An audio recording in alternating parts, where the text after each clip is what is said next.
What up, V-Sips? How's it going, Cass? Putting out the tweet.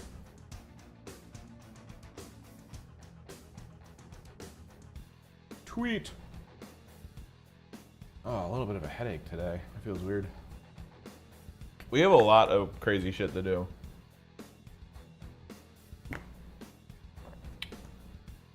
I probably shouldn't have done this. That should be the thumbnail. I shouldn't have done this.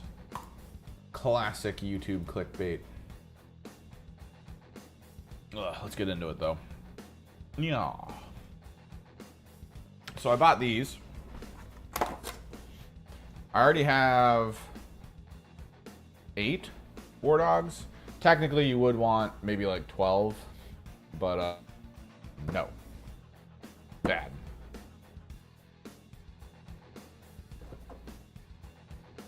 Bacon and eggs. Are you making the bacon into the eggs, or are you keeping them separate? Like a heathen. These are the instructions, which we will not be using. Okay. So, I found that defilers are a lot smaller than I remember. The idea here of what we're going to be doing is we're going to have to combine the leg components so that we can make it a quadruped. We're going to need to get it to go really low. So we might actually have to augment where the ankles are. And then on top of that, we're going to put a single chassis with another chassis above and behind it in a way that we're hoping is going to look like a scarab. I have a spare cannon from the 3D printed cannons. I also have a bunch of spare parts from like my Forge Fiends and stuff, so I can either do the 3D printed cannon, or we can try to like put together a crazy looking multi-mouthed plasma cannon coming out of his back. And then we will probably we're probably gonna make him a 6-legged monster, which is going to involve the chain swords. And then the bottom head's gonna have the claws, because that's gonna be like the main head, right? And then the back head's gonna have guns on it, like related to what we're thinking the Defiler might want. This is going to be a huge, huge undertaking that I was not expecting to do. Oh, I'll only do like a couple things. I was actually planning on buying pink horrors, and then we were just gonna continue painting what we already have. Speaking of which, oh, what's up, Shammy? We did finish the augment for the Rhino attachment parts. So the magnet works. I had to readjust some of the top parts and then take them apart and actually readjust some of the inner parts. That way the magnet actually connects now. So if I want heavy bolters, I can have heavy bolters. If I want, I think that's the other one. Oh no, that's the right one. Is it? No. Oh no, it is. If I want a las cannon, I'm gonna have a las cannon. So, works out. Our Predator parts are done. I can paint it whenever. But I think we kind of want this Defiler conversion to be put together before we really get into that. Which means I need my clippers.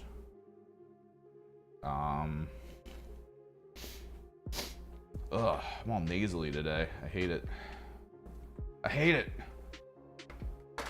Where the hell are my clippers?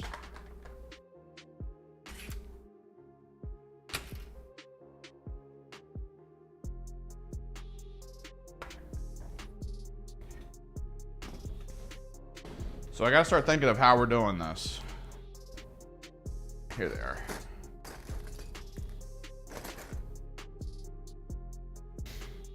So I played AOS Spearhead past 2 days. Played my Disciples of Tzeentch.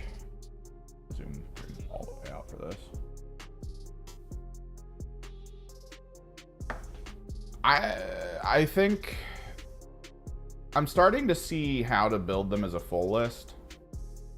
I still don't like their rules because I feel like their rules are really cheap. They're not like well thought out. they're not as interesting as other armies. It kind of sucks in that regard. I think we will do the full lower part, and then we'll have to actually like cut what we think we want to cut off. So we'll get both the main head stuff together.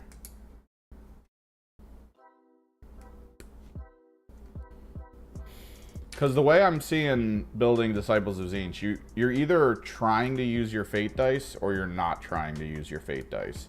And I think they've conceptualized that out, because if you look at both of the spell schools, there's one spell school that has a damage ability that is based entirely around how much fate dice you have. So you don't really want to use your fate dice.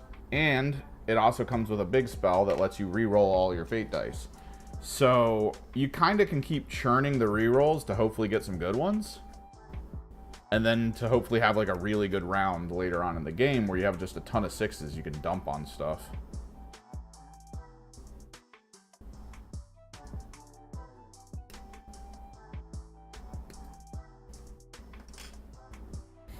I'm trying to remember what other key part. I think these definitely.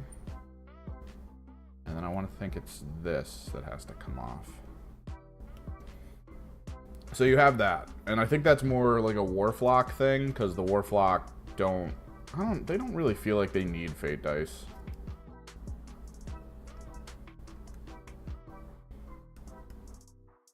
But then if you go Kairos and a Lord of Change and a ton of demons, that's where fate dice really come into play, and I don't think you need to roll well on fate dice to have like access to stuff, right? Because I was thinking about it, I was like, what if you get screwed, right, and you don't roll above a 3 on your fate dice, and you've just got like a bunch of 3s and 2s and 1s? You're screwed, right?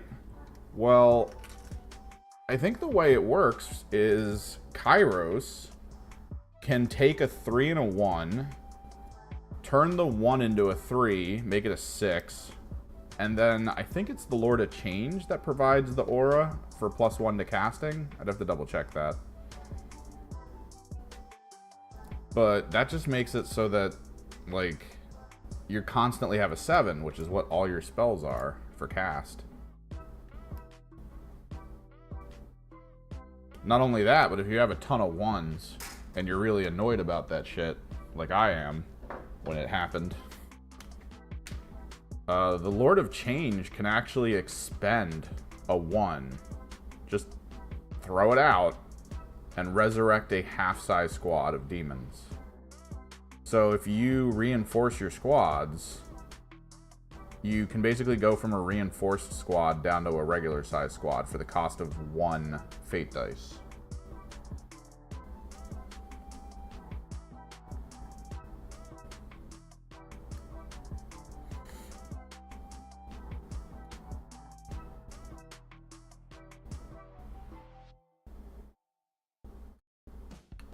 I think that's what I'm going to do. I think I'm going to go Kairos, because I have the ability to make a Warflock list, so I'm cool with that. But I think I'm going to go Kairos, Lord of Change, and then I'm going to focus on all of my demons, because all of my demon squads can be reinforced. I have Blue Horrors that can be reinforced. I have Screamers, Flamers, so I'm just going to do that. That way I just have stuff on the field that I can be like, alright, let me reinforce this.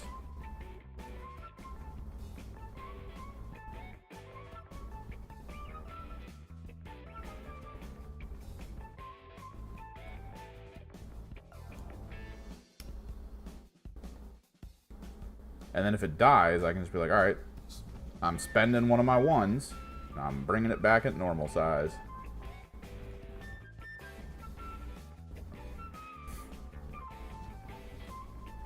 But yeah, Spearhead has been rough because I keep getting put against what everyone in the store is actually very sure, based on the rules, is my direct counter. Like, every rule that the spirit haunt, like the ghost dudes, the night haunt people, all their rules are literally, oh, let's just be a straight up counter to you. Don't even have to take a test to make it a counter. We're just a counter.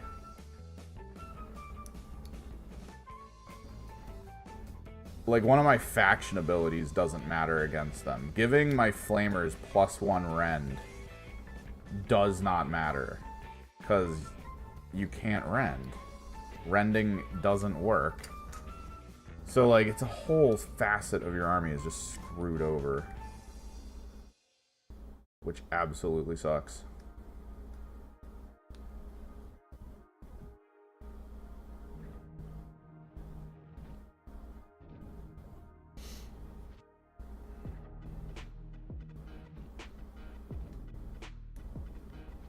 That's cool.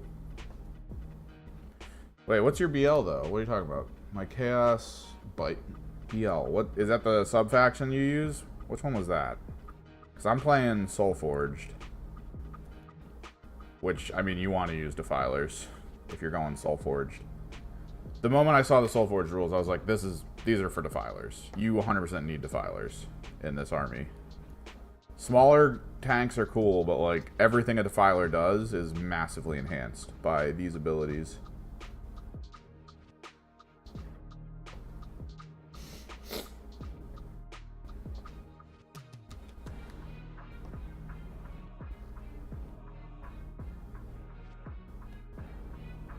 My list has room for 1 Defiler. I'm guessing BL is Black Legion, but which faction are you using? Because Black Legion's one thing, but if you're like, oh, we're veterans of the old war as well, it's like, alright. I feel you.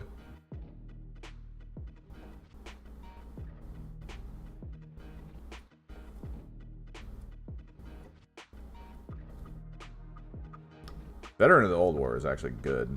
I feel like almost every sub-faction in the Chaos Codex has way too much value. It's just a really good codex.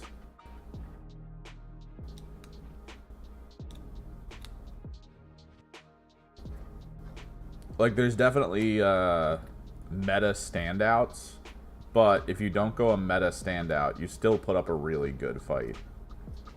It's kind of the cool thing with them right now.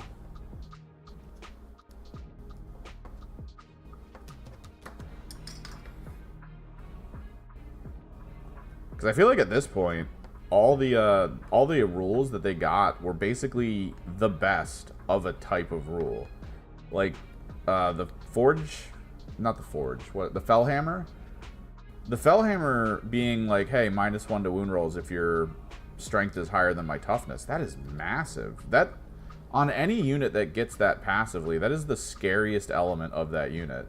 So the fact that they, as a faction, just get it passively is insane. The Soulforged getting increases to wound roll in shooting, that is insane as well. That is way too good.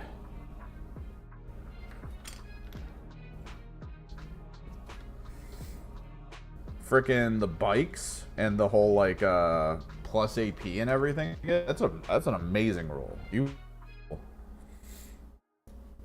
Veterans of the old war getting like the benefits of like rerolls and stuff. Ooh, it's so good. There's almost nothing in the Chaos Codex that's like, oh, this is terrible. Like even the cult specifically focused infiltrator type armies, those are still really good. There's no element to them where I'm like, oh yeah, you wouldn't want that.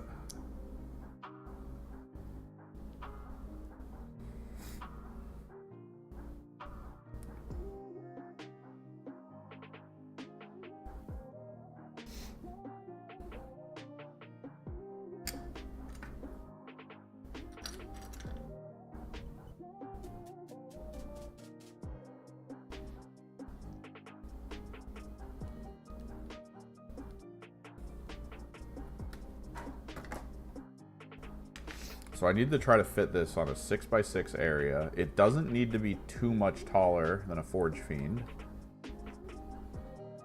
But it will be. It'll definitely be taller. I'm pretty sure I'm not going to be modeling for advantage with my idea.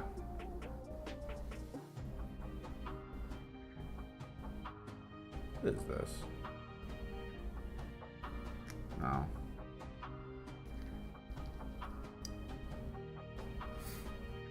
But yeah, so far I'm 0-2 in Spearhead. Can't say I'm super happy about that.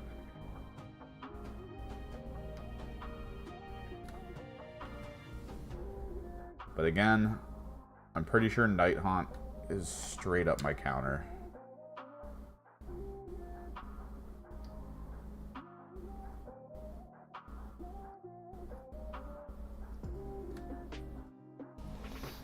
I'm gonna have to get some B-roll of all of this.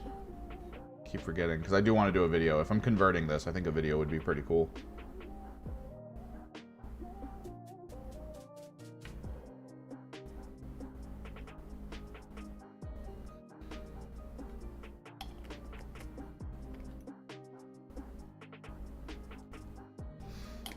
But yeah, you guys chilling? You guys hanging out? I can't wait to get more games in. The new AOS rules are good. I like them. I like them. There's room for shenanigans. As a store, we're all kind of figuring it out.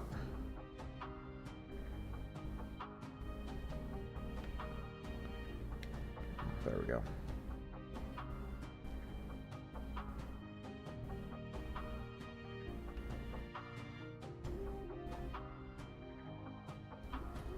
So normally, I hold off putting the armor on because I do a gradiated armor on my knights.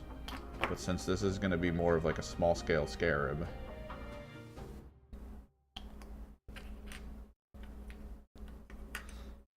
Ooh, oh, those were the custody jackals you linked?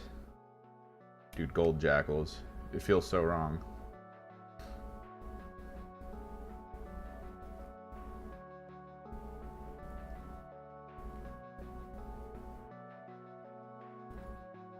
Were those your 8-bound?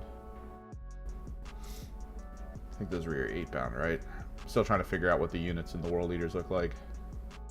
Not enough World Eaters players near me.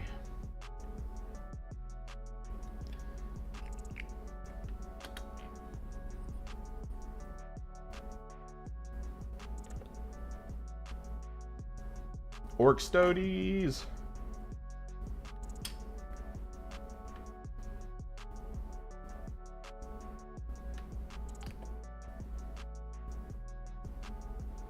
If we can get the quadruped legs and the upper main body done today, I think we'll be good. This is definitely going to be a multi-day build. I do not doubt that.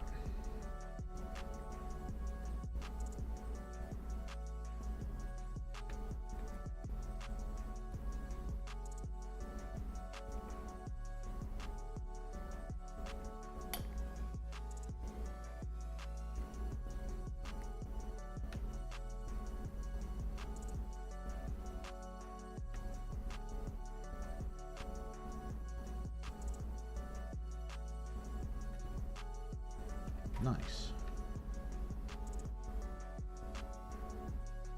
Oh, and from what I can tell, okay.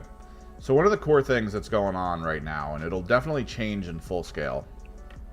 The main thing I'm seeing in AOS is that the rolls, because of the 4 and 3 system, it is so bad at the quantity that they give most armies that almost every fight in the game is a brawl. Like, my 5-man squads of Zangors last until turn 4.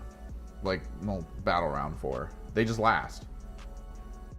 My opponent had 3 squads fighting 5 Zangors, and I was just returning Zangors to the squad while it was happening. We were just staring at each other, basically, like the whole game.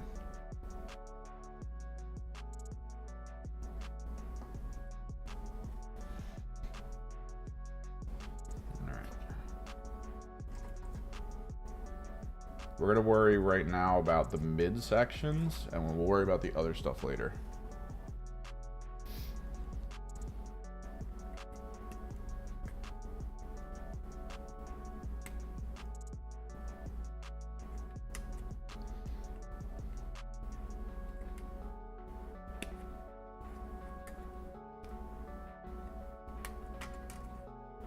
We got to remember we have Jeweler's Chain we can use to kind of like enhance how the chain feels going from the front of the body to the back.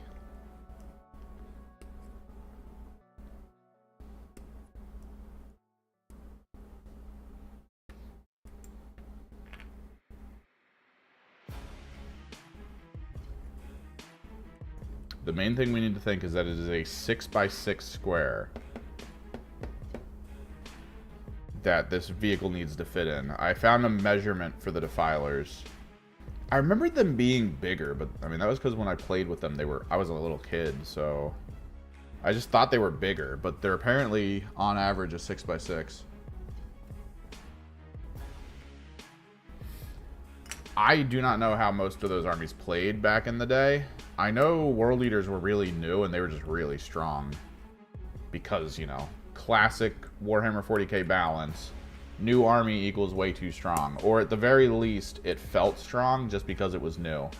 Which is more of a FGC function, where if the thing you're playing as is new, people haven't practiced into it as much. So, you know, they're going to lose because they don't know your frame data. They don't know the speed that your character moves at. They don't know the gimmicks. They don't know any of that. So they don't know what they can or cannot do into your unit. And that's the same thing with the army. From what I understand about the Raven Guard is it's supposed to mostly be like lighter armor with like infiltrate functions. But even that information might be wrong. Because your buddy might be running like a bunch of those ultralight dreadnoughts. And then just be like a pretty serious armored core. Like I don't know how that's going to play. But the reality is this. You're playing World Eaters, which means you are playing... you're playing tunnel vision. Like, if you're asking me what to do on a World Eaters army, the answer will always be try to get within range and charge.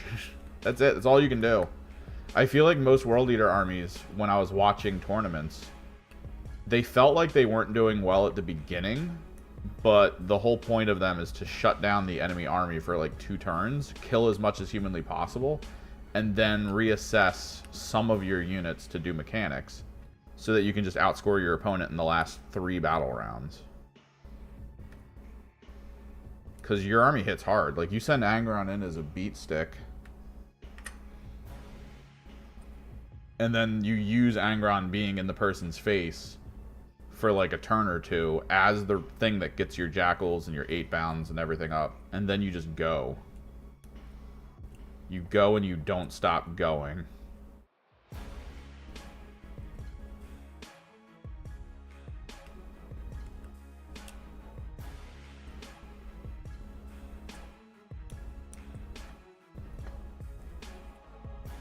Because, yeah, you don't want to be out of combat. Although, I think Raven Guard were supposed... Nah, I feel like Ravens were, like, hit and fade from ranged. So, like, they might be able to keep the pace in the game where they keep you at a certain range and then get the hell out and stuff. I don't know their rules. I thought they were kind of like a hit with, like, a ton of stuff with shooting and then, like, send one guy in to tie you up in melee or something. They had a pretty standardized tactic. What? Oh, I mean, I guess he has scouts. I feel like Raven are supposed to mostly be Phobos Marines. And, like, jump packs and stuff. They're like the Night Lords of Space Marines.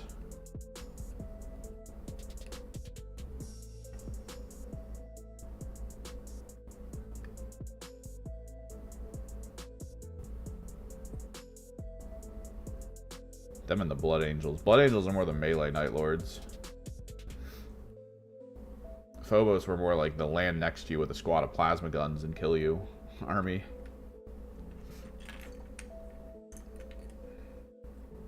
What is that? Have we figured, like, this is now an international thing. It's probably universal, because I've heard people talk about it in tournaments that I watch. What is it with people in, like, Primaris Marines and stuff? Like, what is it something related to like super lore heads? Like, are these people usually not like good at playing in tournaments? they're just so focused on the lore that they won't buy certain units because they're like, I don't like how they look. They don't look lore accurate. Like, is that a... The amount of people I see, like, especially, dude, Horus Heresy. Horus Heresy is officially, like, the worst for this in my store. Seeing, when they revealed, I think, the Mark III, whatever the most recent armor was, they revealed it, and I saw it, and I was like, oh, that looks cool. I could convert some stuff if I was an Iron Warrior player with that. That'd be great. It looks so good. And then I go into the store, and it's just an ocean of people being like, that's not Mark III. Obviously, in this book here, they showed the artwork for Mark III, and I was like, dude, what the hell? And it took like a month. There was like a month where I guess Games Workshop gathered up all the information to like outlore the lore nerds. Because apparently there were like 2 variants of Mark III armor, and they were using one of the variants. For the stuff they made.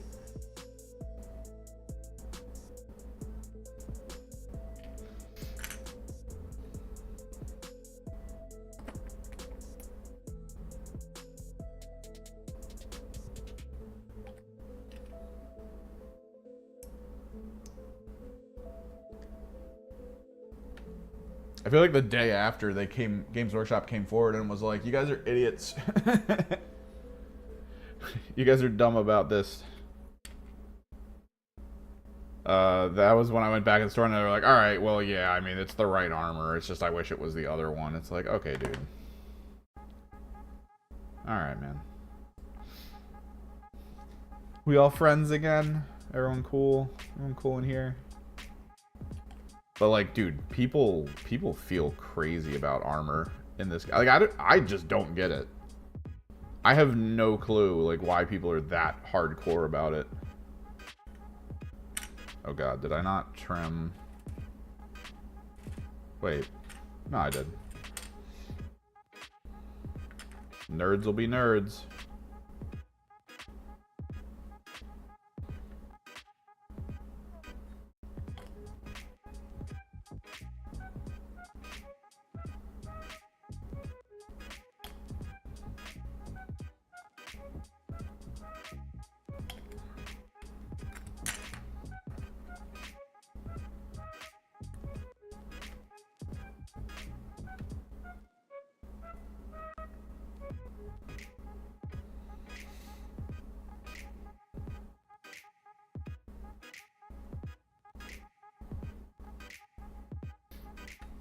Yeah, like, but I don't know, man. Like, I don't really care.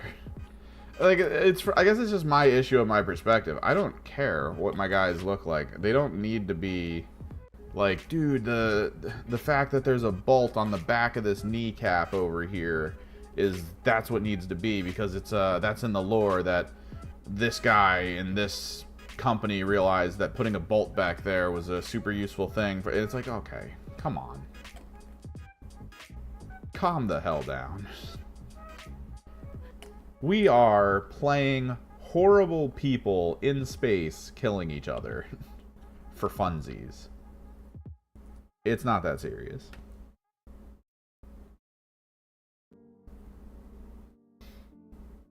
Okay, they didn't nerf the psychic phase. They just moved it around and made it impossible for people to counter. Like, that's the crazy part to me. Psychic isn't nerfed. Psychic is more than ever buffed. Like, getting rid of Deny the Witch was one of the greatest things you could have possibly done in the game, because Deny the Witch made playing a Psyker army not feel good. Because everyone had it. Like, they basically tried to figure out how to make sure almost every list in the game had a counter to Psychic, regardless of how good the Psykers were. They were like, oh, dude, Thousand Suns, they're the best Psykers in the universe. I guess we need to make sure they can't cast spells. And it's like, what? What's happening? Why would you do this? Like, where's the list that I can frickin' stop you from shooting? Like, what? Where's that? Give me that list. Yeah, no, that's a nerd thing. Like, I definitely hear people talk about that from the perspective of nerds, and it's the crazy part to me is that's them saying that because they watched like a YouTube video about it, freaking when the new edition was coming out. Psychic has never been stronger because there's almost no counterplay to a lot of it anymore.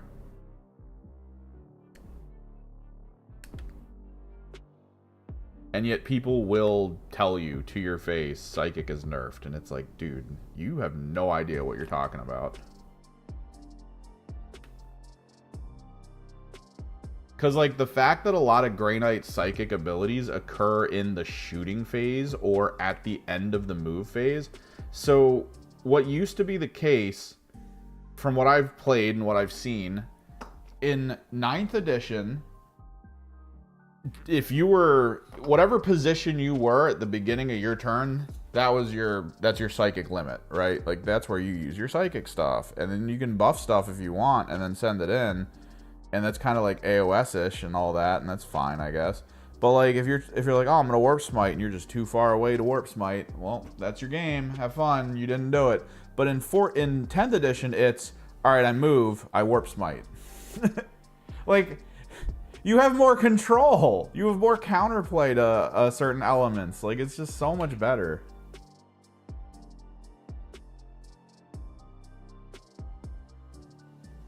I don't know. So, okay. So the plan is this.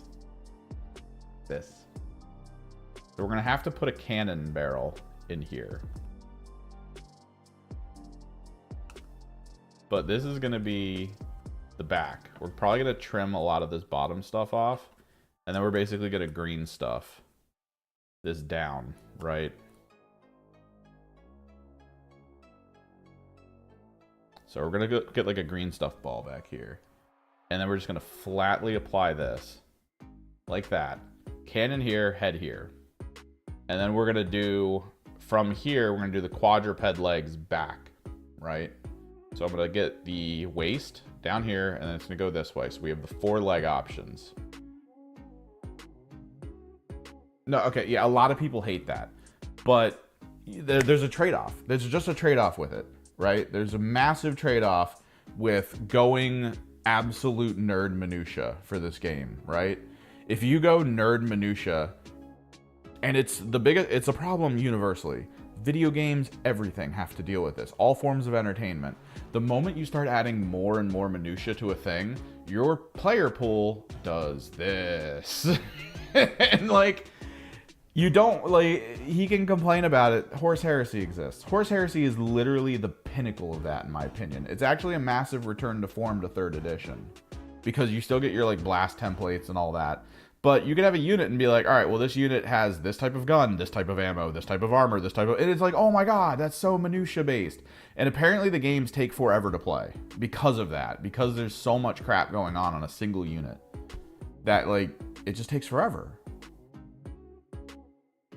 So, like, he has his game, and they put it in there so that people like him could have a game they want to play. But, like, I don't know, man. You do that to your mainline titles, you're going to be going to, like, international tournaments and seeing the same 5 people, and that's it. Like, that's not a system that works. You need to be able to give people access to it. And if you don't give people access to the game, you're kind of screwed as a company, which just sucks. All right, we're gonna trim these.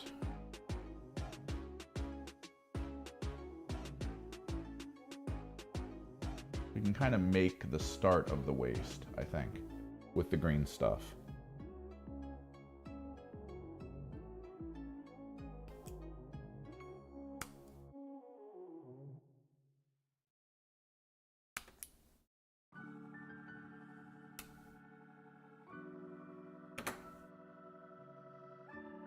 No, yeah, a lot of people do.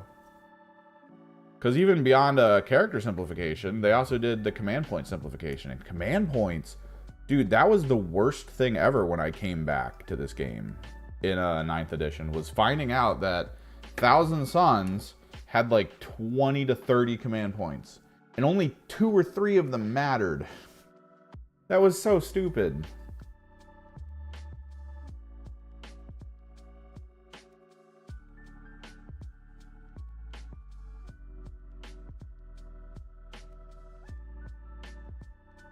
All right, we're gonna do a green ball strip around here. So we'll be able to glue it down and then green stuff it around the outside. And then this will serve as our mid-waist point. I think I'll put one of the plasma cannon heads from a Forge Fiend coming out of here. That'll be the cannon.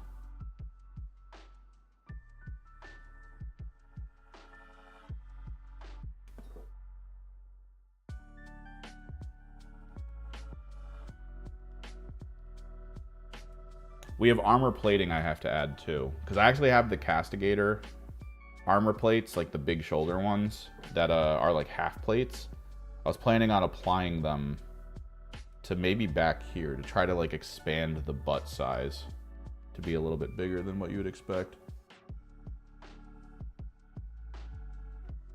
That's good. At least you guys play like kind of formats you both like. That's good.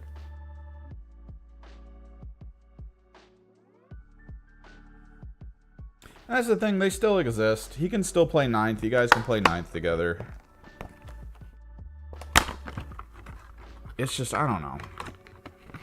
It's just weird. Gale Force 9. Because so many people who work in the competitive scene have talked heavily, at this point, at length, about, oh god, about how, like, 10th edition is very much positively changing how the game feels to play, how it feels to be a new person to get into it. It just feels so good.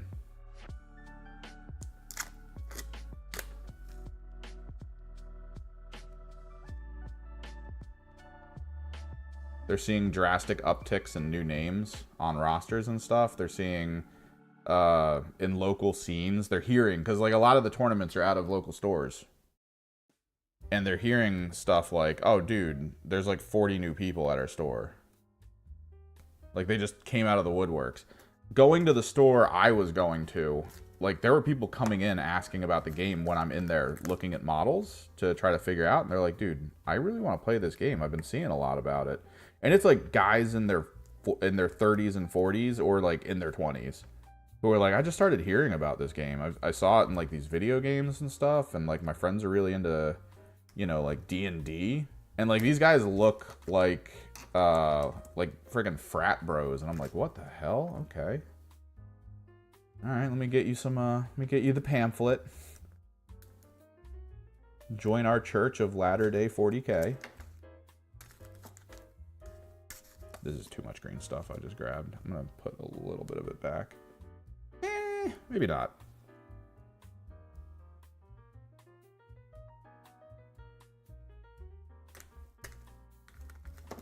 A little more.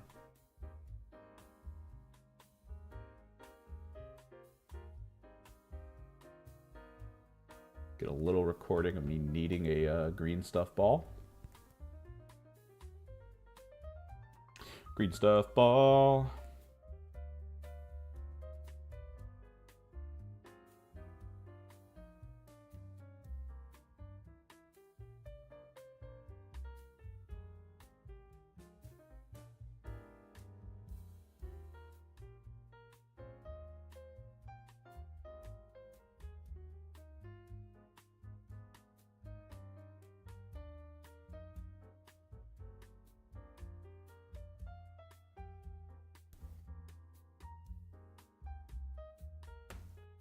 It's cool to see it, man.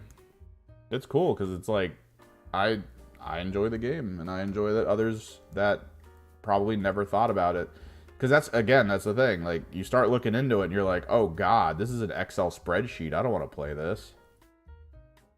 It's like, yep, sorry, bro.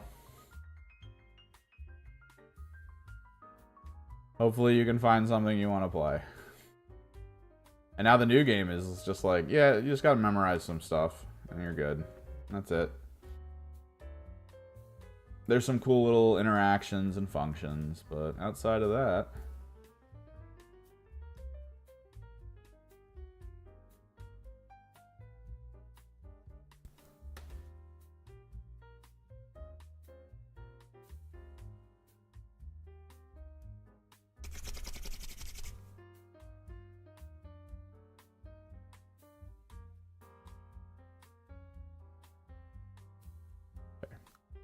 what I'm going to do. I'm going to hold it like this. I'm going to drop some glue, some Tamiya, to try to help reinforce a little bit about what's going to happen here.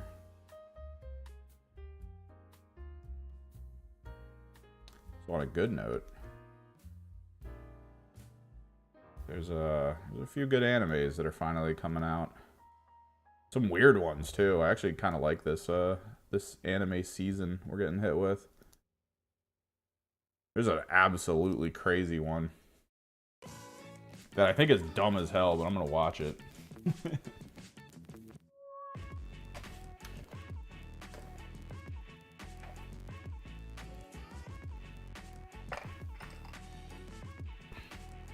Sort of a mockery of isekais, because the guy that got isekai'd, he didn't want to be alive, is the best way to put it, I guess. It was like him and this one girl, and they were both gonna off themselves. But like a core tenet of isekai is always like, oh, you're not happy in your life, we're gonna pull you into a fantasy world. So, like, they pulled him into the fantasy world, but the thing he actually liked about life was the idea that he was going to off himself. Like, he was, personality-wise, it was, I can't wait to find somewhere to die. Like, that's his whole thing, and this world got him and brought him in, and it's kind of like a video game world isekai. Like, he's walking around, he's hearing video game shit in his head. And he hates it. It's actually kind of hilarious.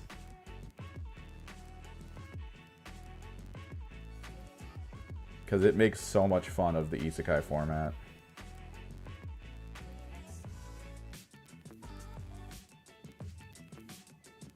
And he's apparently super powerful, but like not. Like statistically on paper, he's kind of like the worst.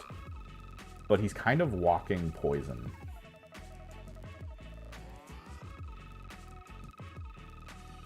So anytime something tries to kill him, it gets poisoned by him and dies.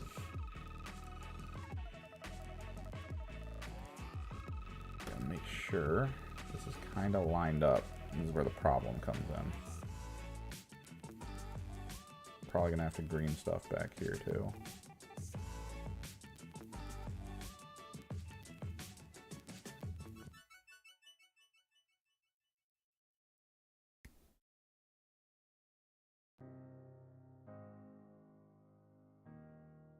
We can do that later. We just want to get, like the main segment done, because we can always expand like the green stuff back here. You know, fill that out. But yeah, there's a few good ones. I'm kind of happy this season. A lot of stuff going on. Good things to watch. Freaking AOS is fun. I gotta wait though till next weekend to get my own Spearhead box. I kept going in the store and it's just Skaventide boxes, and it's like, well, you can get your Spearhead stuff, you just gotta buy a Skaventide box. And I was like, that's not at all what I want to do. You can't trick me. It's not happening. I was debating buying the box though and doing a giveaway on here, but I feel like a lot of you guys are from like Canada and Europe, so I would hate paying shipping on that. Kit bashing is going all right. We're trying to get the baseline, like, mid-section done with green stuff.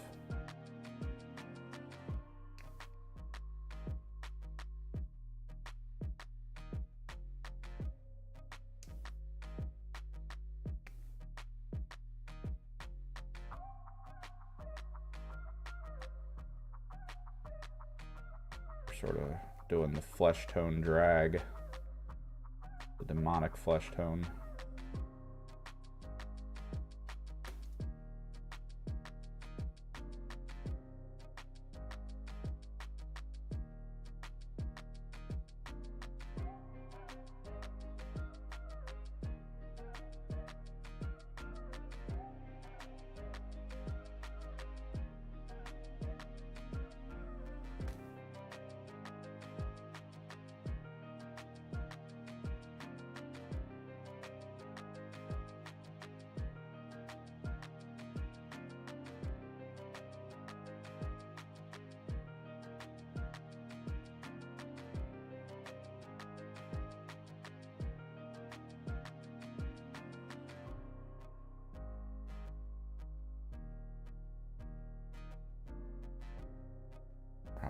make sure this stays flat.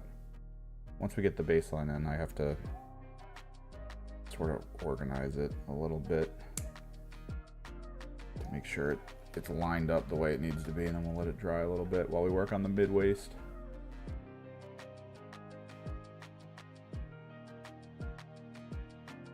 Most likely we're going to be adding more green stuff to this front side when we add the cannon in.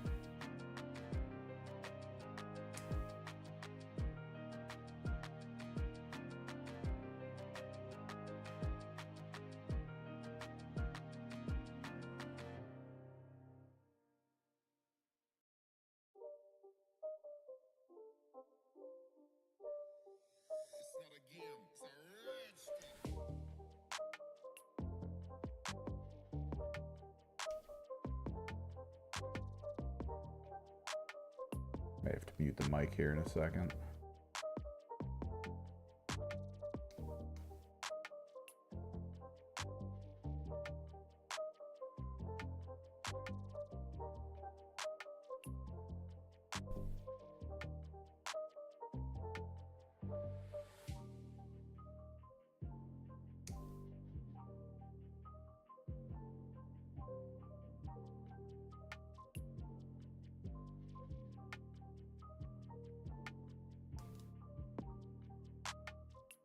Yeah, this is the idea. Cannon, face, arms for melee, guns, quadruped legs.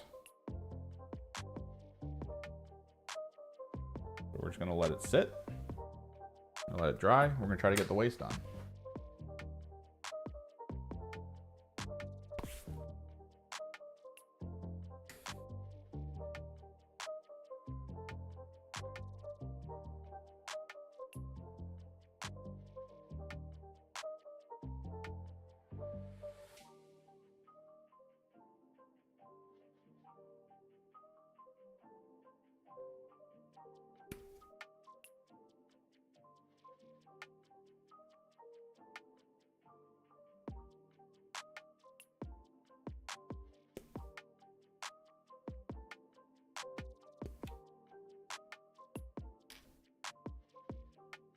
Have a good day, Case.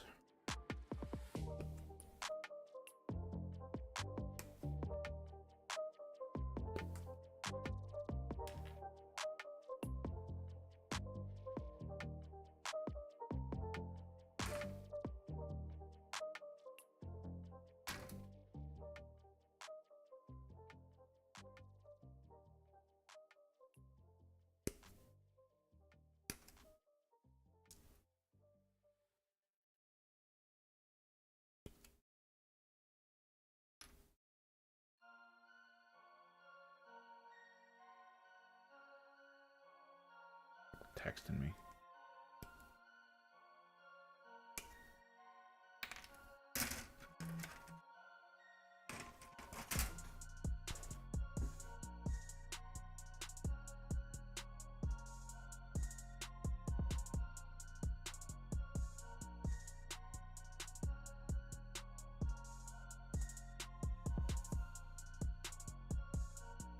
Yeah, man.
God, now my fingers are sticky.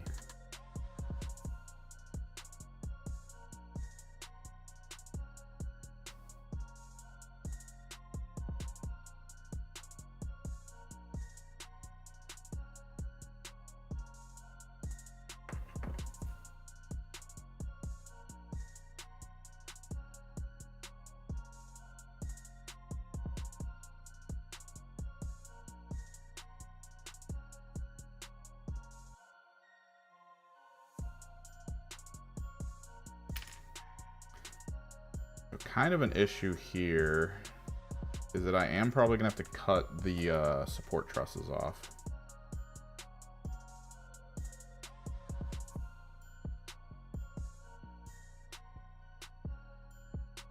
Because there's no way the legs go on the way they're supposed to.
Yeah, so what I was thinking of, actually, let me take a look at weapons platform profiles for this.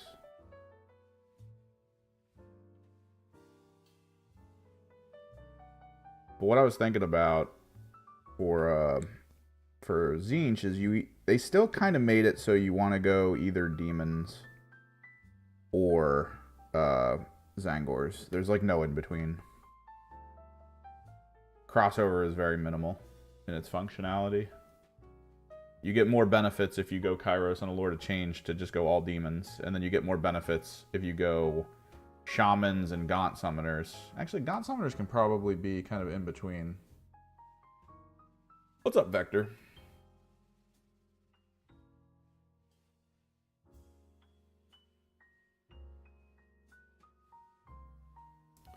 Like, if we can do this, a goal would be, maybe we do a front to front.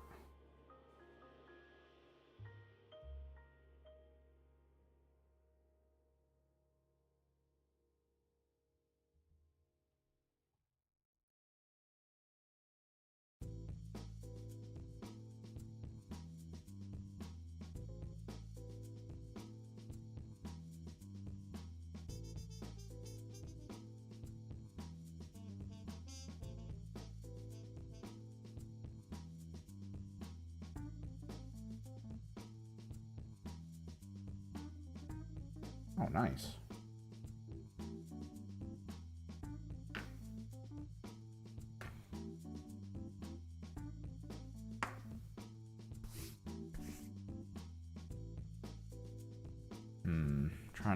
Trying to think.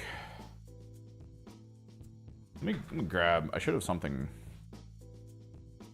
kind of pre-trimmed over here.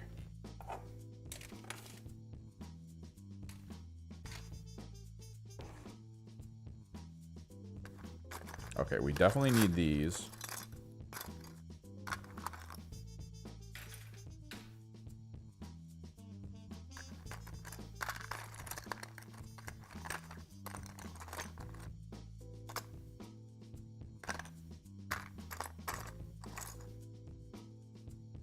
This could be interesting, because I could use these as kind of like a reinforcement joint on the back.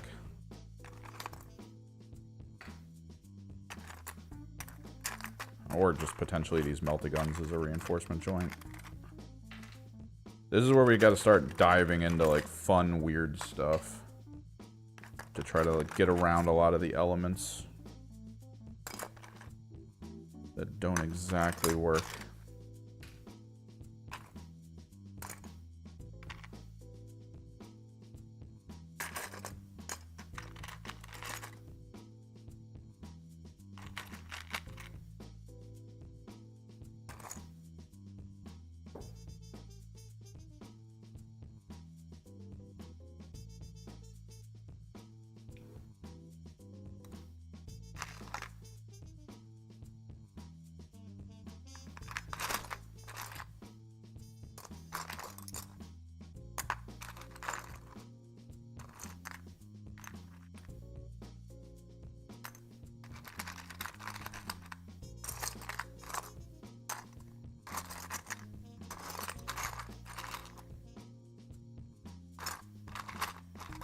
Oh, do I have another Mauler Fiend head?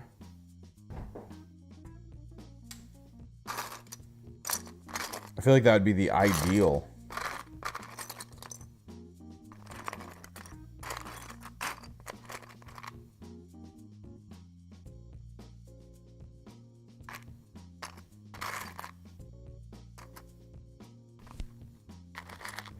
Grab some more of these shields.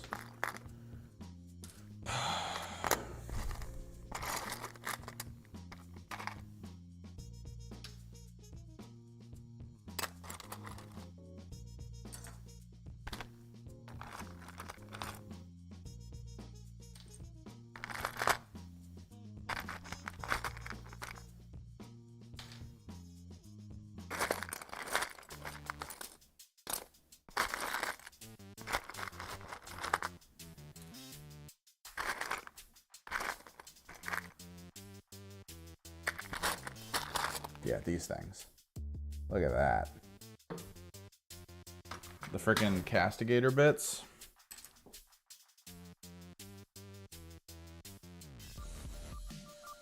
We might just drop them down here.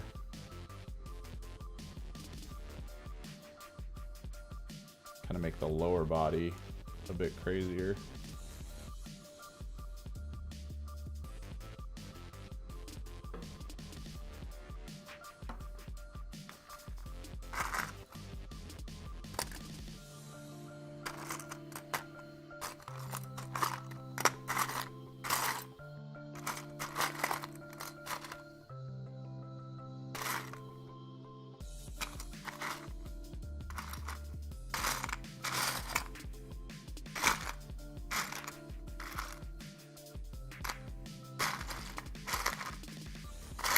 Where's the second one now? Should be in this box.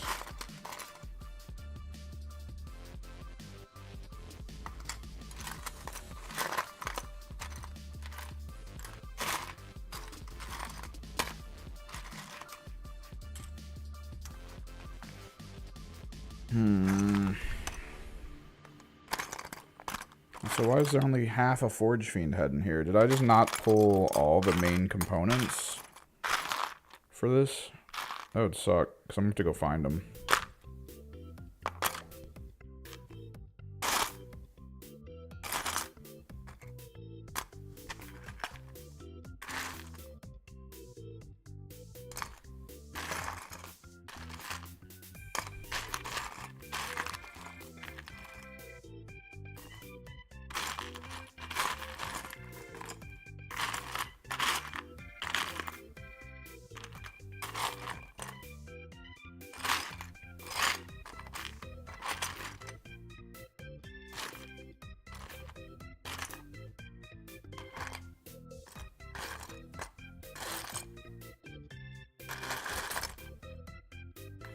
I mean, at the end of the day, I could just use the standard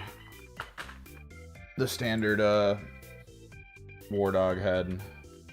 It might actually be better, because this is going to require some work. I'm going to have to trim these outer edges. We'll hold on to it for now. But I gotta find the other one of these. They should have all been here, just like chilling. Ugh. It's boxes.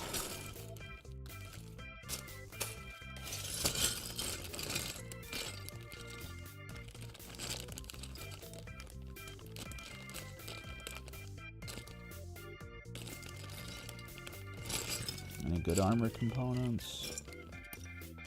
No. Okay.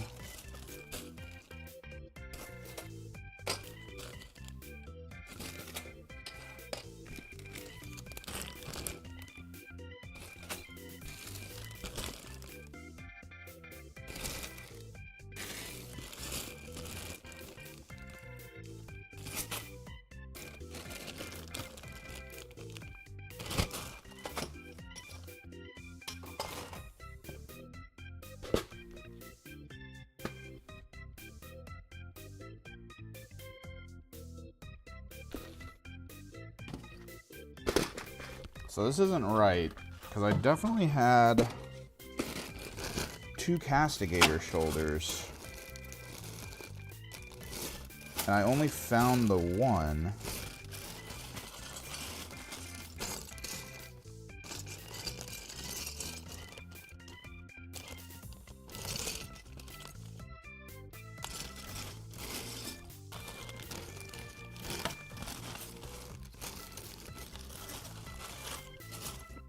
Something's off.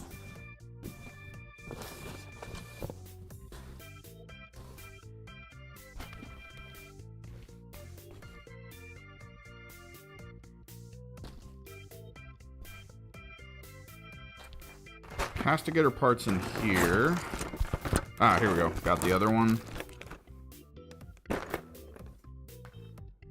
So we have some fun options, because I have this whole box here of like the excess Forge Fiend parts.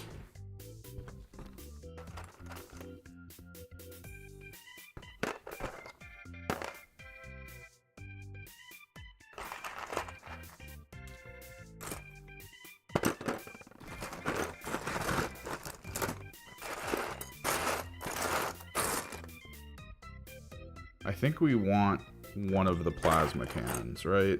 Where's the...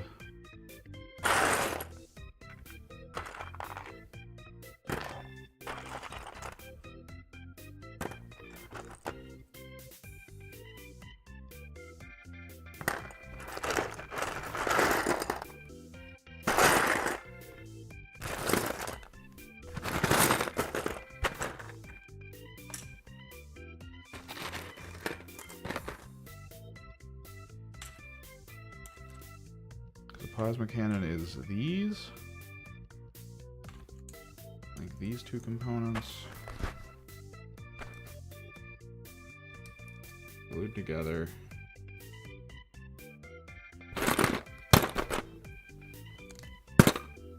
There we go.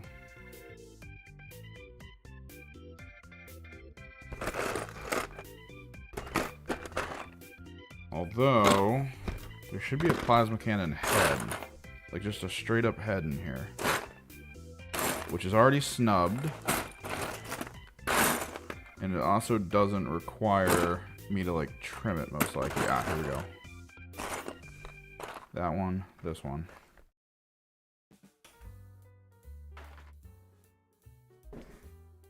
What up, Brax? So this would be the cannon.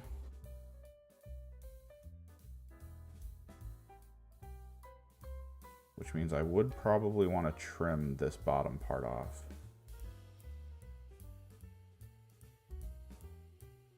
We can apply that now. I want the cannon in.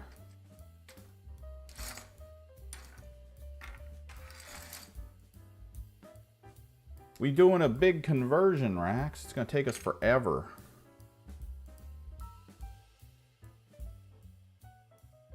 trying to get recording of it. What up, Goblin?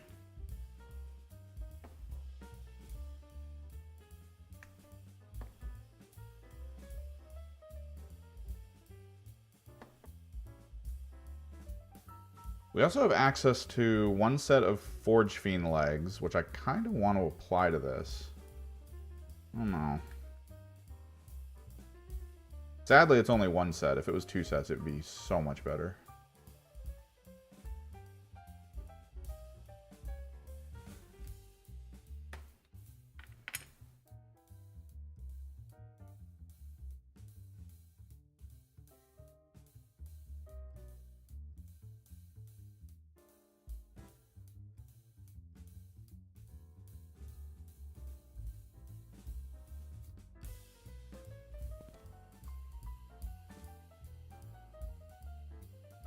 How you guys doing?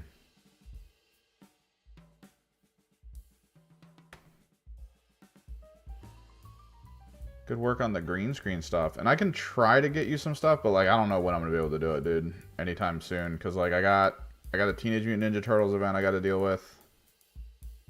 I got this stuff to paint, and I need to start making some videos. Like, that's a huge thing for my channel. Streaming doesn't really bring people in that much. I love the conversation. I kind of personally would prefer if this was, like, just as good as anything else, but...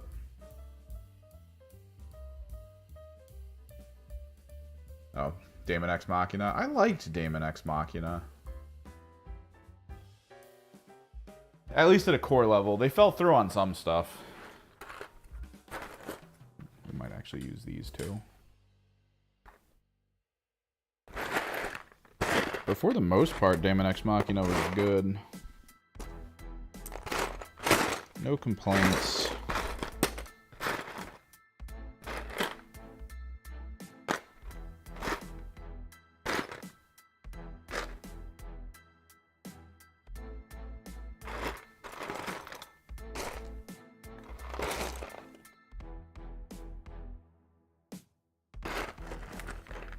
I gotta find the thing that goes in their mouth. Where you at?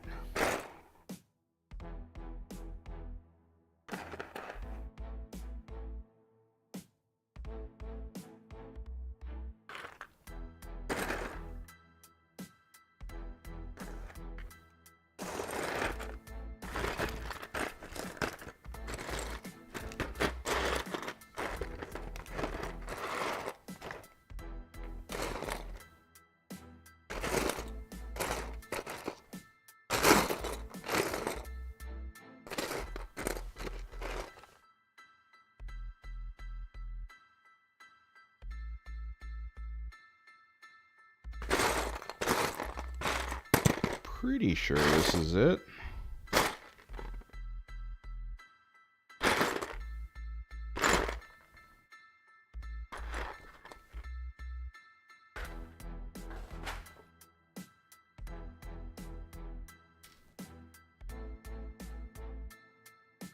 Because I know but that's just kind of the classic situation, I guess. Is that everyone was on a kick for like, oh, they should bring an Armored Core back out. FromSoft is doing really good. They should do Armored Core. And then the people at FromSoft, who were the Armored Core people, were just like sitting there going, can we do an Armored Core? And FromSoft was like, nah, bro, Souls-like. So they left and made that Daemon X Machina shortly before they finally were just like, oh yeah, you can make Armored Core now. I don't know, it's just a weird situation.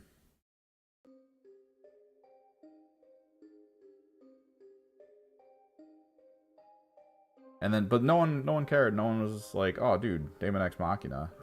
Granted, they did it through Marvelous, I believe. And Marvelous ruined that launch, man. I hated that.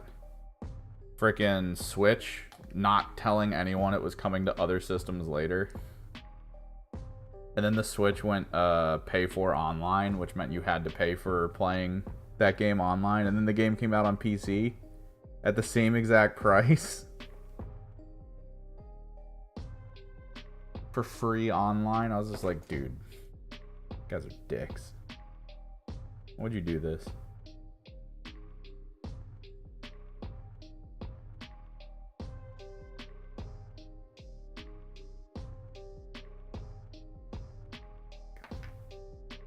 We're going to cut these.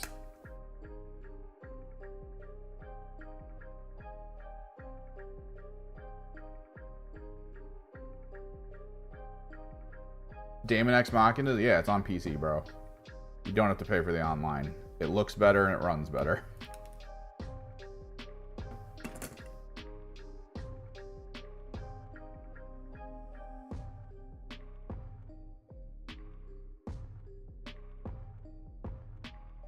This will be the cannon. More green stuff.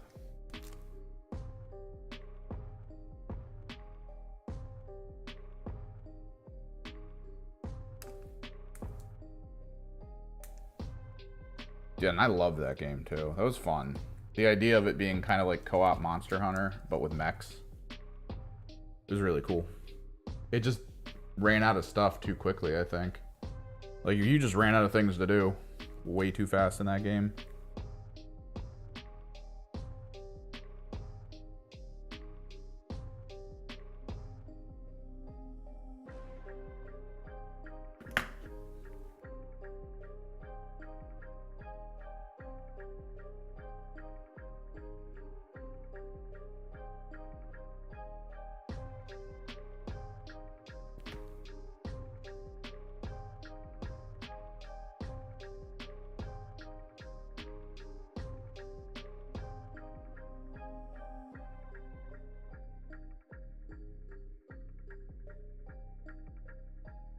It had some really cool fights. I remember the later fights getting to like that weird existential level where you were just fighting like a sphere that controlled things. It was like, whoa, this is odd.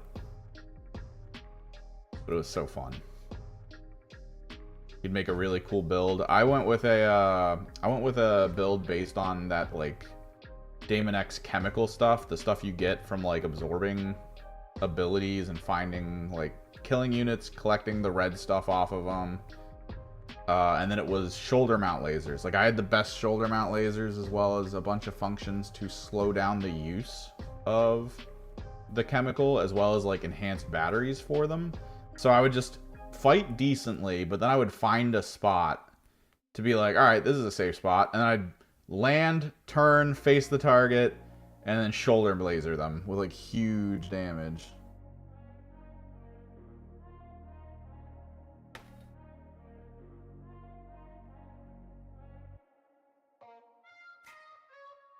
I love that.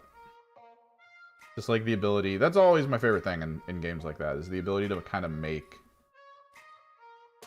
whatever you want and try to get it to like work.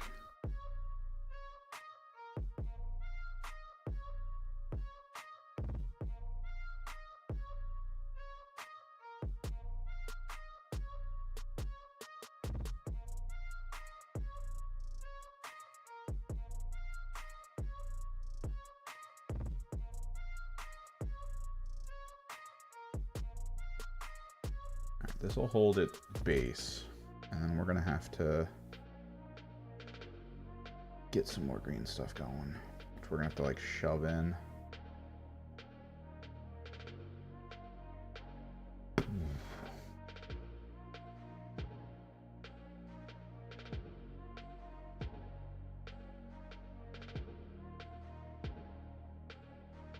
Make sure it's centered.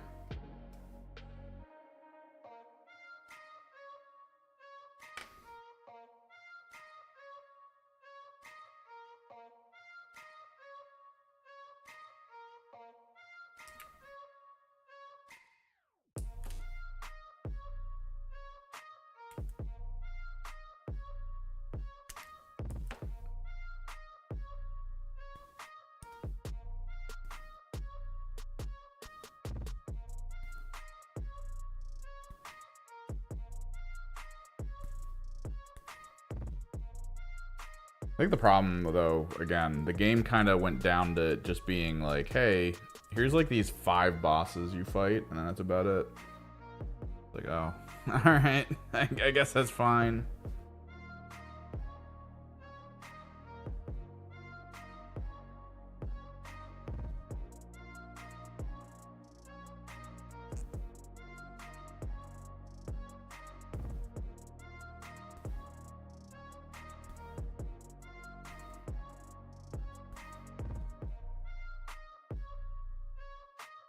What's up, Michael Mullins?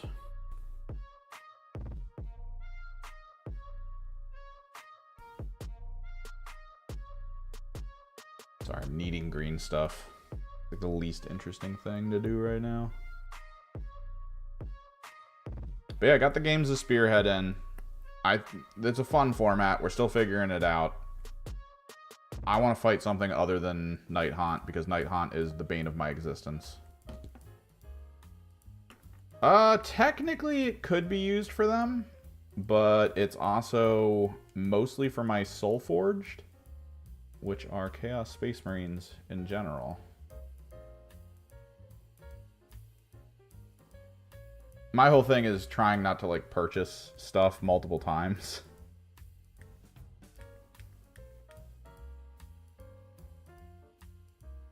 Because that would suck.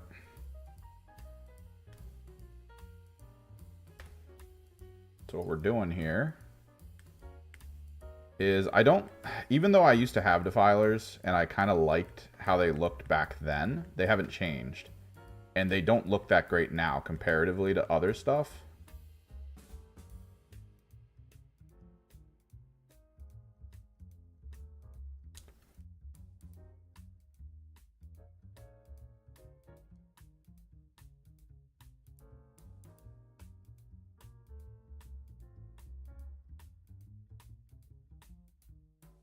So I started looking through all my bits again, and I was like, I got stuff for conversion. What do we want to do? And then I had this vision, this feeling that buying a box of War Dogs, merging them both into a singular tank,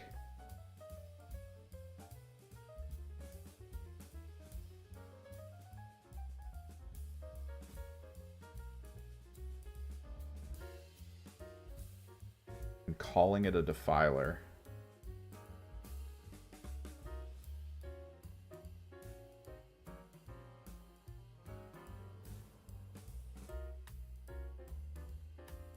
Oh, you've been using the E6K and it works? Dude, it's been working beautifully for me. I've yet to have any magnets come off. And they hold too, like they scary hold.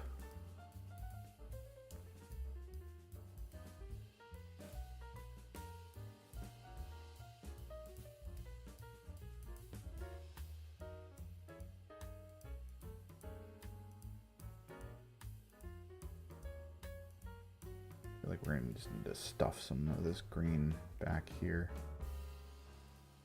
Jam it in.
Hopefully I can find the other half of the Mauler Fiend head that I had extra. If I can, that'd be sweet. Because then it would be a Forge Fiend head as the cannon and a Mauler Fiend head as like his general head.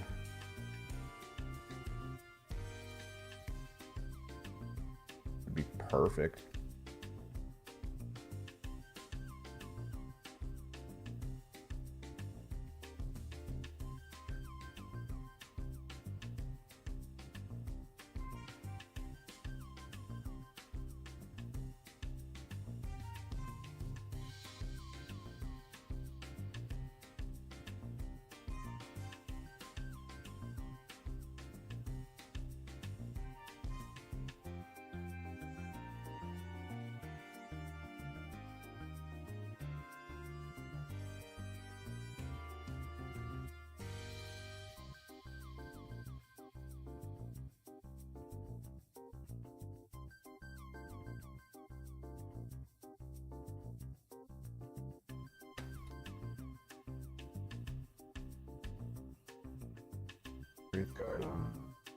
Without breaking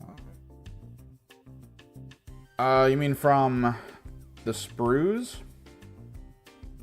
So a lot of the times the issue is that the angle is just garbage, right? Like they definitely hit you with garbage angles when it comes to the sprues. Like, I cannot doubt. I cannot like. I'm not gonna say that that doesn't happen, I guess. The way you kind of get around it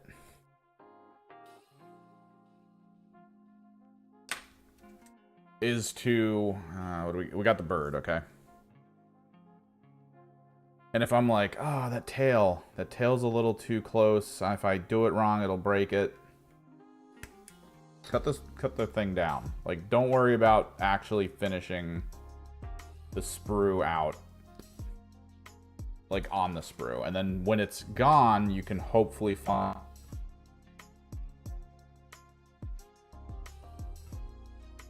to then clear the rest. That's like the best way I know how to do it. Don't worry about trying to be clean off sprue. Just get the component off the sprue, away from everything else, so that you can control the pressure when you're actually going to try to like finish it, right? Like that's just how it works. That's how people go.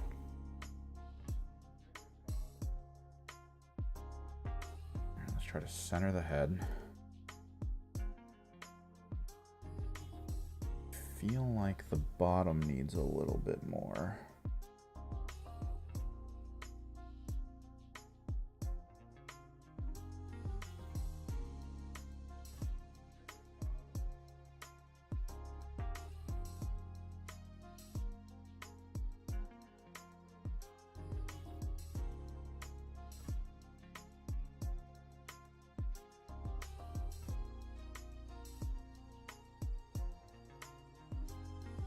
It's potentially a way, like it's a way to make it safer, because like I've had things break simply because the pressure of the points on the sprue, just if it's holding it and then you snap another component off, the snap of the component causes things to happen badly, I guess is a way to put it.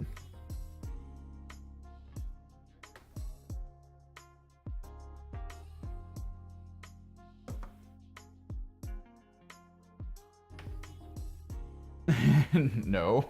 What? What? I know that's like a thing that people have shown. But like, no, I'll usually, at the very least, if I'm going to if we're going to assembly the stuff, I'll do like a segment and I'll be like, all right, I'll prime this segment. And then I'll move to another segment later.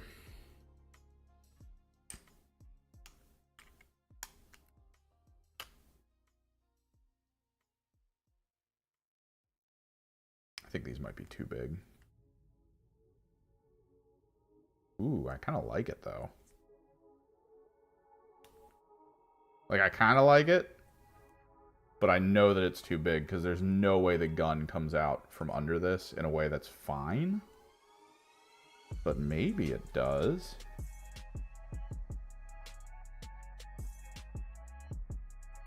Because if the gun comes out under there, fine. And then you do this down here for the melee.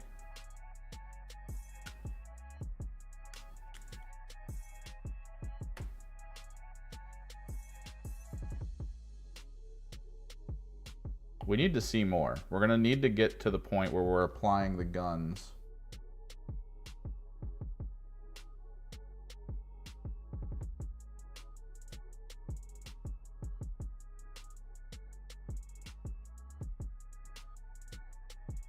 But I can't, like, look at that. That's kind of a fun frame for this with the quadruped under, but like the guns need to come out from the sides and then the melee arms need to come out from here. Yeah, we'll put that in my back pocket for something fun to do.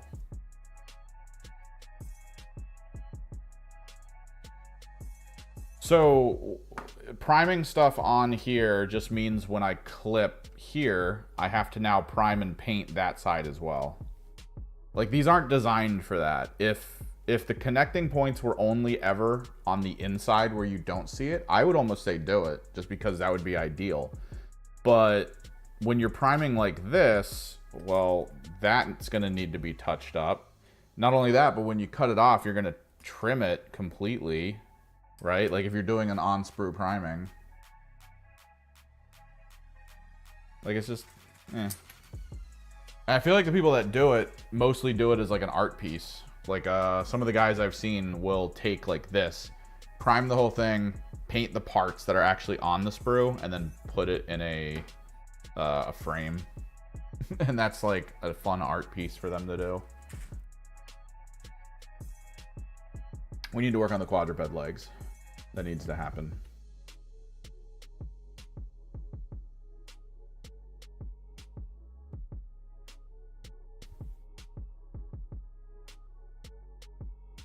Yeah, man. This is a Defiler. I do not like the way the Defilers look because they are old models. And a lot of the newer models look way crazier than the old models. So putting a standard Defiler next to, let's say, a Mauler Fiend would look horrible. Because all the angles, the beautiful multi-layered armoring down here, like the way the tendrils work, the way the legs are kind of muscular but also mechanical. This is amazing. This is so good looking.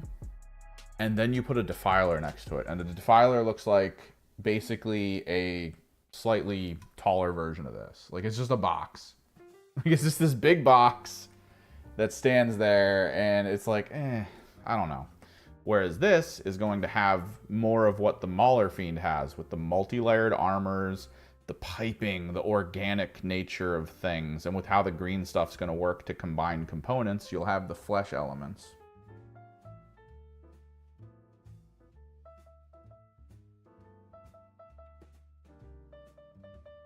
I mean, at the end of the day, I just build prime, and subassembly is something you have to determine later, I feel like. Let's get some legs going. I really want to see how this quadruped thing's going to work out.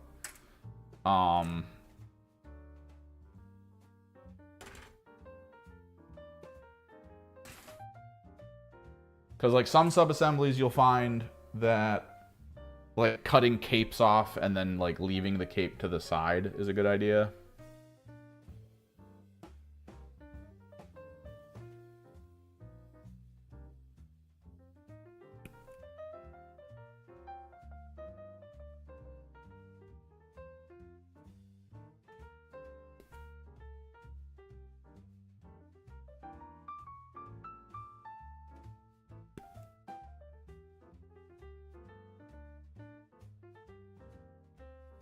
But like some sub-assemblies okay.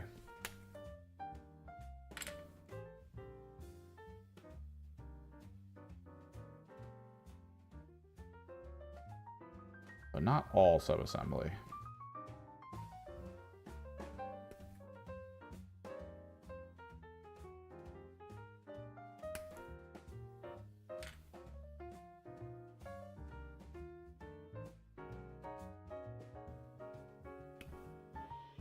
Kind of why I'm only building one though of this. Like, the big issue with doing what I'm doing right here is if in my brain I go, oh man, you know what would really work for this army list? 2 Defilers.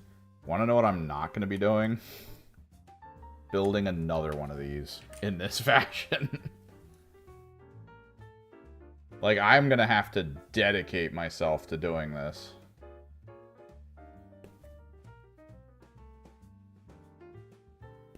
Because there's gonna be elements of what we're about to go through that I'm not gonna have components for.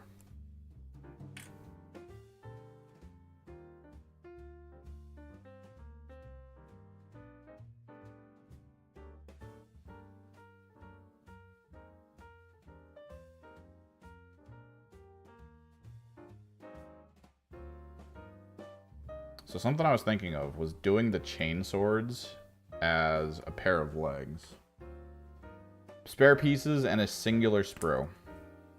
Like, I knew I was going to kind of tinker with the war dogs, right? Like, I knew I was going to base it on a war dog.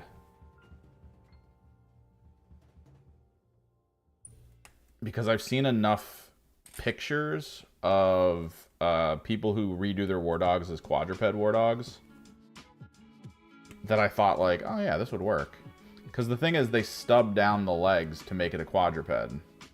Because they kind of have to. But because this is a Defiler and it needs to fit in a 6x6 box, basically, for the legs, I feel like that sort of allows me the ability to be like, oh, I can just let it rip.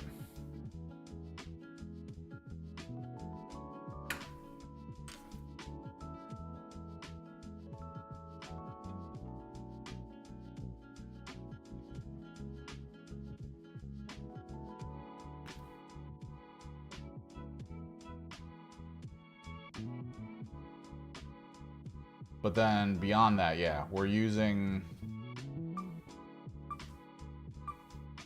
parts from an old Forge Fiend, an old Mauler Fiend. We're using parts that came spare with my Castigator.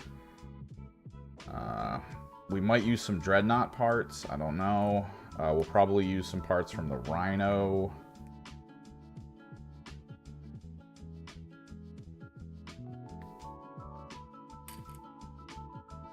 There's a lot of parts we'll probably pull from.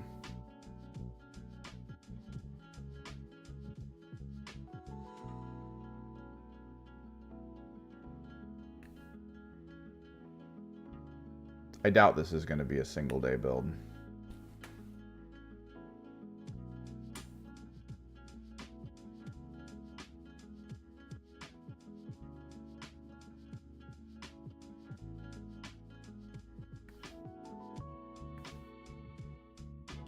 If I can get him up on his legs, though, today, I'd be happy.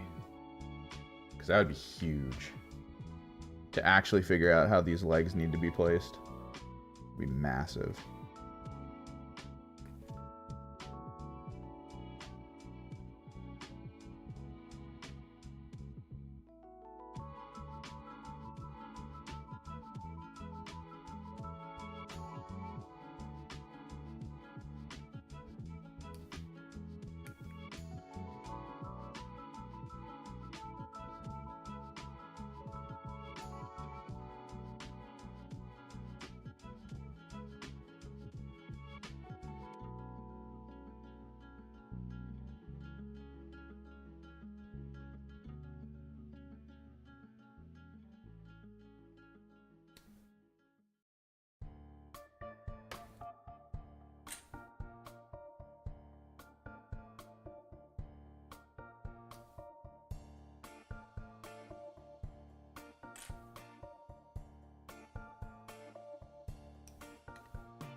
We may have to bust out my Dremel tool as well for this, because if it's not good enough, like if the if the feeling of how the connections are on the legs to the ground doesn't feel sturdy enough, we're going to have to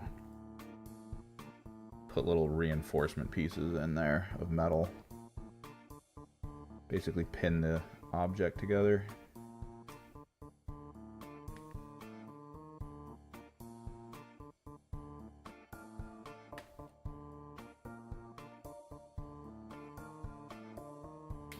But yeah, what I'm doing right now is why you don't prime on here. Because I'm cutting whole sections off, man. Which means the primer would go.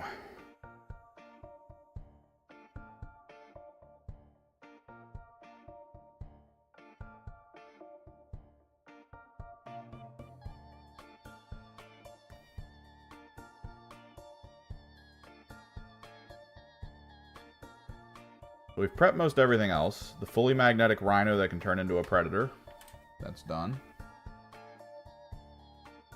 Once this is done, pretty much everything I need to prime for the Chaos Space Marine Army is over.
Ugh.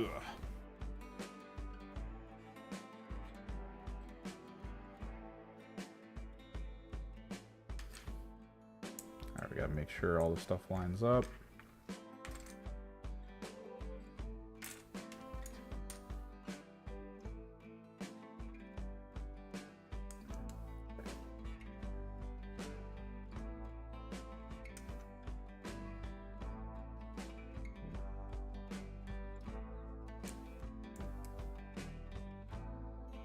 Not all legs match.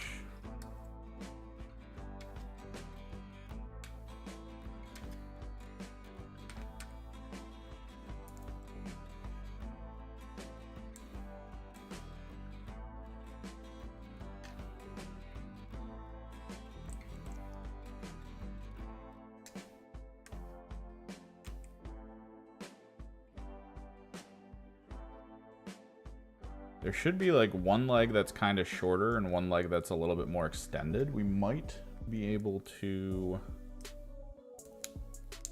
benefit this unit by doing the extended legs on the back and then the shorter legs kind of on the front.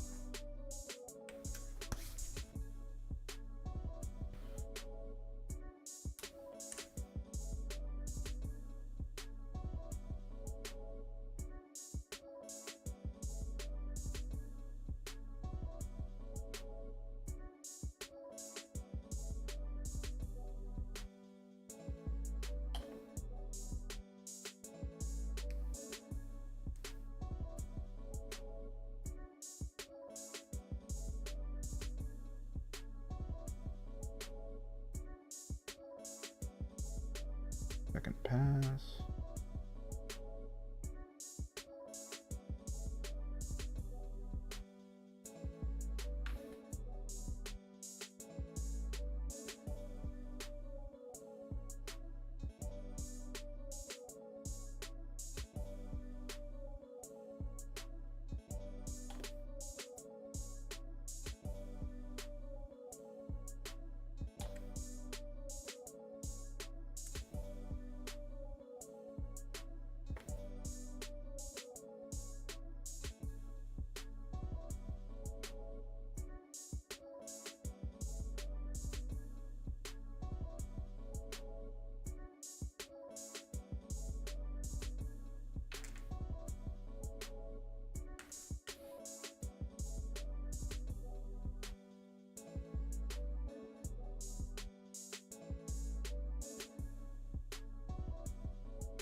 Trick in the goal at this point is I'm going to need to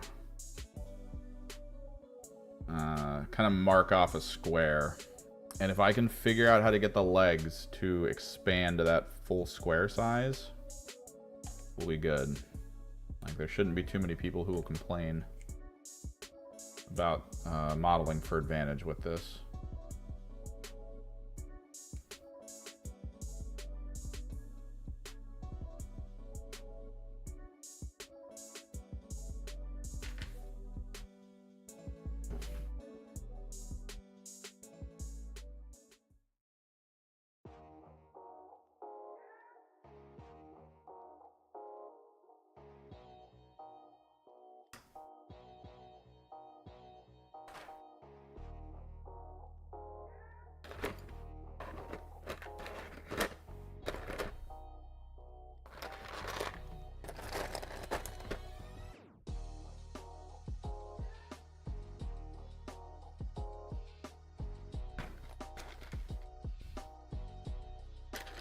I also want to pull these out.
To the shoulder horns.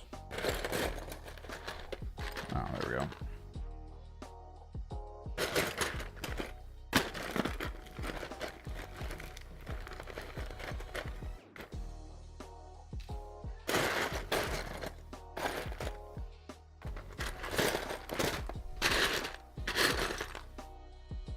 Still a little baffled that I only had one half of a Forge Fiend head.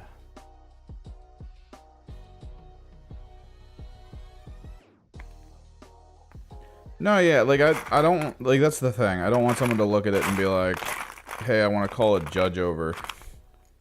Because I think you made your tank too small. I want him to look at it and be like, oh yeah, there's no way I don't see that thing. And I'll be like, yeah, I know. That's why I built him this way.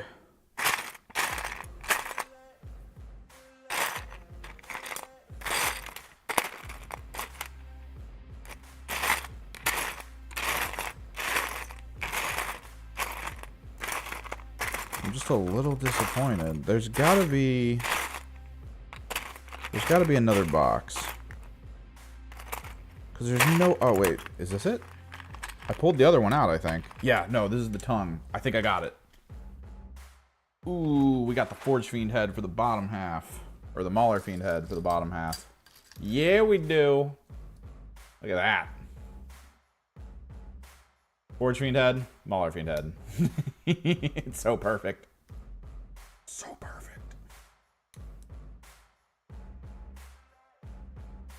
I think it's actually more perfect than you'd think, because the little ear armors fit perfectly there. I just have to shove a green stuff ball in that back part of the neck, and then boom, you've got yourself a Mauler Fiend and a Forge Fiend head on a singular model.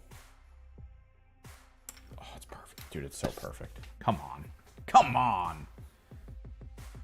Okay, so we got to figure out how to build this thing, though. What are the legs like?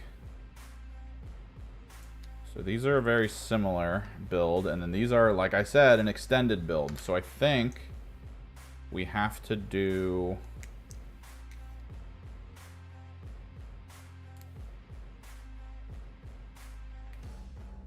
And I'm going to have to cut the connectors off. But I think I do that there, and then we have to figure out how to connect the other one to like some components to be on the back.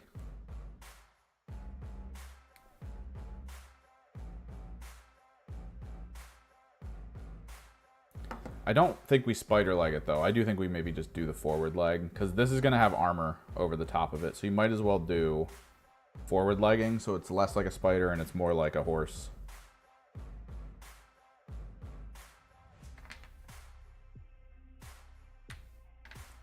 But yeah, you do that, and then the back legs are the taller version. So, in order for me to kind of see this better, where's my tape? I'm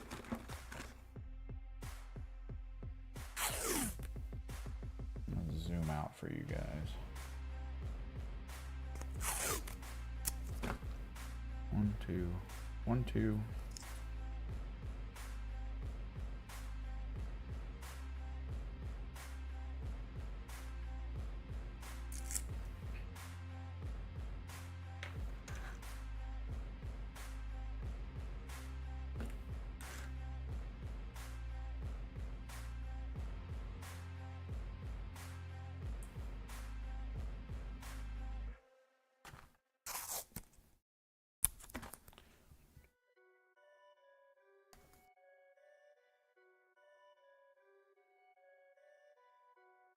This is kind of the square that it needs to fit in.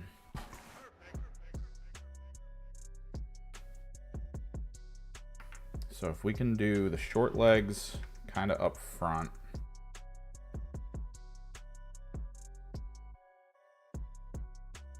I feel like the upper body is really what's going to get into that square if we go the route that we were looking at.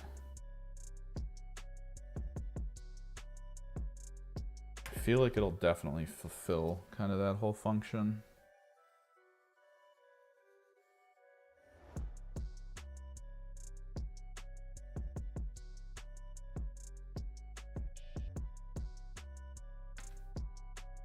But this kind of calls into question the basing here. Like the way this is gonna work, I don't think it hits the full 6.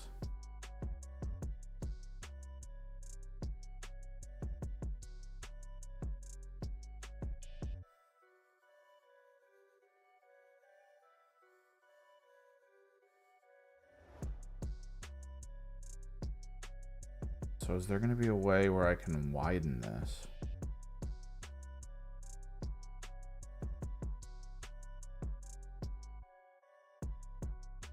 Oh, it's definitely gonna be taller. I think it might be as tall actually, because the Defiler is kind of like a box and a head, and this is gonna be a box and like another box, which is probably gonna be head.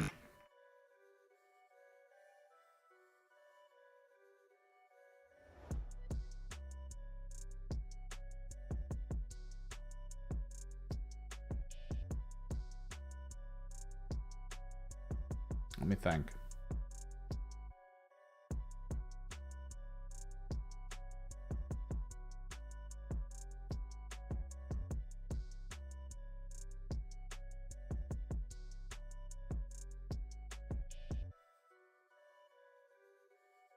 Do I have something that could probably push this?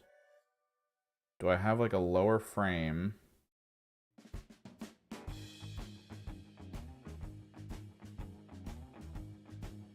Okay.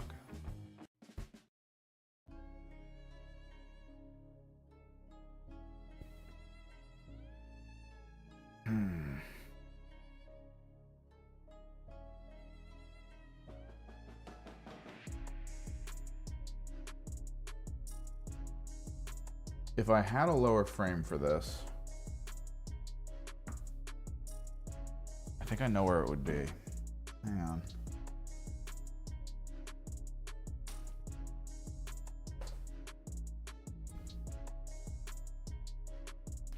Because I have pieces from a much larger knight.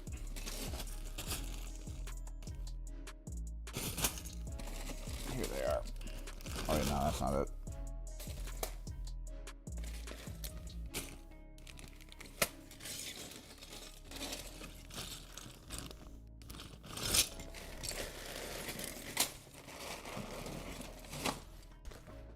Oh, so what the hell is in these bins? Regular components, regular components.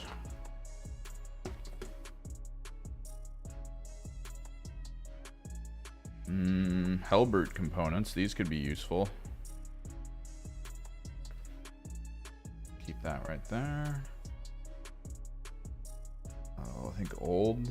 Yeah, this is like regular Dreadnought components. I have no idea where these regular Dreadnought components came from, though.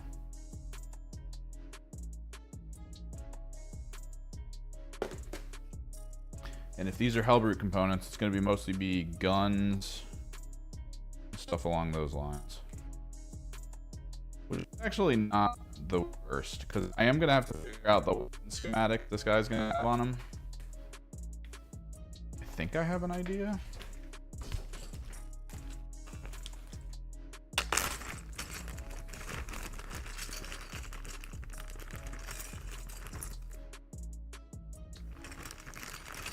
I think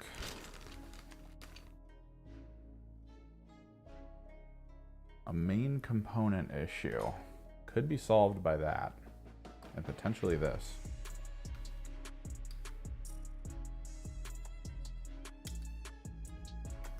I think that's the actual mid joint, right?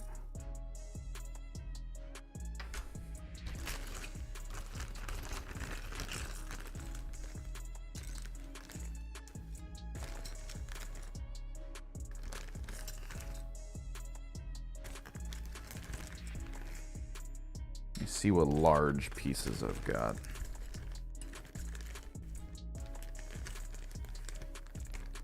Because if we can sort of organize something to work off of this, that'd be great.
part of the idea is that we're going to have to kind of merge these in from the back. I want it to look like it's got sort of that backside reinforcement.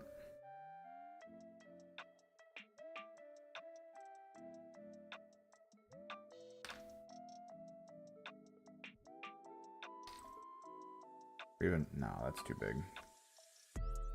Do I have enough stuff for one of these arms? Because that would be great right now.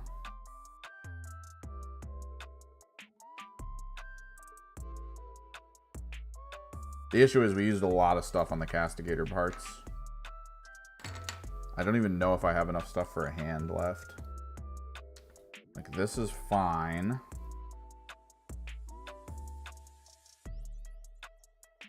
But I think this is it. Who texted me?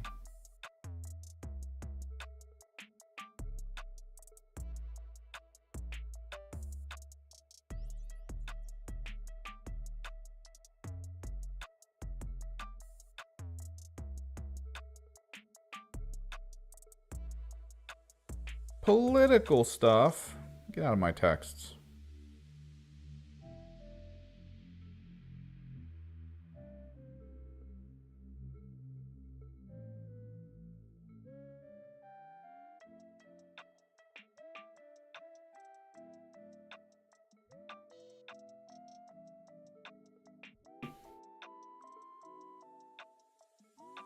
This is a toughie. This is definitely a toughie. I gotta think how we're doing this. We're gonna have the 2 melee arms, that's fine.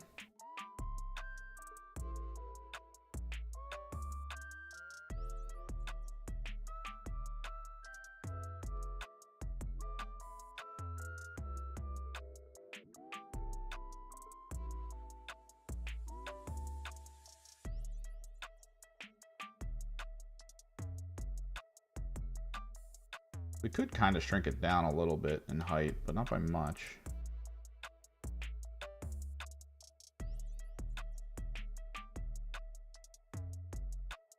Oh, this would be so cool.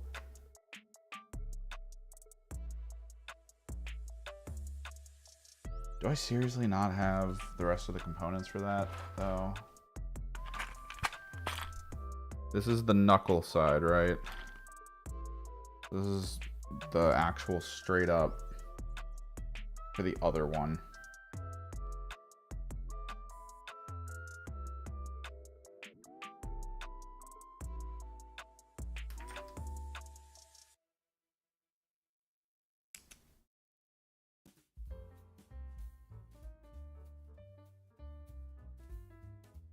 But I don't think I have a closed fist.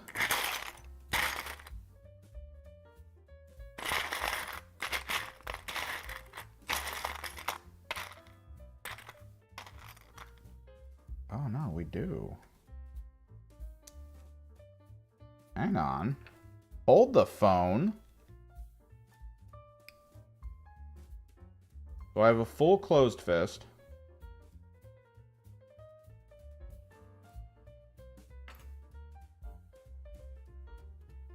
The only one not actually fully accounted for is the armor component that's supposed to go on top here.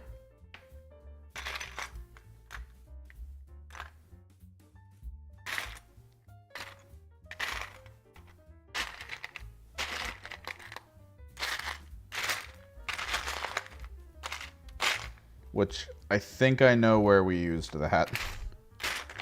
That one I'm pretty sure does not exist anymore.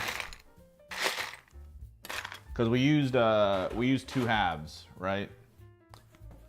Like we used 2 of the same ones on the top and the bottom of the castigator gun.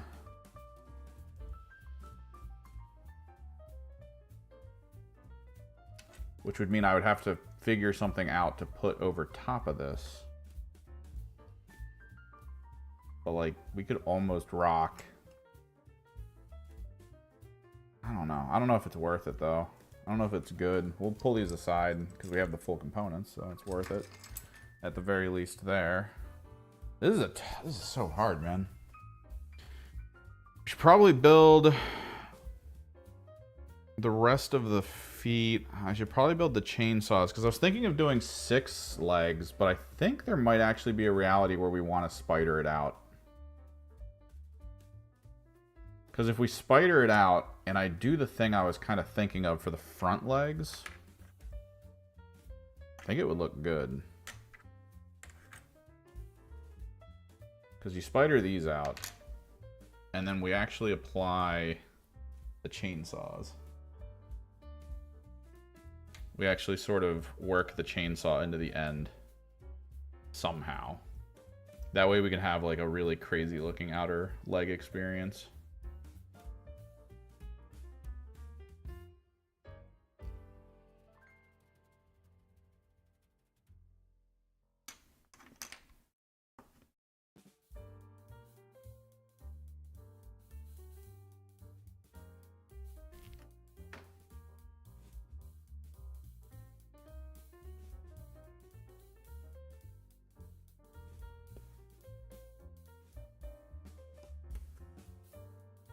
Because we were planning on using the hands as the close range melee weapons.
Zoom.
getting in the zone, man. I gotta work on the illustration when I get home tonight. I gotta finish this frickin' Ninja Turtles poster, dude. I've been sketching and resketching it for weeks now.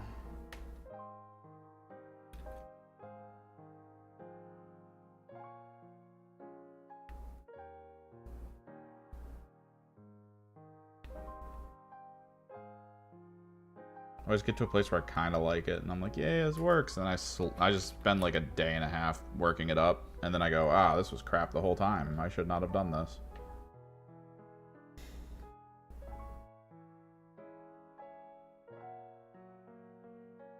Digital work, though, man, you have to do some stuff while working digitally to like ensure you're paying attention, which I kind of hate. Like, I get too caught up in, like, zooming into stuff, and then it's just over at that point. That's why my small screen tablet isn't the best to work on.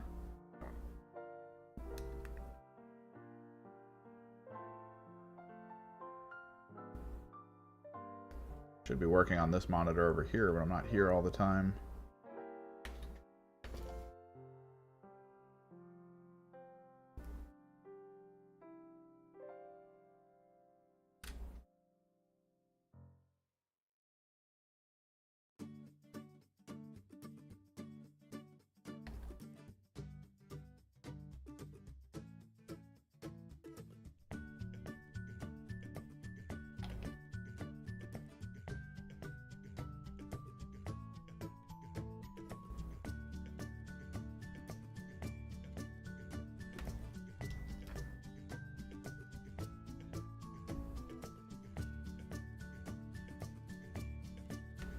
If I had more chainsaw hands like this, I think every leg would be this, but I only have the 2. We're gonna have to make do with this, which isn't the best.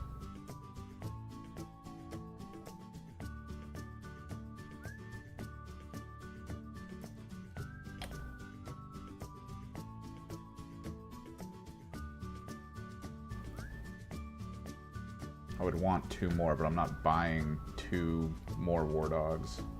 That's not happening. So the question, can I invert these? Doesn't pop in properly.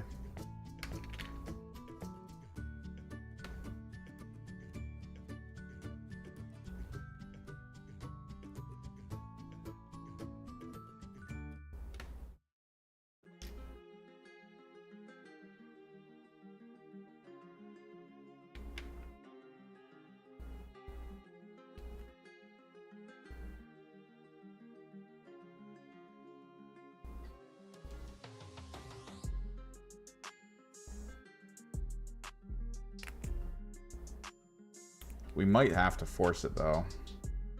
Because this looks terrible. Maybe it's okay.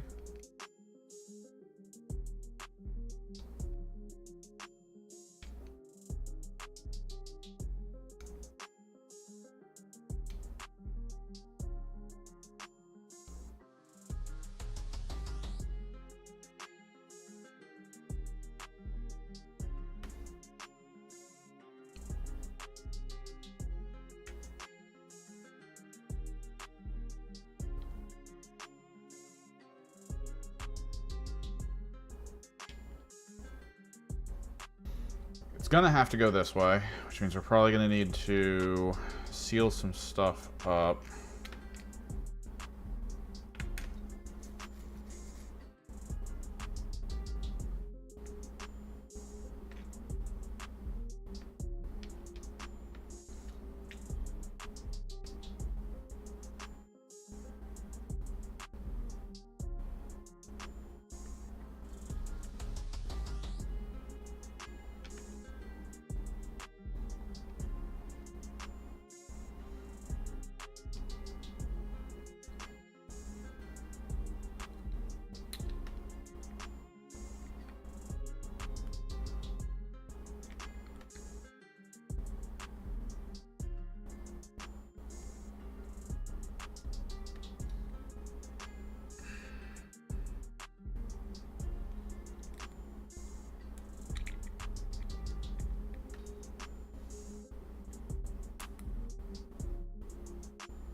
We're getting into the hard part.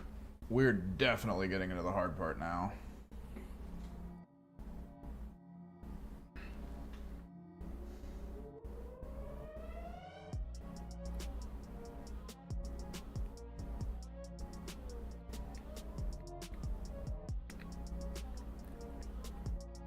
Because this would have to be, if I'm doing it the other way, it would have to be like this.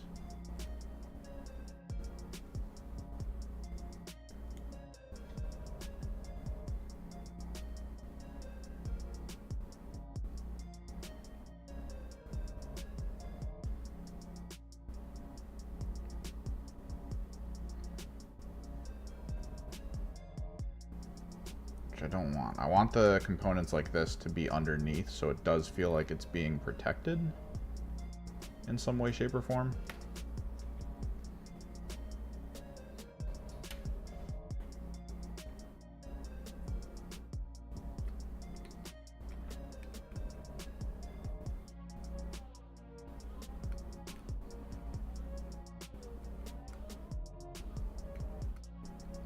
I kind of want to see if we can figure this out, where I just do this angle.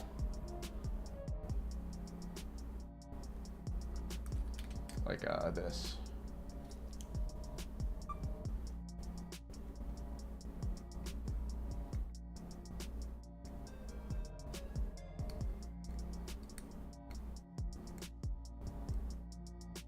I have to figure out how to merge this in.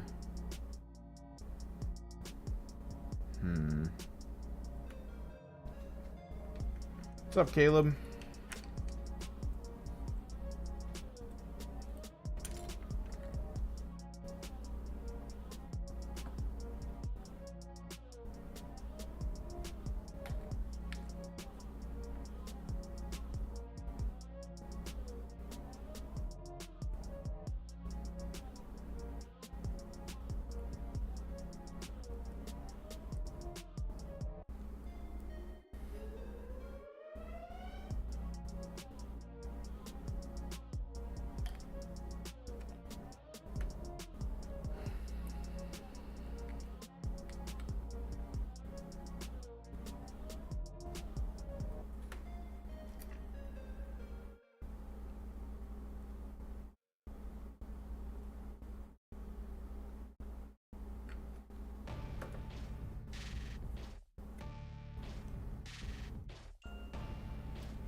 Doing some hardcore converting.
Oh, this is actually a lot easier than I thought. It's just we're gonna clear these, and then this just flatly glues basically there.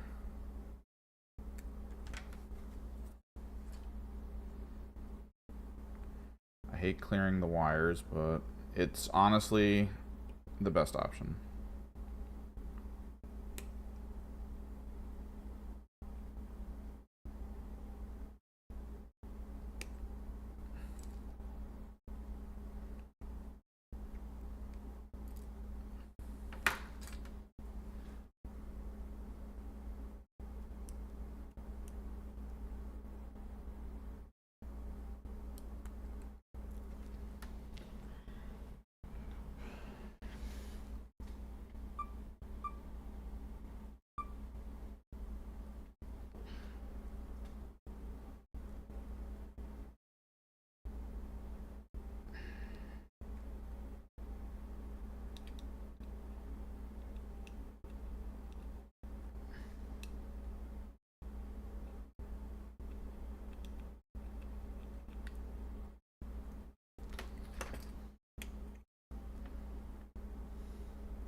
So the key thing here is we're gonna have to kind of like shave a lot of this down. So like this needs to go.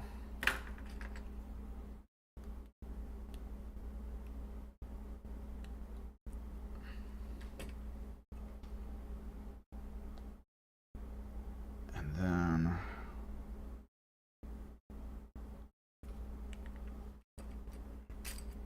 I gotta kind of like pull this in a little bit.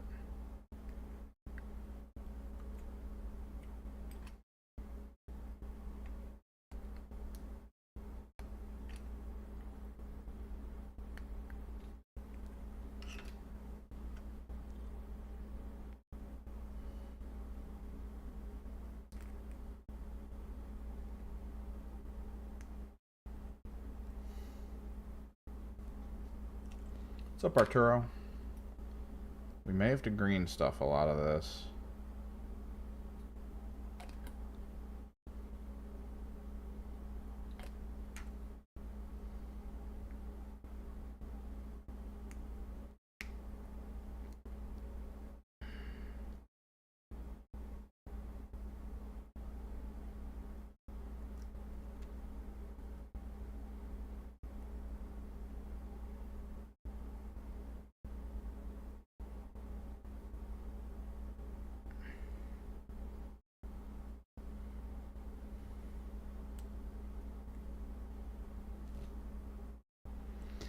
We're at the hard stage. We've kind of already passed over the part that I knew would work, and now we are in the uncharted territory of attempting to figure out, you know, every step going forward. So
let's get a little bit of green stuff going, because there's no way it's just going to hold based on that.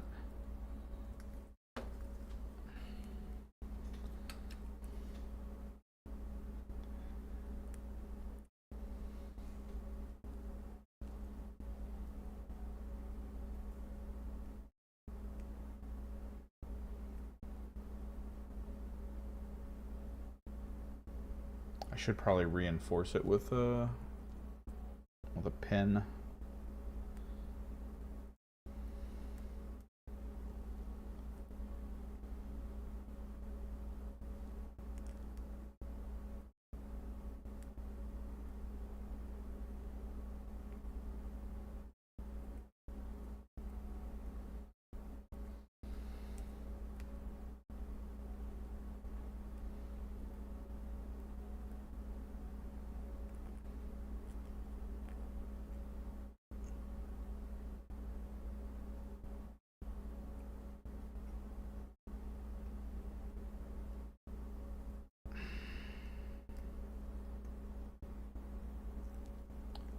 Green stuff makes everything work.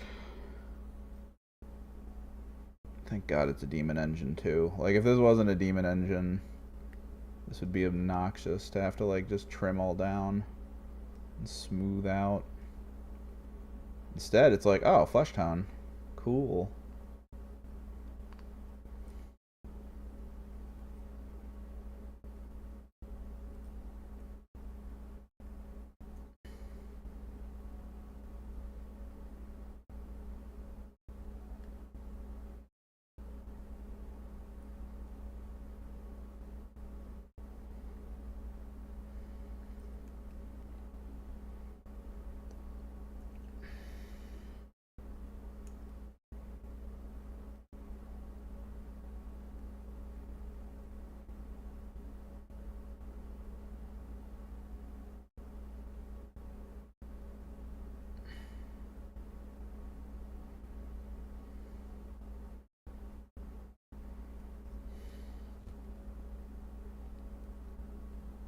The main one doesn't, which means there's actually no rule for a base on it, which kind of sucks. I personally would prefer to have just purchased a base and been like, oh yeah, we got this.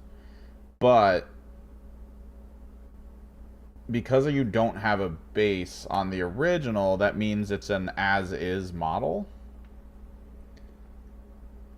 Now, the Soul Grinder, which is a kind of a similar unit, like it's a similar body model for the most part, has a base. Like they decided to give the Soul Grinder a base. Eventually they might claim that Defilers need a base.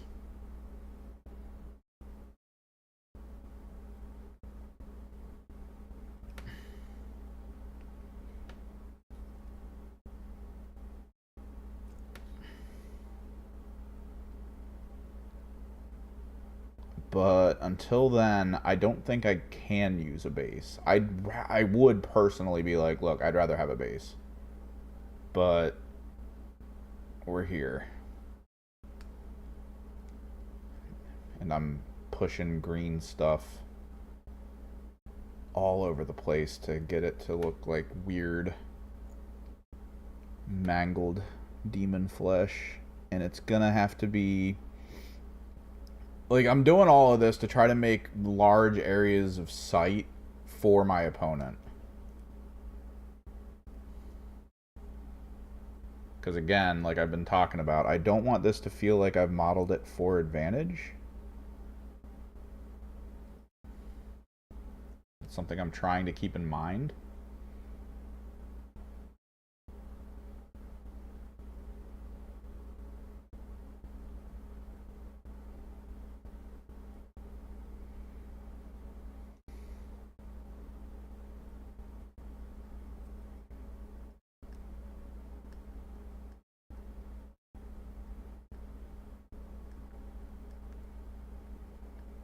Trying to be mindful.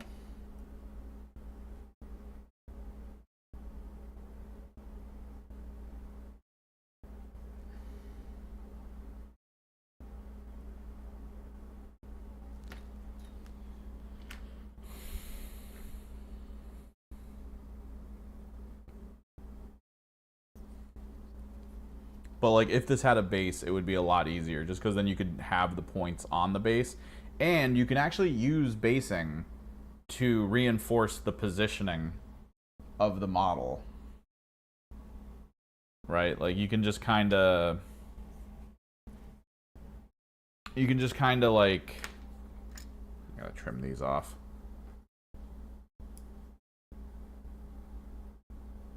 You can kind of be like, oh, well, these legs aren't exactly even. They're not exactly level. So then you can just like put plastic components on the base to go under where the feet are. Like I would have actually preferred them to be like Defilers are on a base. And I know in 10th edition, when 10th edition started to become a thing, there were a lot of units, I think AdMech had a few, where it was just a tank without a base. And then all of a sudden Games Workshop was like, guess what? You need a base. And I assumed the Defilers were going to be the same way, but then they never put basing in the new Defiler boxes. My guess is the Defiler is getting a refresh at some point. I don't know when and I don't know why. But I'm thinking they're going to get a refresh, and I'm thinking that refresh is going to come with a new base. And then everyone who currently owns a Defiler is going to need to do that.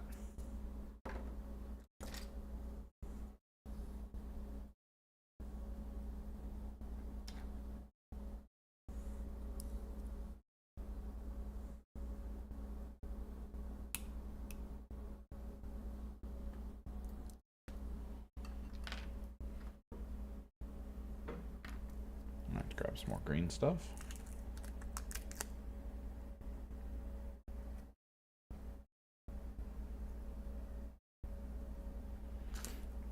I could, because I have Zangor heads, but I'm not sure.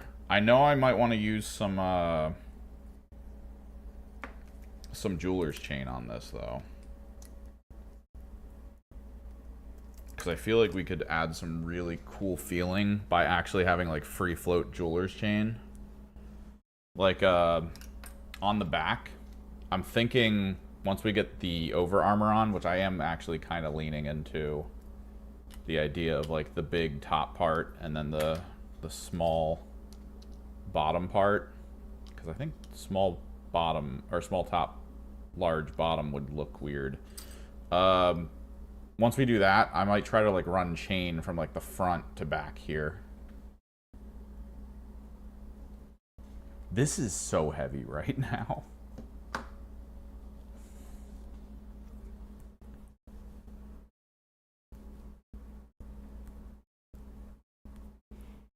I still have a lot of Zangor parts, so we can use those if need be.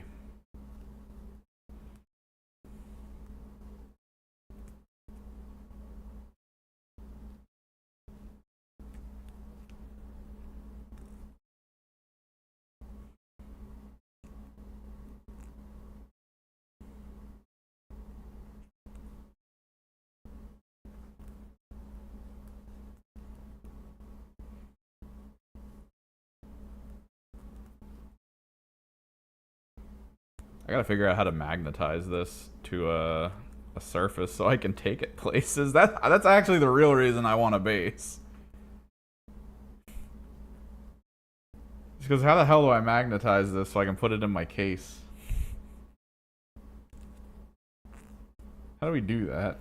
I'm so scared. I'm so scared right now.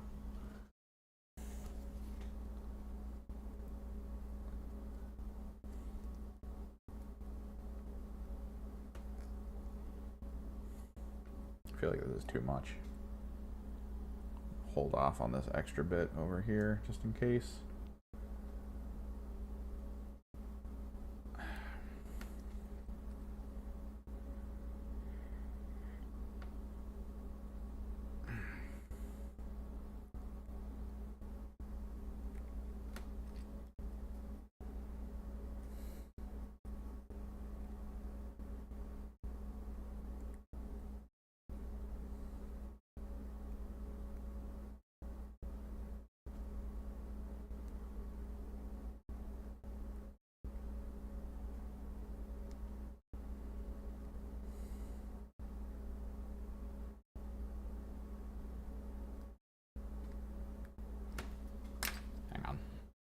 I'm trying to keep in mind that I need to record this.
But yeah, I was talking earlier in the stream. I'm starting to visualize how the Disciples of Tzeentch and AOS, like the full-blown game, work. And I'm okay with it. I feel like a lot of their faction abilities are sort of a smokescreen. Like, whereas most other armies, the faction ability is like a, hey, this is kind of what you get, so you know you're a little bit more survivable than most, or hey, you're gonna get some like extra damage, and that's kind of how your army works. Hey, you're gonna be able to manipulate melee timings fairly easily, so that's great, right? There's a level of it in the Disciples of Tzeentch where it doesn't seem apparent at first what you're supposed to be doing. Because you've got the burning thing, and the burning thing sucks. It doesn't happen that often. It's not like effective enough to really be scary. I do like the idea that you can choose, once you get it to be a burning unit, you can choose to try to do the mortals, or you just leave it on as a buff. That's actually very useful, and hopefully they don't change that. Because I don't see the point in trying to do 2 mortals to a large squad that heals. I could just leave that on until they try to heal.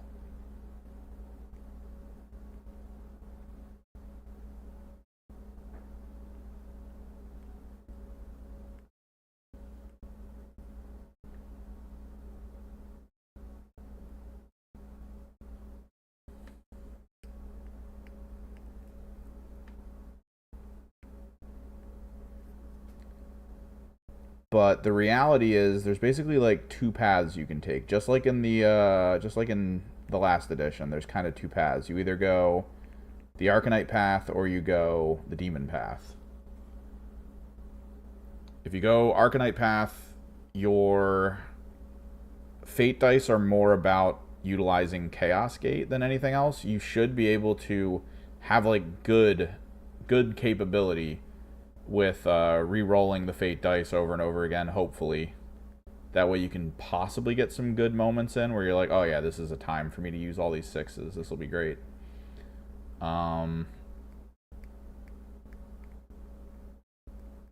But since you can't rely on that, the key element of the Arcanite is to use the spell that gives you as many dice as you have fate dice to roll.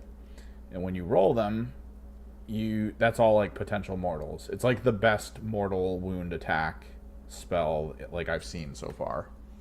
So it's not about you spending mortals, or not about you spending fate dice. It's about you kind of just keeping them. That way you can roll as many mortals as you need to.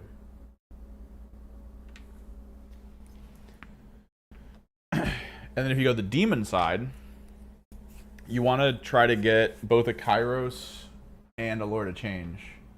Because between the 2 of them, you can do a lot of stuff with the fate dice that doesn't even involve you needing the rolls. That's massively important to me, in my opinion. And I think you want to try to do, at least for a few squads, like your up front and personal squad should probably be a reinforced unit. Like, I'm probably going to run my Blue Horrors as a reinforced Blue Horrors unit.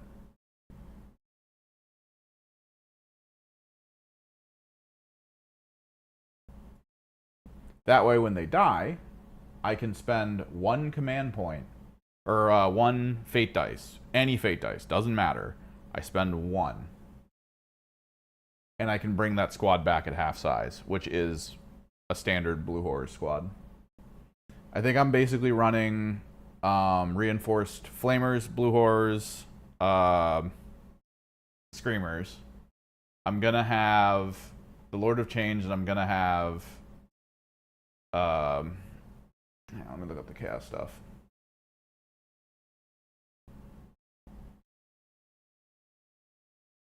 Because this also gives me transform to spawn, so I might actually take a couple chaos spawn in this list. I think like 1 chaos spawn on average, which would be an auxiliary. 1 or 2, maybe 2. We'll see. But yeah, so Kairos gives +1 to the wizard casting rolls. The Lord of Change doesn't, but the Lord of Change gets once per turn in your movement phase, expend a destiny dice to return a demon squad at half size. Return it anywhere within 9 inches of this unit and outside of 9 of enemies. So, like, if you roll a ton of 1s, you're just sending demons in because you're expecting to turn them back into regular squads. Like, you're fine with that. But then, Kairos, if you roll a couple 3s, like, there's a lot of spells that are 7 cast, and Kairos, or even 5s, like, there's a lot of, where's 5s for summons, 7s and 6s for general demon stuff, right? So if you roll some 3s, Kairos actually, you take a 3 and then you can take a 1. You turn the 1 into a 3 because that's Kairos' rule. Now you have 6 plus 1 for Kairos, 7. So you can get 7 casting rolls out of him if you roll 3s. You don't need to roll 6s with him. If you get a 4, you can easily get to an arcane suggestion at a roll of a 9. Like, it's a way to be like, oh, I flubbed something. Good thing it doesn't matter. Because then you just have options. The question is how I build stuff after the fact, and that's gonna be a problem.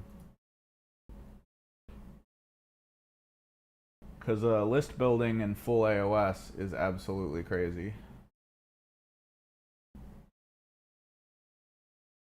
Go to battle profiles.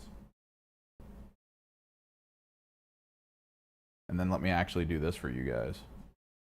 Since I'm waiting for the green stuff to dry a little bit. What time is it? 12? Oh, we got time, dude. We might actually get the base of this done. I want to do the actual head next. And then I think we might start on the guns and the arms to try to get, like, the core of the upper unit looking like what it's supposed to look like. But while we wait for this green stuff to dry a little, fade. Yeah. So the way you build lists is a little obnoxious. 17.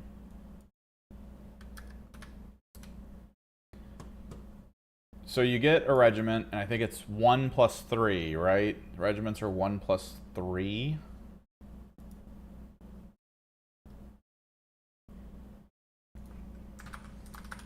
I think it's 1 plus 4.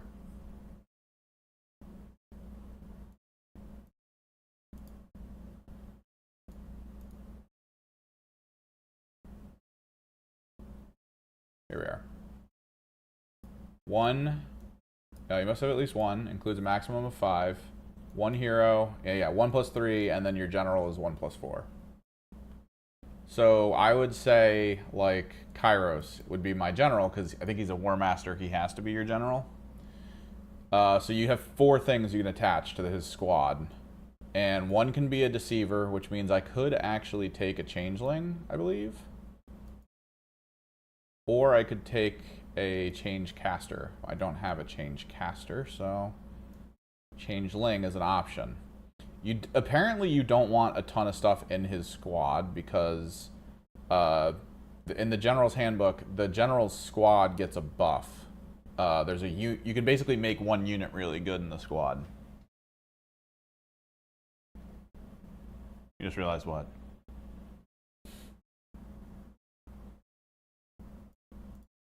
So in this squad, you kind of want like 1 assassin unit almost that's going to outright annihilate something. So I could either do a reinforced, where is it? Screamers. To have 6 Screamers with a really good benefit for killing enemy general units. Or I could lean into Flamers, because Flamers are actually really good in general, and you kind of keep them back. So you reinforce the Flamers. That would sit in Kairos' unit.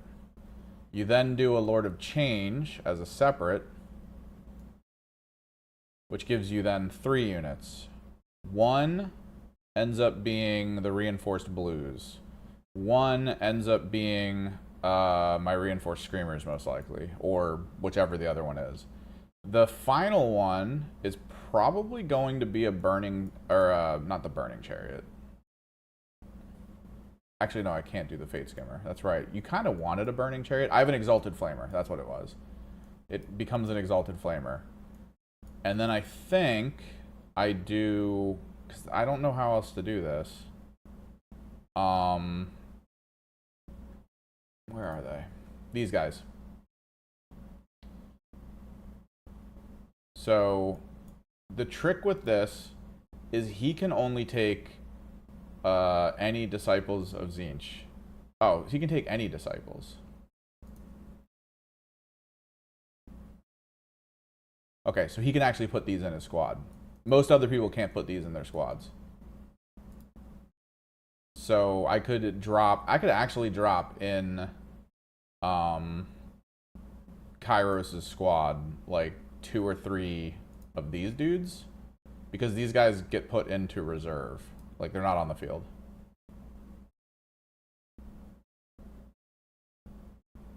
And then maybe a changeling. I don't know. Maybe not. I feel like you could target the changeling way too easily and screw me over. But it depends on what I have as actual stuff. So yeah, like, you can build that way. And then you have 2 regiments that you place down. It's crazy, man, looking at this. I feel like a change caster would have been a better idea for me to just have, maybe. Add 1 to hit rolls for combat attacks made by friendly units that target a burning enemy unit. So he would have to sit in a group to trigger this. The other alternative is the other one that I have, which is the chain. And then I do have the spells you can summon, the manifestations. So that's fun. But this guy, I could put him in the squad. He sets up, and then afterwards he can get picked up and then deep strike. He gets deep struck anywhere within 3 inches of an enemy. Anywhere outside of 3 inches of an enemy. And then in their hero phase, I can pick an enemy unit within 9 of him, roll a dice, and on 3+ have their move speed. And then in my hero phase, he can do this, which is actually really good. Subtract 1 from the hit rolls, attacks targets this unit at the start of your next turn. So you have to do it in a way where he can protect himself. Let me check the Gaunt Summoner. Gaunt Summoners are demons. I like Gaunt Summoners. I do like how they work, because they are crit mortal, which is one of the strongest things in this game right now. Not only that, but if you have really good fate dice, you can basically one-tap any hero, right? Oh no, it's this one. Is it the other one? Oh no, here we are, disc. This is the one that's important. So if you have a bunch of 6s, like if you have 3 6s, this is horrifying, because you can just run over to any big thing or squad or anything and just be like, all right, I'm shooting you. I roll 3 6s. So I roll my D3s because they go straight to mortal. You can't save them, and the D3 is the damage. That is horrifying. That is one of the most horrifying functions on the list. Also, you can put 1 squad into reserve with him, which I don't know who I would put in. But then pick an enemy hero in combat with this unit to be the target and make a casting roll of 2d6. So enemy hero, roll 2d6. If the unmodified casting roll exceeds the target's health characteristic, it is automatically destroyed. Some of the biggest units on my army, I don't think can be killed with it. Yeah, you can't on 2d6 unmodified roll a 14 or a 16. But when you're playing against people who are like, oh yeah, my leader has 8 wounds. If I have 2 4s in my fate dice, because you can actually fate dice your casting roll, I could go, oh, that's cool, he has 8 wounds, right? Fly this asshole over. Freaking 14 inches. Just fly him over. Get into combat. Actually, it's hero phase, right? Pick an enemy hero in combat. Oh, you have to survive in combat. That's the issue. I get it now. I was like, that's way too powerful. But since it's your hero phase, the best time to do this is when someone charges their hero at you. Oh well. I do still like these guys. I just think maybe they're not as good just because of the reactive.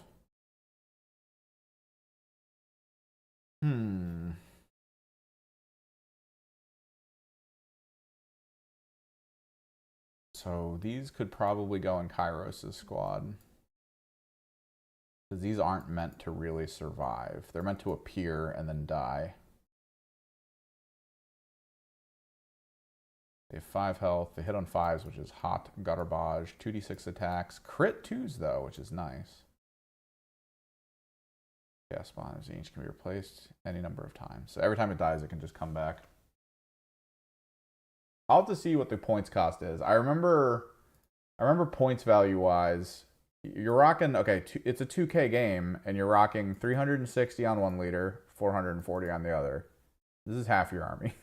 Like, this is almost half. Like, this is right there. And then the rest is, I actually think the demons that I have take me to 2,000. I don't know how you run what people used to run in this list, which is like 3 Lords of Change and 1 Kairos. What do you have with that? Like, what else do you do? Where do you go from a Kairos and 3 Lords of Change combo? I think you get enough points to like do a reinforced blue horror squad, and then that's it. That's all you've got. It'd be insane.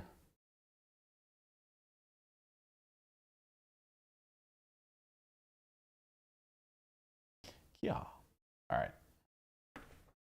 Drink some water.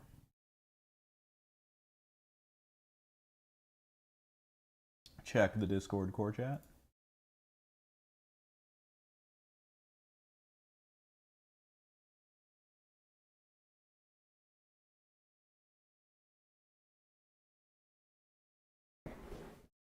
So, things we can apply to this. There's the double-sided piston, which will probably go here. There's the armor component, which will go here. I have other armor components as well, which I can probably just put on top of here.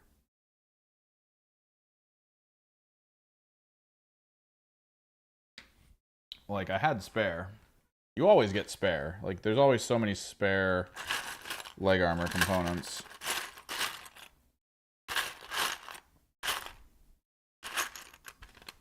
Actually, am I going to get spare on here? Because that would be ideal at this point. Also, we should probably do it quickly while we still have a little bit of green stuff that's malleable. 2, I think you don't get any spare on here. 2, no, I don't think you do. So the ones that I had spare must have come from maybe the armigers.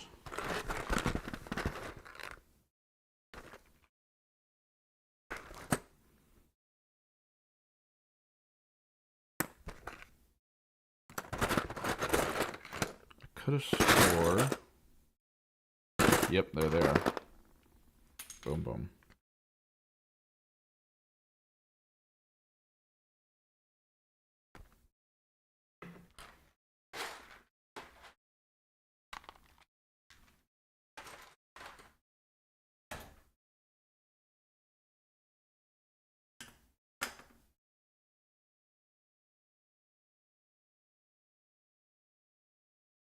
Music still going? It is not. I feel like that went by really quickly for the music.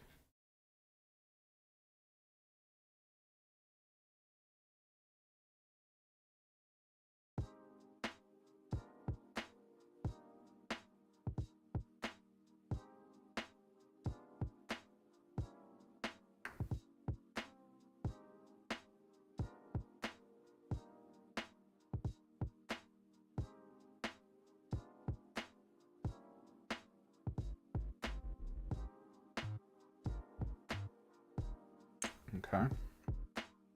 I like it. It covers up a lot of issues.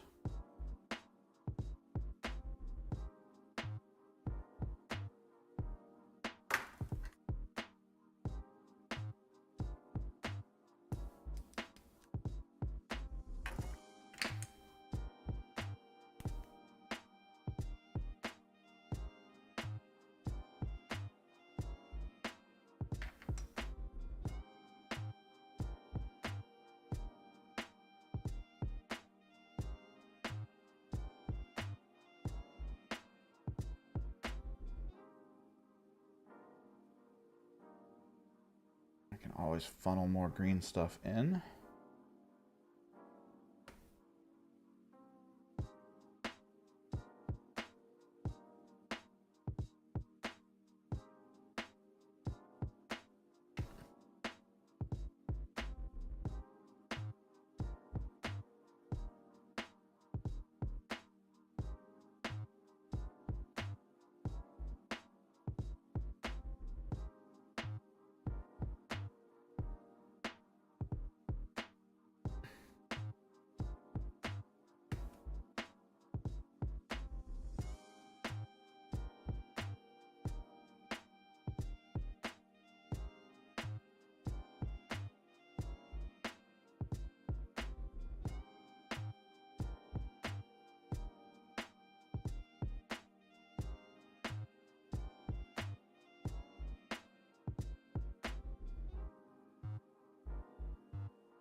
I'll definitely apply more in a bit. Want to get kind of like the baseline done though.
All right, let me get the green stuff for the neck.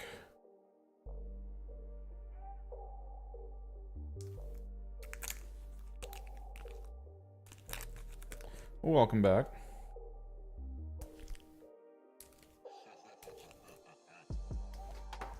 Green stuff. Yeah.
No, that's why we've already glued the armor on. They're not going to be the same color scheme.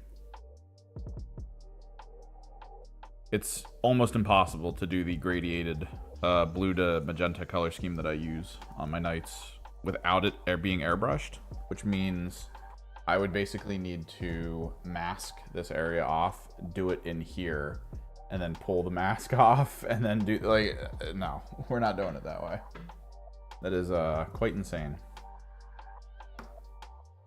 Don't know if I'm gonna need all of this, but I might.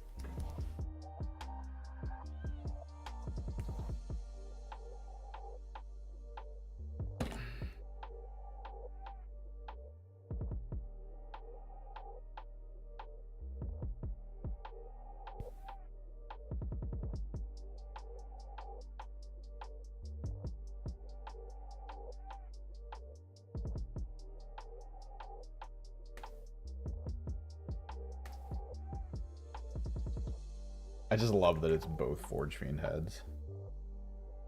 Like, come on, that's awesome.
Ah.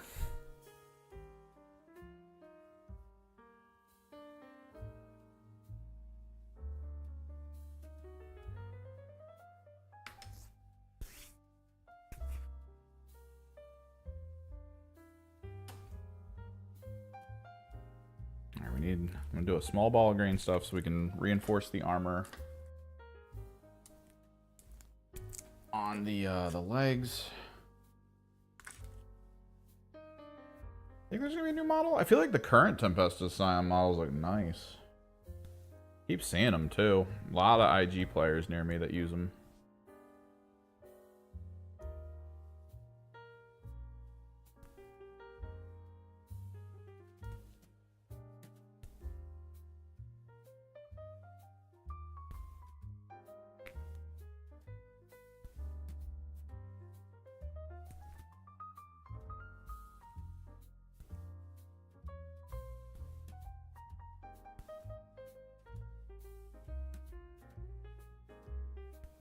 I mean, at this point, they're launching the models for Kill Team, right? Like, so if it is a refresh of Tempestus, which it could be, I think the only Tempestus Scion boxes I ever see are from, like, 8th edition. So, like, maybe they're doing it.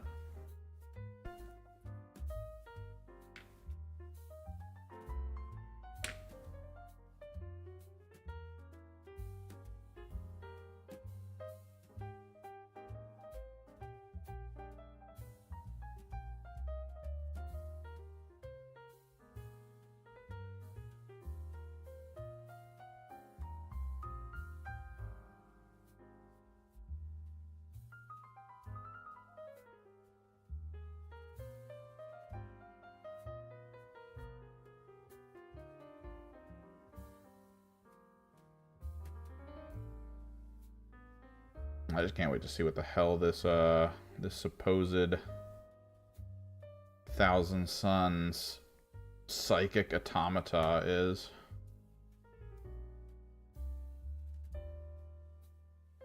All it needs to be is a frickin' that psychic freaking Hellbrute or Dreadnought or something. You go Siren. Just do that, please. It would be perfect.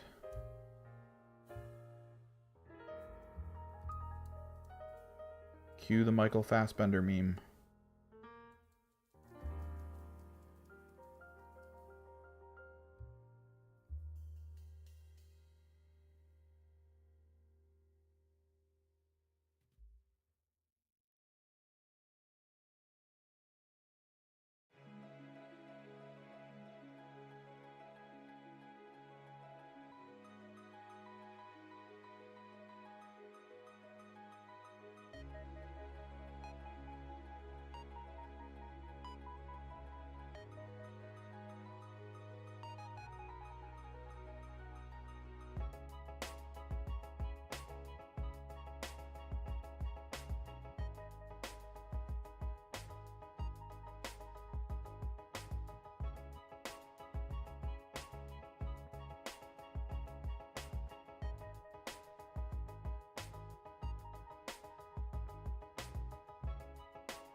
Dude, all we need is our Dreadnought, man. That's it. I'm not asking for much.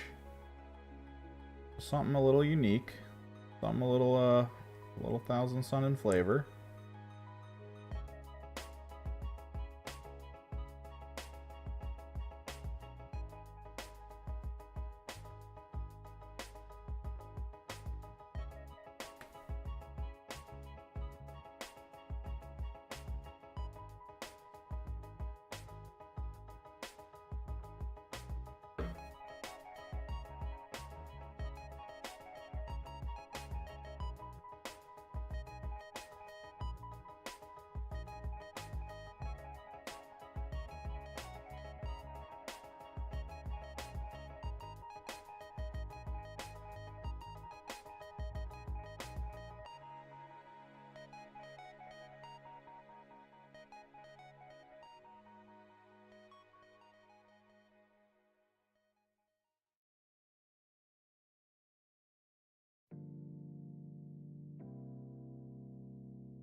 let's do the rest of the legs. Let's get the rest of the leg components together.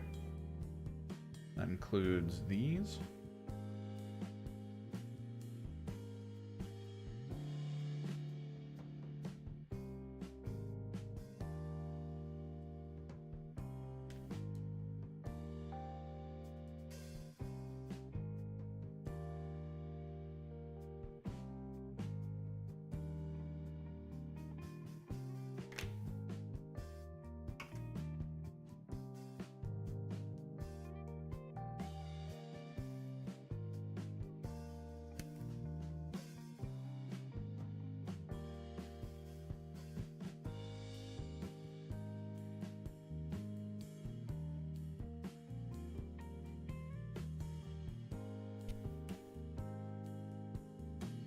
Dude, it's all we need. Like, we need a Hellbrute that doesn't suck, in my opinion. I feel like that's... They wanted the Demon Engines to be that way. You can feel it. Because Demon Engines are really good. I can't deny that. Mauler Fiends feel really good. If you can pull off the melee with them. Forge Fiends feel great. Like, Forge Fiends feel so good.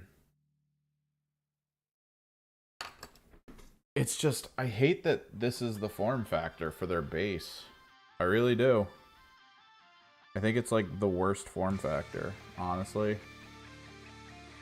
Because a Dreadnought is just a small round, similar to our Hellbrutes. And then they're like twice the height with better guns. Like, just better in general. And it's such a weird concept to me. Right, where is the leg armor that you get normally?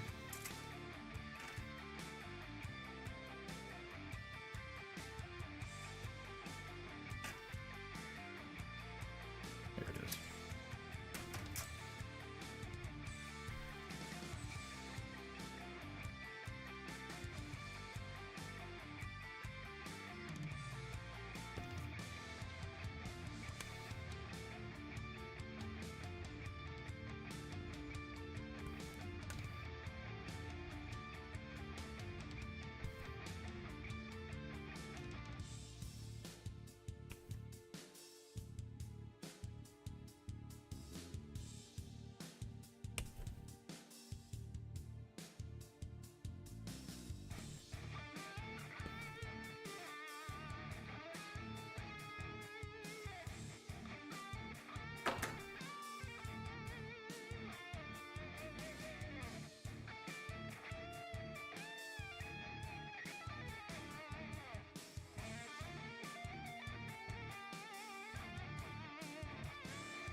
I should be grabbing my Jadefire box next weekend. And then I actually want to do a Spearhead video. That's like 100% something that's on my docket. Try to get a Spearhead video out. Go over kind of the condensed rules. Go over my thoughts on it. I'm going to try to get some more games in against things that aren't ghosts. That'd be great. I feel like I could maybe stand a chance. Because I do have one big criticism of Jadefire when it comes to that versus Combat Patrol. And it's that Jadefire, whoever gets initiative, they're in combat. Like, the game isn't about, like, posturing, positioning, and trying to, like, get the high ground and do cool stuff over there and blah, blah, blah. Like, it's literally about someone's gonna get in combat with you first, and then it's all about recovery, which honestly doesn't feel great, but is probably one of the best learning mechanics for the full-fledged game, if you think about it. Because, like, that's just gonna happen, and the game, I feel, is designed in a way where, like, it's not lethal enough to matter. So you need to start learning the systems in place to allow you to, like, deal with that and move forward in your life.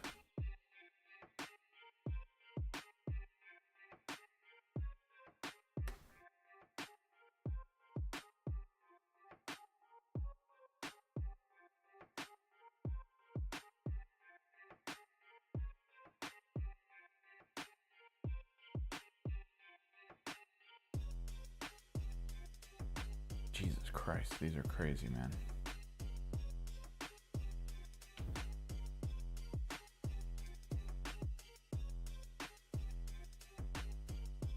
The thing is, I have options for the back leg, because I do have the Forge Fiend back legs pretty much in their entirety.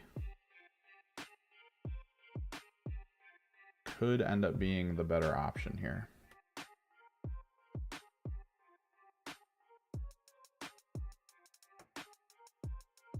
But like I've watched maybe like 5 spearheads like come and go, like 5 different games with a bunch of different people. Yeah, turn 1, friggin' you're charging. You better have your best charging unit on the front line. Just do that. And just go. That's all you can do. And if you didn't get initiative and you got charged, figure it out. Figure out how to recover, figure out how to reposition in combat, figure out how to just utilize all of your functions to the best of their abilities to maximize your potential for scoring points and surviving. And that's it. That's the game. Crisis management would be, I guess, the term. All right, so those are pretty much set.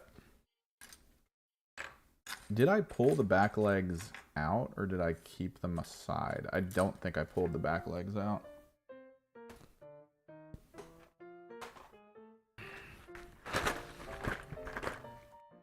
Here they are. Back leg.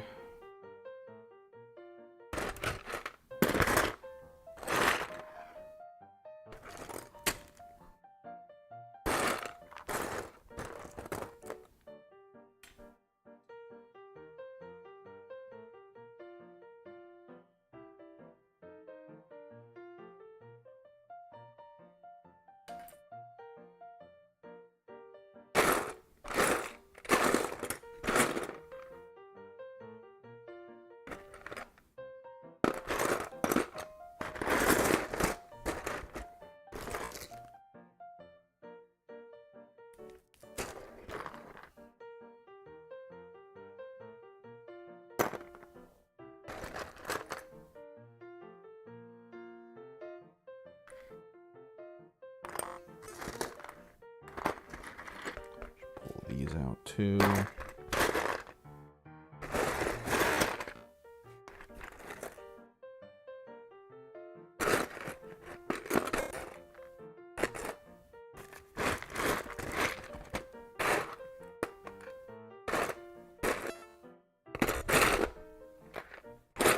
Did I already bring the other leg up?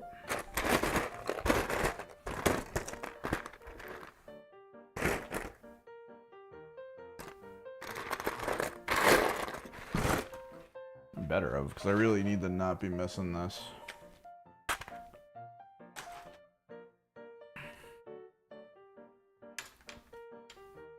So you basically have like the front side leg set up.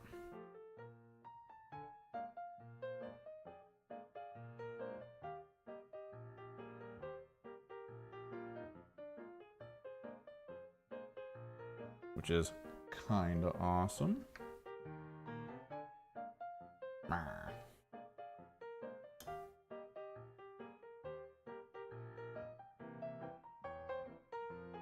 The trick is how I feel like these should work. Because this is really narrow, and I completely forgot how narrow it was.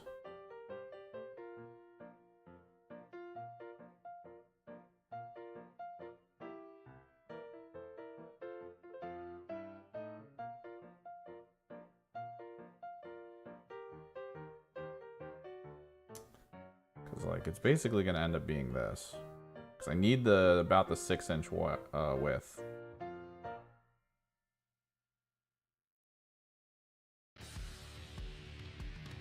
Because if not, it's going to be this, which is weird.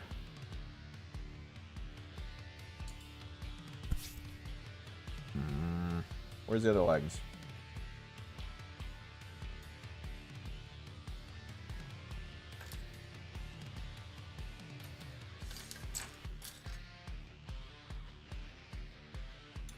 It's the other armor for the leg. Where's the other leg, though? Arm, arm, arm, arm. Uh-oh.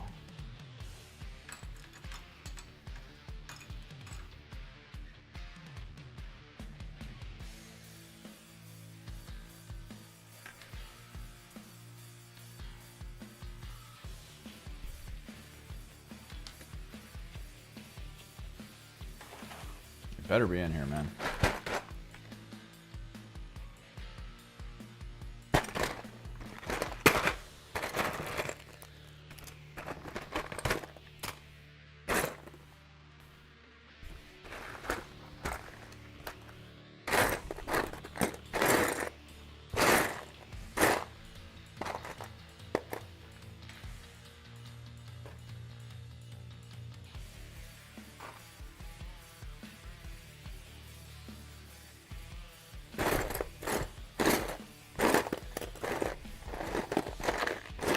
Got it.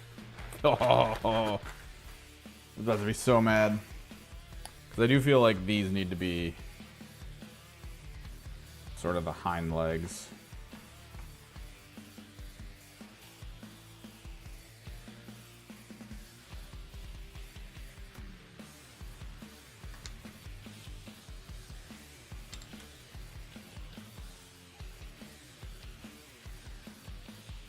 Or at least some form of leg.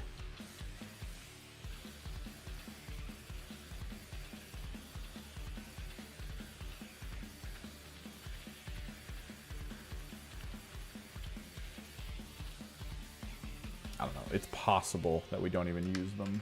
This is hard, man. Because, like, I'm looking at weird stuff here, and I'm thinking, like, oh, we just green stuff this whole back thing on. That way I at least have much more of a back to create the legs. But I really don't want to do that. I feel like this is enough. We just got to do a little bit more green stuff work up here.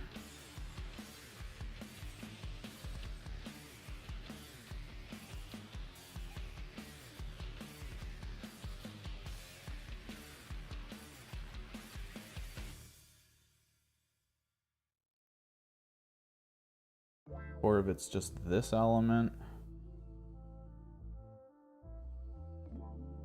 which leads into this element. And then we figure out how to get this back part to kind of be like these legs. Which I'm starting to think the way we need to roll is to try to figure out if I can extend the legs. Like, that's the core of it. Because these legs feel like Defiler legs now. That they're huge. And if we do like dainty little back legs, I don't know, it's not gonna feel right. But maybe it will.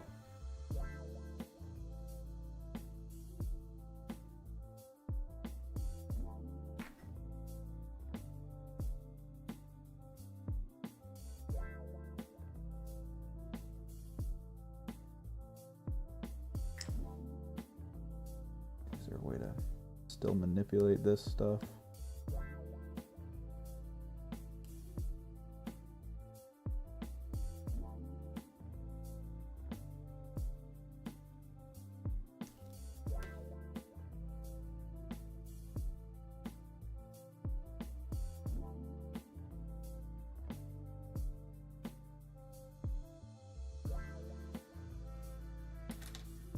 Like, this is going to be kind of low, I think. Maybe? Nah. That is the mid joint. It'll be decently high. We could go lower with it, but it'll be decently tall. Actually, it might be better to go lower with it. I don't know.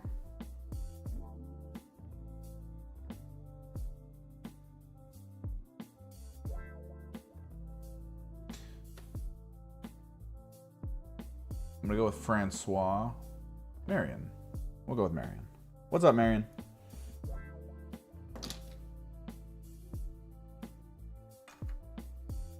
We're making some calls on this.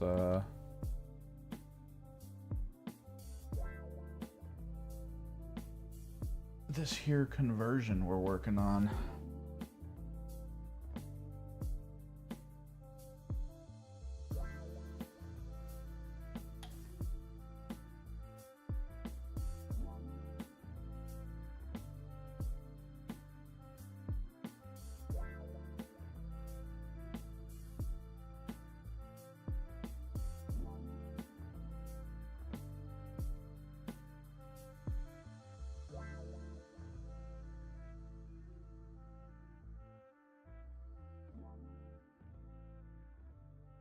Well, I'm thinking I might need to grab my Dremel tool. And we'll just do we'll just pin reinforce it.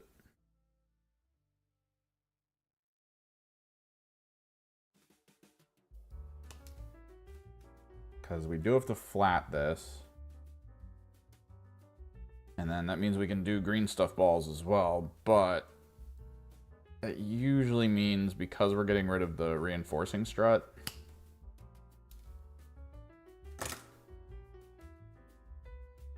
that you're probably going to want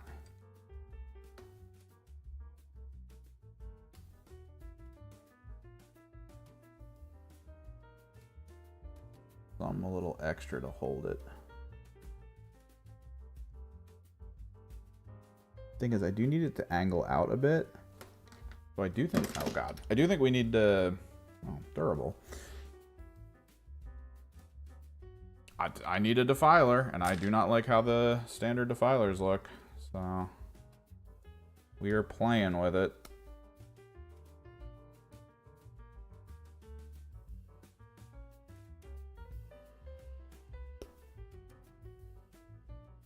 I need to shave down the backs of this because I need to rotate it out a little bit.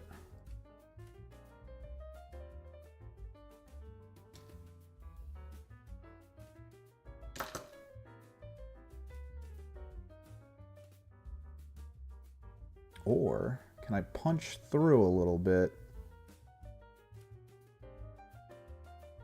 on the legs?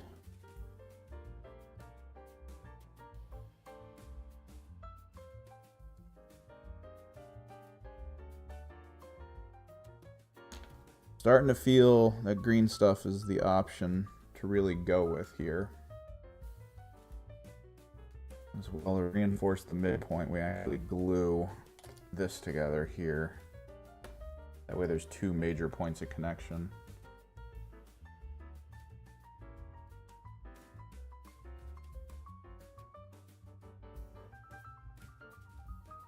I'm gonna let this dry a little bit. Set these aside. While we're waiting, I think we start work on actually getting the armor components green stuffed on and together. Because there's a big seam that we really need to hit, basically, like along this inner edge. That's going to end up just being green stuff.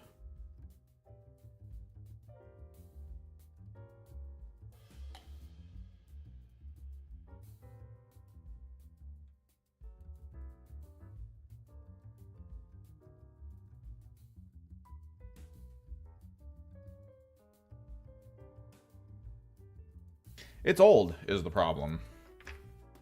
I used to have 2 of them, like back in 3rd edition. Then when I came back and I saw the Hellbrute and all the new demon engines, I was like, oh, dude. They must have drastically upgraded the overall look and feel of the Chaos Army. This will be great.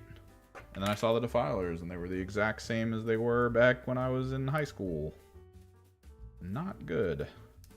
I was like, alright, whatever. Because those Defilers were the ones that came out. Like, those were the ones that were announced. Because back in that edition, artillery blast templates, like large blast templates, those were massively important to the game. Like, if you didn't have good blast templates, you were not going to have a good time.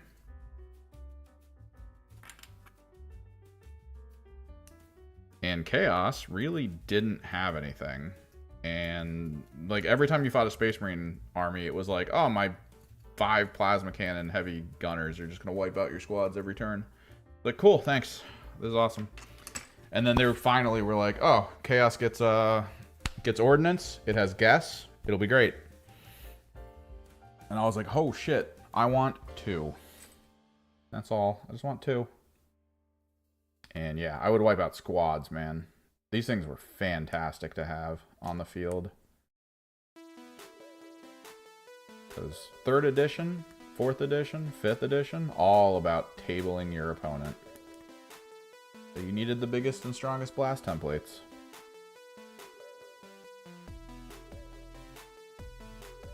You could have arguments with a nerd across the table from you about how many units are actually under that template.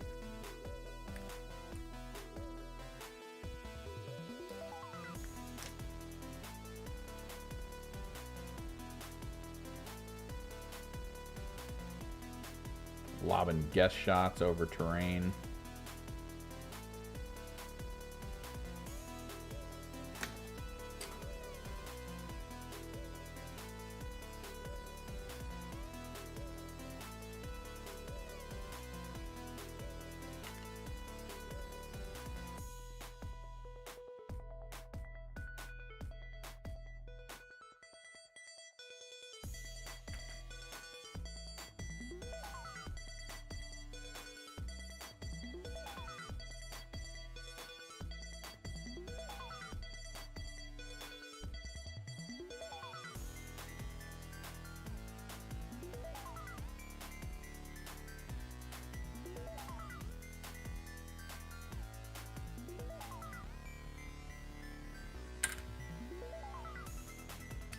I think we do this, and then we'll just green stuff it on to merge it kind of down. There's going higher on it. I don't know if it feels better or worse.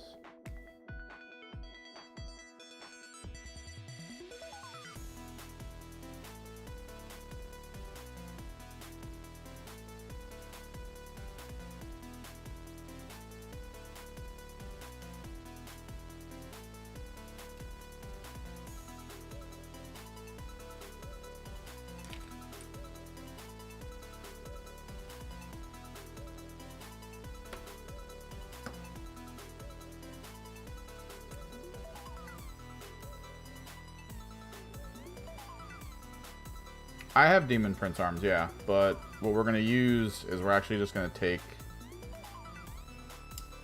the proper melee. Ooh, my brain is on fire right now. What are we doing?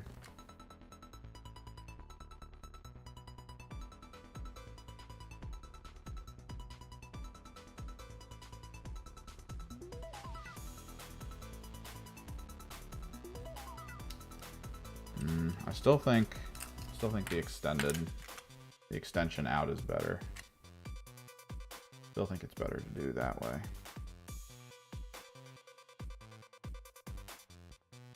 Which we're gonna have to do up top.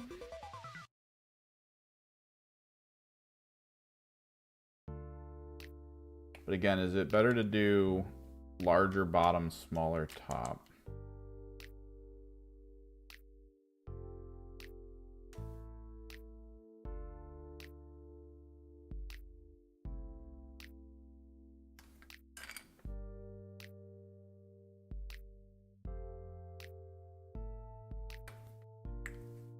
I need to see the weapons, is the thing. I don't think we do pauldrons yet until I see the weapons. Because the 2 guns, the Defiler, like, main guns are going to be up here. And then the melee weapons will be down here.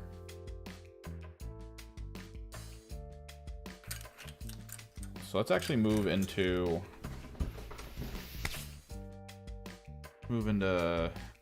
melee arm territory.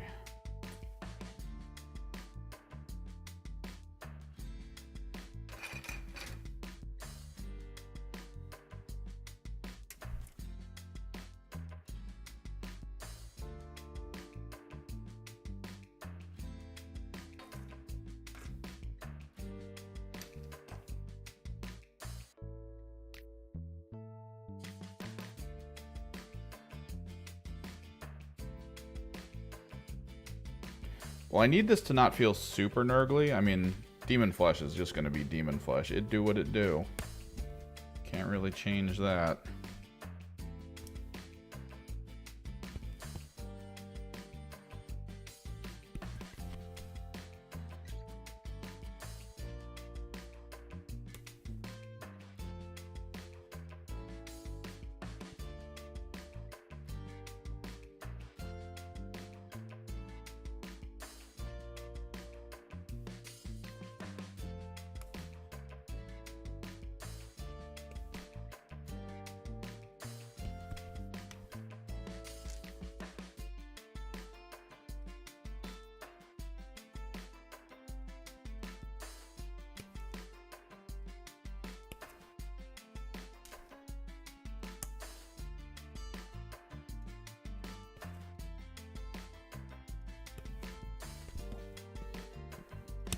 But these are going to be used.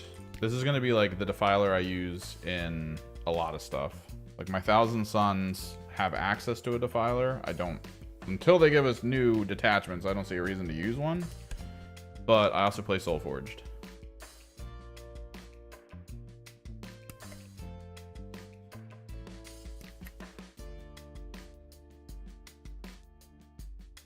It won't matter. I mean, it's going to be Tzeentch themed in essence. I have a lot of like Tzeentch iconography and stuff I can throw on it at some point here, depending on where we are in the build.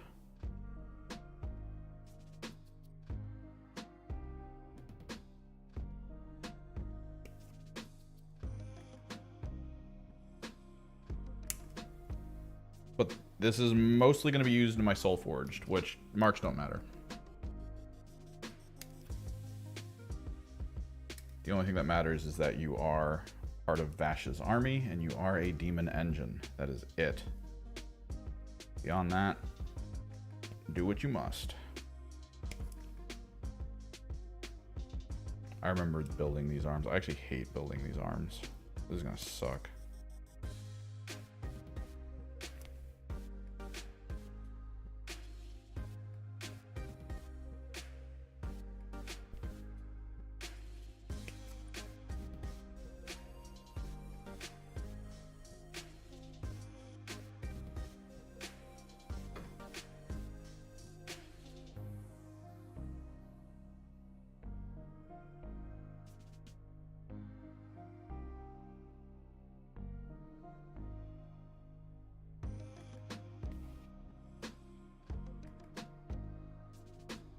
Nah, like that's the thing. I don't want to go completely crazy. I've seen people go completely crazy with these conversions where most of what you're looking at is just like whirls of insanity. Like, why would I want to put a staff on it? What does the staff mean?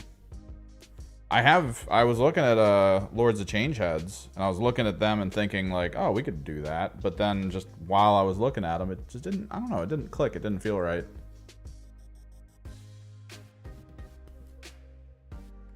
More and more, it just felt like, what would be the point? Like, it's just doing a thing to do a thing. I need to keep this, because it's already out there. It's already ridiculous in its existence. But I need to refine it back a little bit so that the components feel right.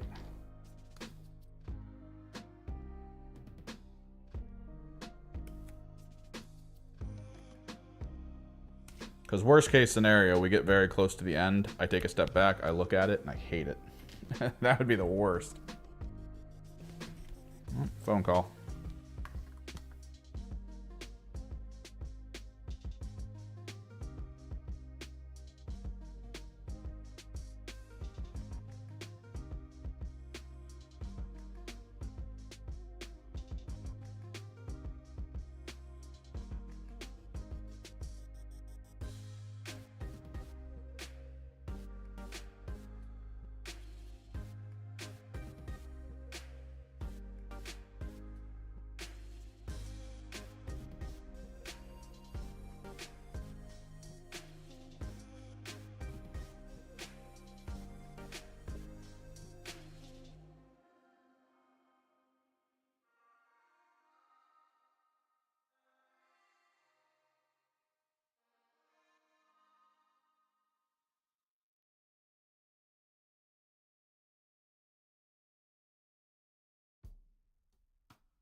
Well, the Defiler claws are huge, but we're going with the War Dog claws. The melee ones. Just because we're trying to use what we have access to, really.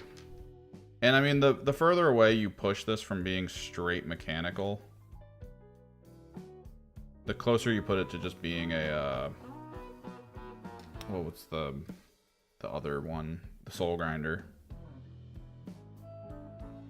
Because the Soul Grinder is just like lower half Defiler, upper half Demon. Which honestly doesn't look super good.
Part about working with green stuff that sucks is my hands are really sticky right now, so I'm going to want to go wash them in a second. We can get back to just doing general stuff without all the components sticking to my fingers. Not what I want.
I have latex gloves, but like even then, when you're doing green stuff with latex gloves, it sticks to the gloves and then it just starts ripping the gloves apart while you're working on stuff anyway.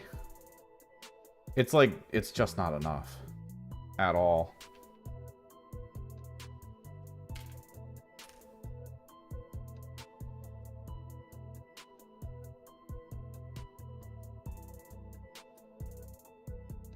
get the hand done first.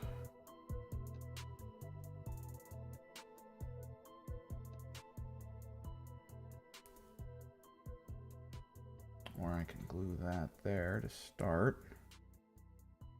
Because it honestly doesn't matter. I am probably going to solidify the gluing on this.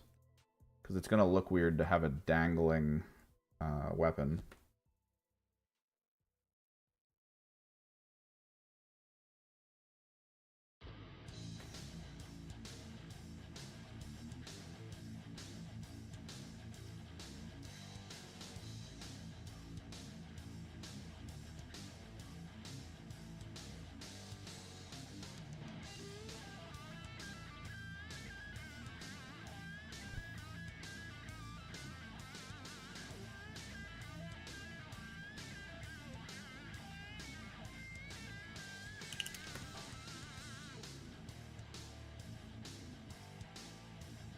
Damn you, Tamiya, for not gluing immediately.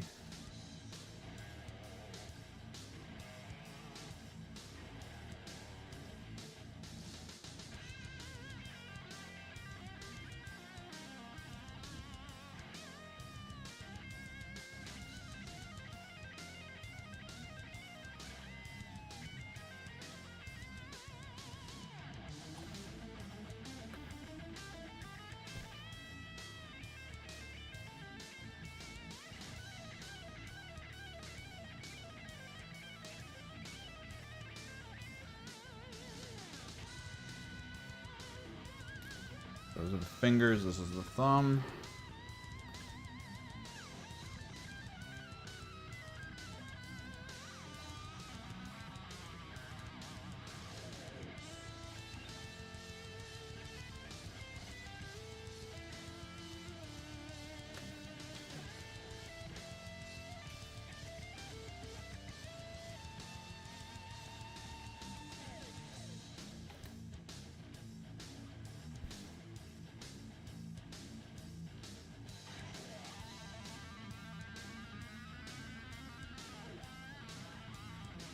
Yeah, but while you're doing the green stuff and the latex gloves are tearing up, it's getting to your hands anyway.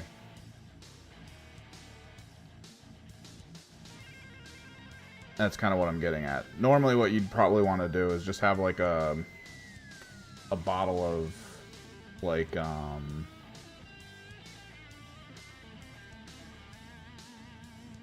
disinfectant, because disinfectant basically destroys adhesive, like goo type stuff. Just gets rid of it completely.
Always kind of loved this, because the idea with this hand is that you're supposed to keep it fully mobile so you can like pose it and have fun with it. Like that was the whole thing with the knights, was like, oh, you can put the guns on, you can pose them, you can do whatever you want.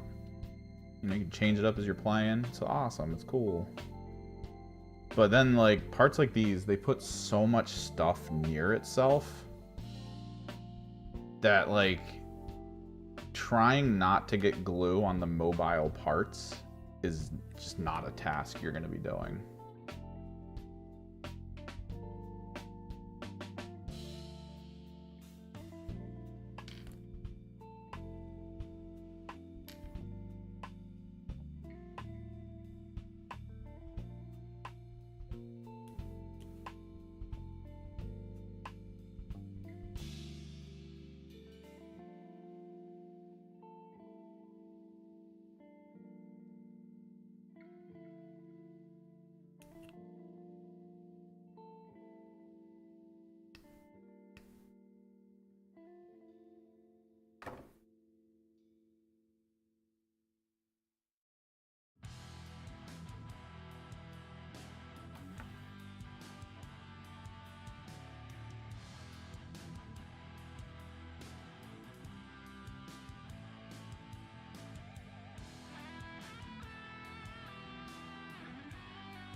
We're going to leave it kind of loose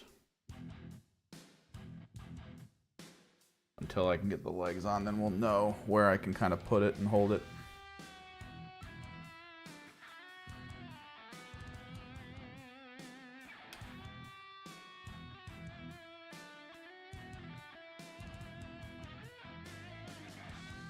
Trick is we can do this, but we can also apply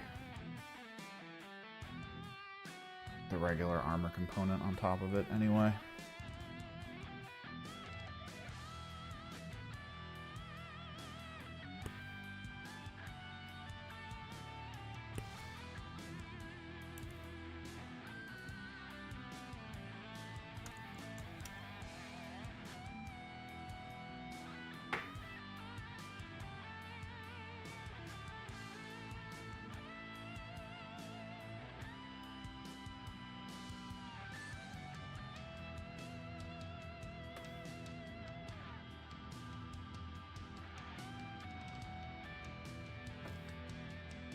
I feel like there's probably value in reinforcing this.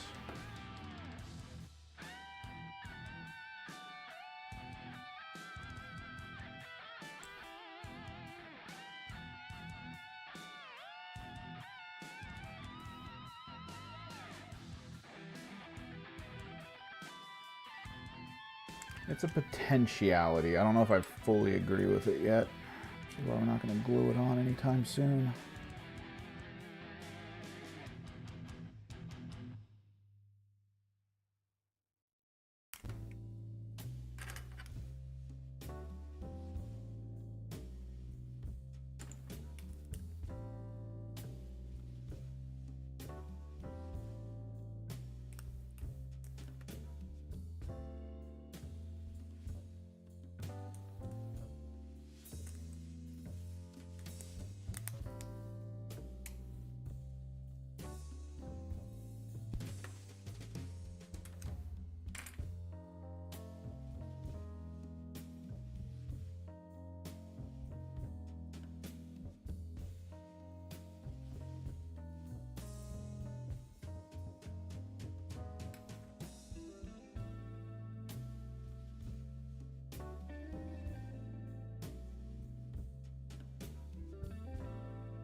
To think of potentially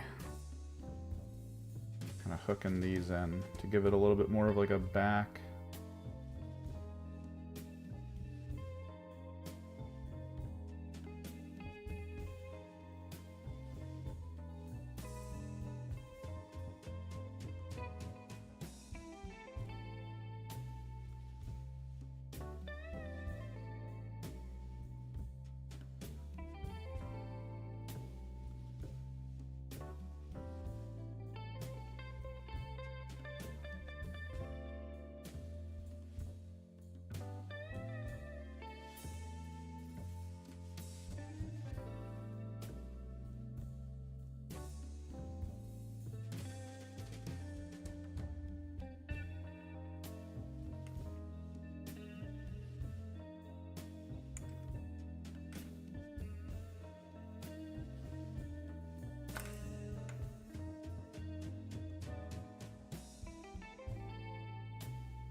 That's an option.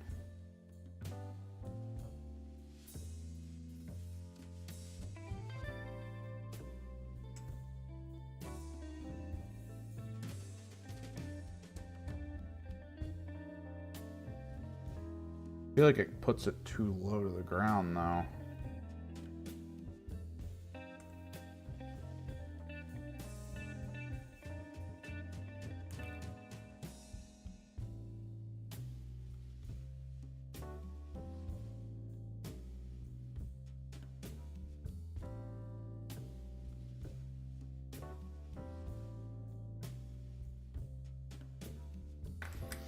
Oh, bathroom break. And I'm gonna think of stuff. We'll figure it out. Hang on.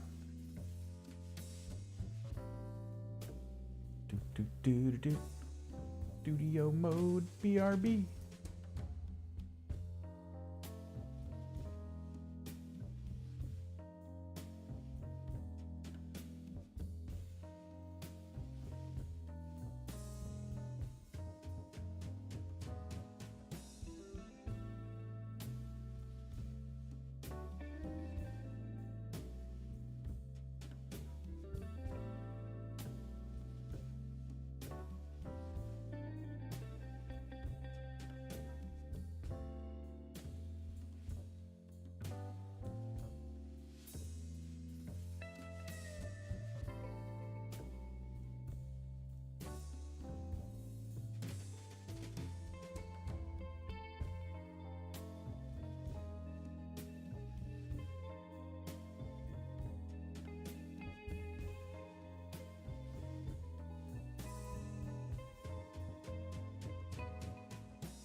stepped away for a second. What's up, 30R?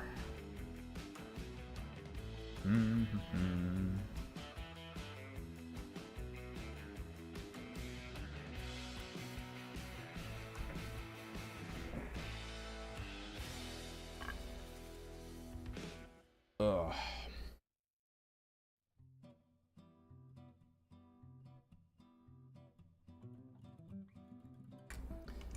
Okay. Yeah, I don't think we go that far. I think we have to do bottom legs.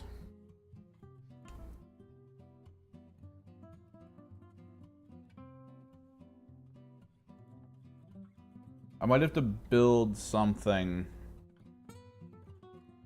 to kind of keep it together like that, maybe?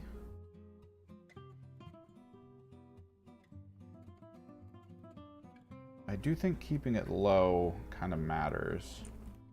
The trick's gonna come down to whether or not this is like the right choice, right?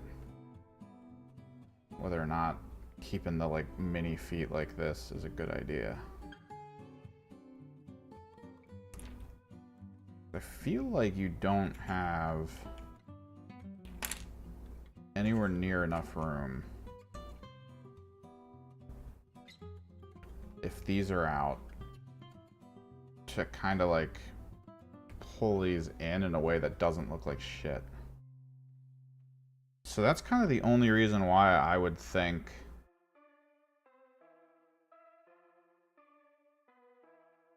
I'm doing all right.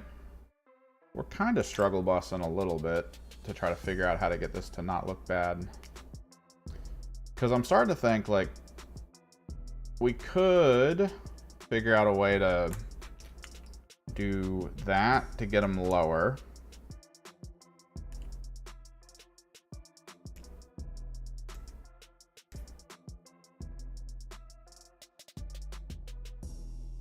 It's either that or, okay.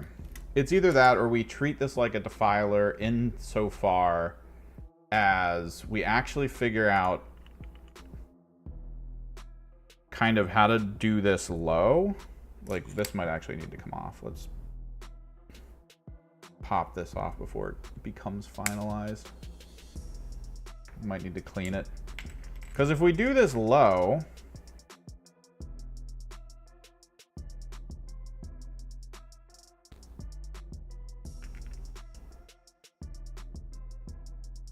and then we do the main guns up here, that feels like a lot better, I think.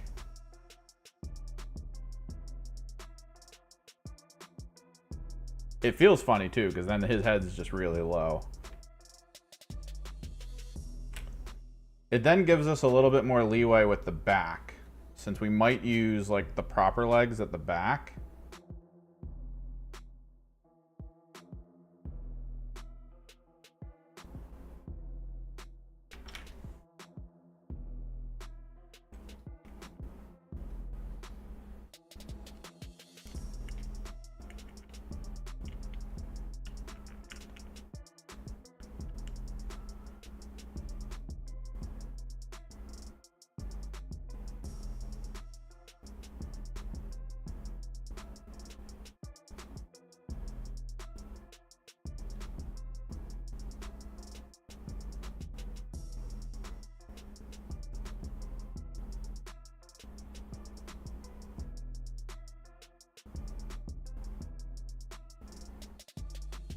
There's potential here to figure out a different manner as well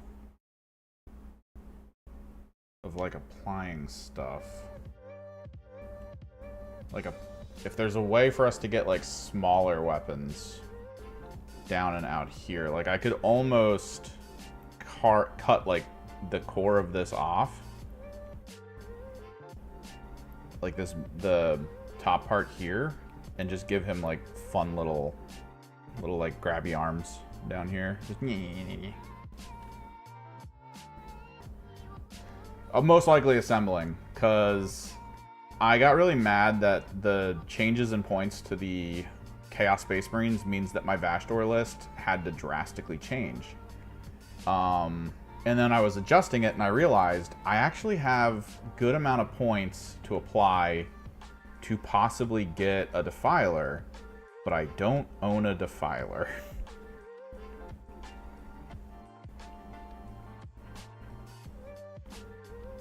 So I was trying to figure out what we could do to rectify this issue, right? I think we actually do this. Yeah, I think we actually go through with this. Which means I need to clear this top part off.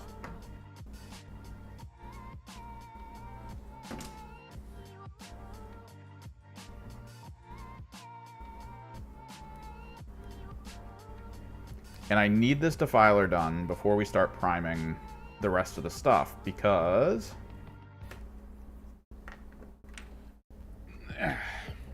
so this was the magnetized Predator we did, and I almost had the weapons done, but they weren't quite right for magnetization, because like this can come off easily. I might want to figure out how to put a magnet down to hold it a little bit better, but like this comes off and then gets popped back in and is magnetically held inside a bit. Like you just drop it in and then the magnets pop.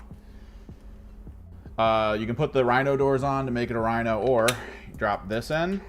And then I was trying to figure out a way to organize this so that you can just put the weapon on and then it snaps into the magnet. So I now have a fully magnetized Rhino that can turn into a Predator that can be either format of Predator with either Sposons. So based on meta and points changes, if eventually going like, oh, we'll go autocannon dual heavy bolters, I can.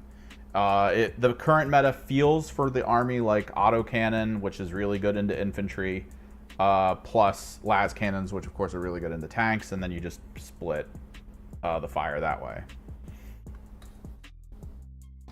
So we got that finished. That's able to be primed. We got the other Rhino built, able to be primed. We got all the obliterators that now I don't need anymore, but we'll prime them. Screw it. We've got the magnetized Mauler Fiend done. That's primable. And now I want to get this thing built because I really did want a Defiler.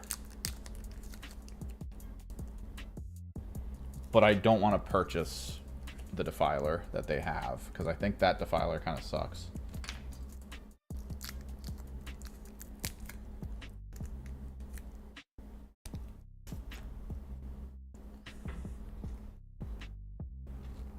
So I bought War Dogs, and in my head I have this vision of turning a War Dog into like a crab.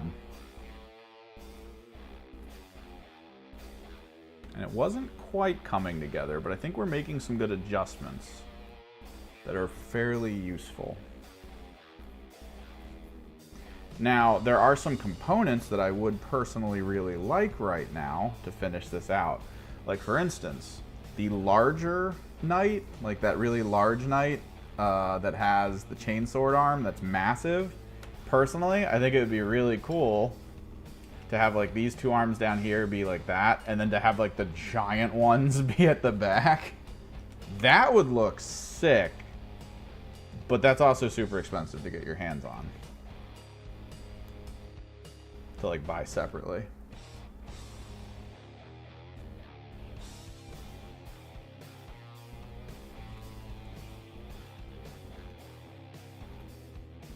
Because I have one, but it's in use.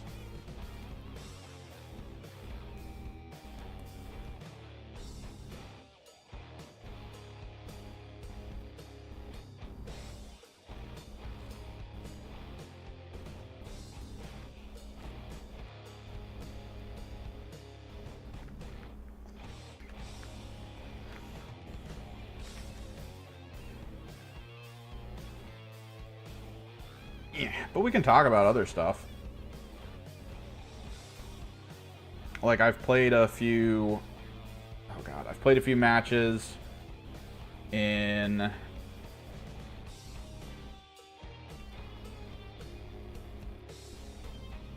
we go.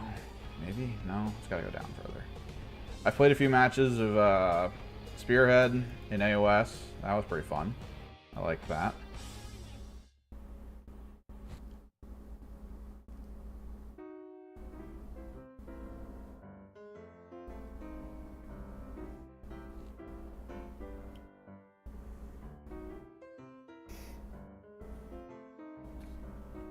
No, yeah. In Chaos, it seems to be autocannon, las cannons, because the autocannon against infantry gets +1 to its armor pen.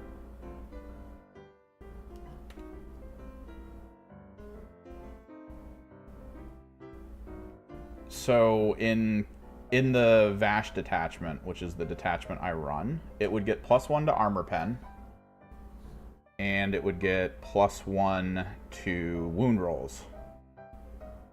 Which, that combination is insane.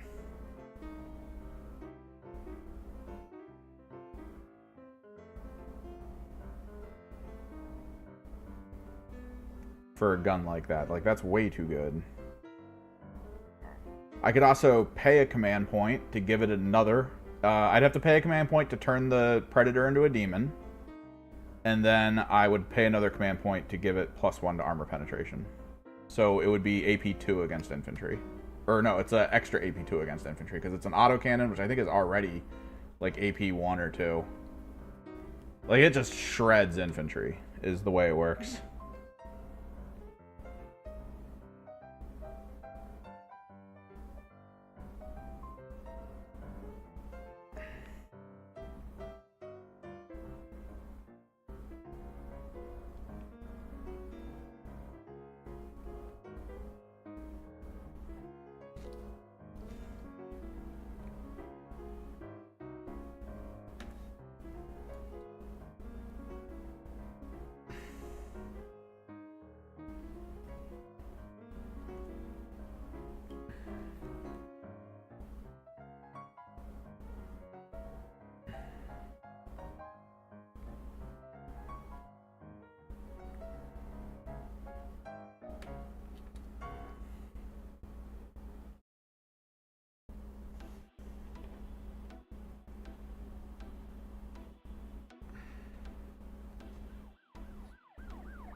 Alright. Let's get another big ball of green stuff.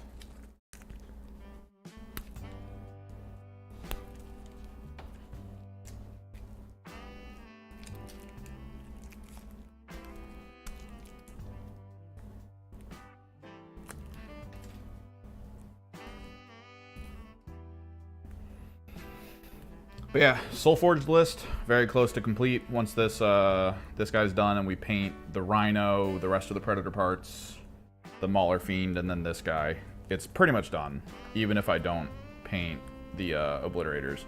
The Obliterators are more for mechanics. They're not really helpful in the Soulforged list, outside of just like landing somewhere and being an Obliterator, which is just a 2 base friggin' deep strike, very hard to deal with.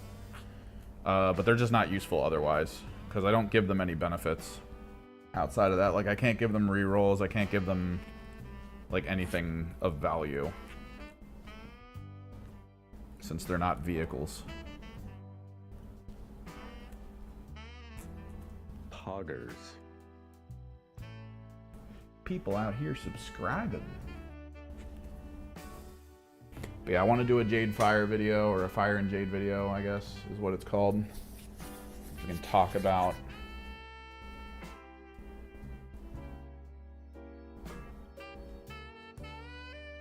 that, because I do have thoughts on it.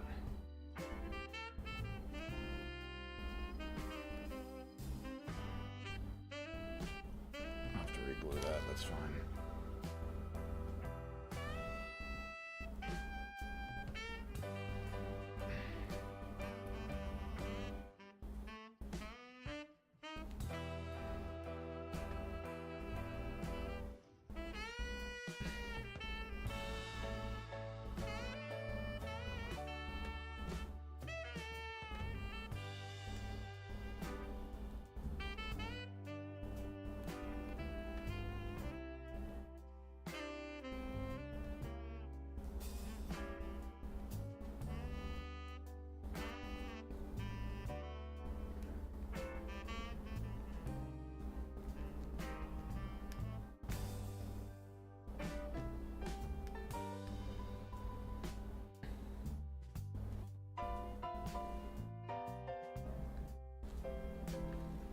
Phone call again.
Sorry about that. My local game store got kind of screwed on the Genestealer Cult release. They got the Codex, which I bought from them. That was good. But they didn't get any Pariah Nexus cards, and they didn't get the Index cards. So I had to eventually buy those from the Warhammer store, which, I mean, that's fine. Toss people money.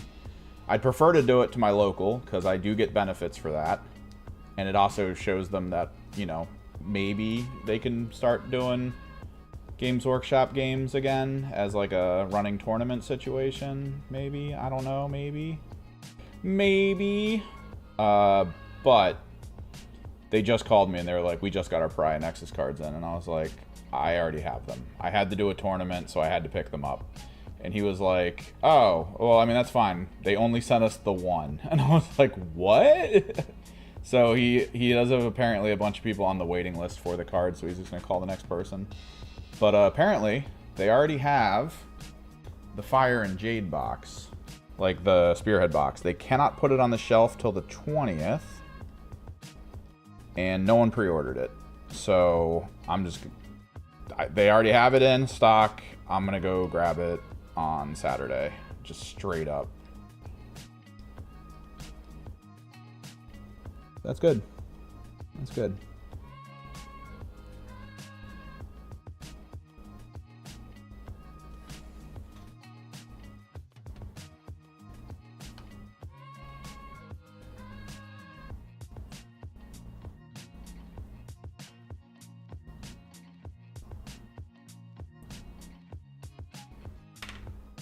So now we can try to flex these into a better position. This green stuff's actually really good. This is the Gale Force green stuff. He looks almost like a Bio-Titan. Kind of like that.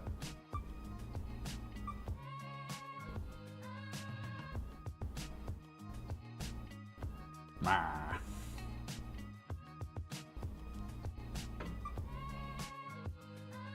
That's kind of cool. I like it.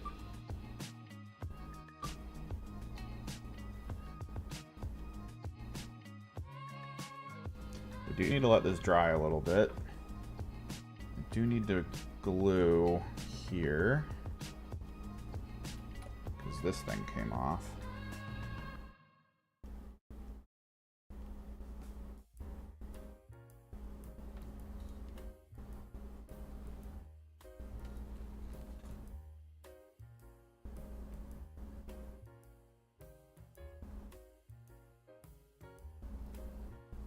I think I'm gonna need to...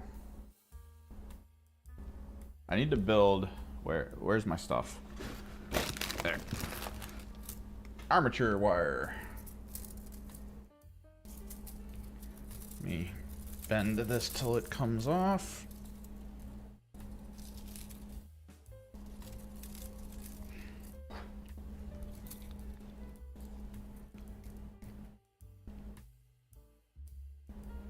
Yeah, they got screwed on the Sisters and Gene Stealer Cult release. Like, they got the codexes, but they got nothing else. And they were not happy about that. It's good to see that they have the Jade Fire stuff now. So that's good at least. Armature wire. It's always good to have heavy gauge armature wire on hand if you're into, like, this weird style of building, because then you can at least, you know, make the adjustments needed. There we go. So now I can finagle a little bit, position, and make it seem fine. And then they can dry that way. And then the trick is going to be how to apply these underneath to feel right. Which might actually involve... Honestly, I don't know, actually.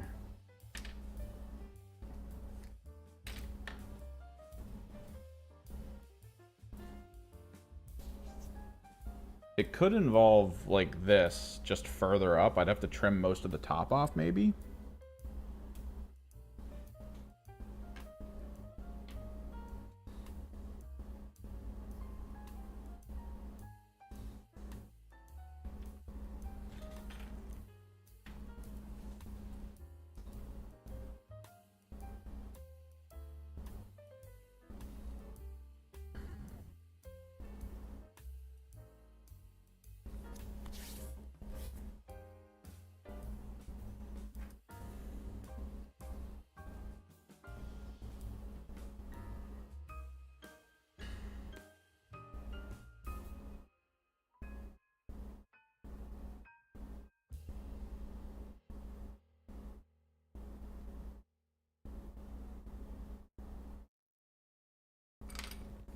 Where's the other one? I do actually like that positioning. It's going to involve a lot more green stuff, but I kind of really like the idea because it. You guys can't really see it from your angle, but it creates this like V down to the neck that feels really good to look at. So while these arms are drying.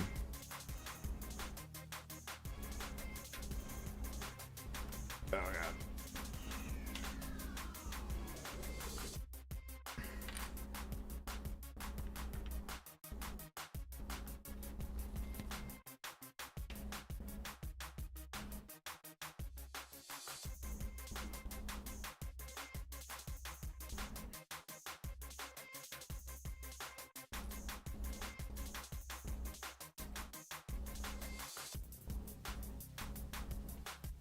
Because I can do the green stuff later. If, for now, I just try to line this up on both sides to be in position and drying.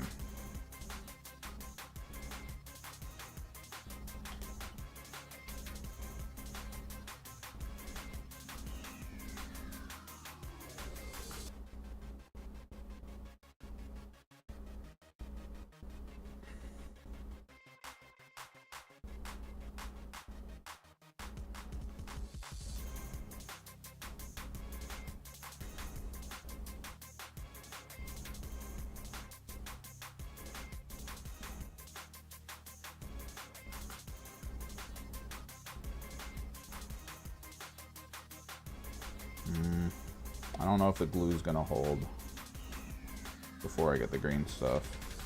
And it's already starting to bend the unit's position, which I don't want. I need the arms to dry level. It's like a very key element here is that they have to dry level.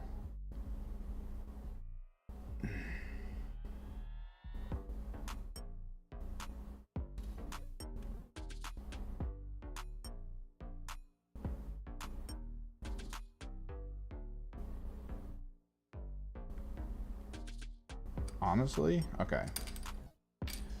This is me hating Tamiya. So I'm going to grab my regular plastic glue.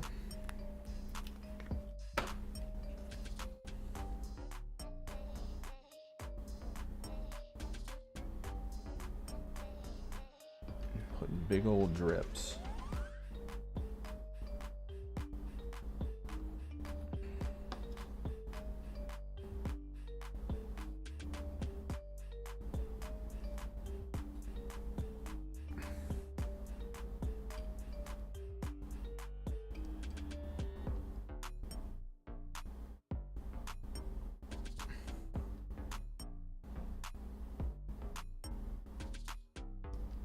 Big old drips.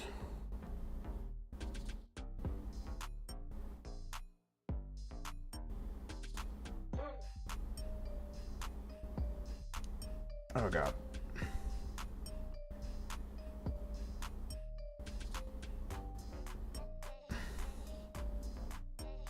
Okay, why is this one not drying properly?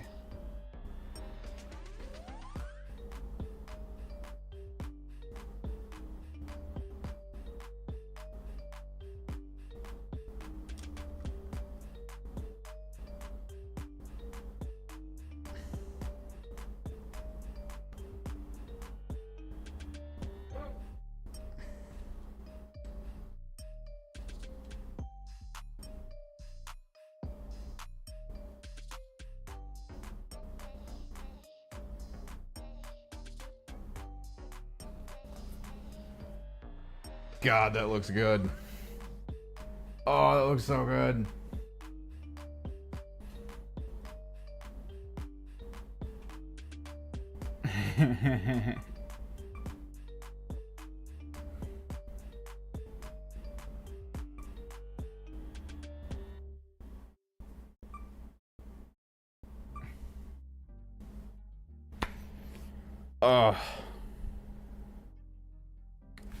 So I can try to build the other little grabby hand, because this is most likely going to have to somehow come out from underneath him, so he has two little grabby hands up front. It's probably going to end up being what happens.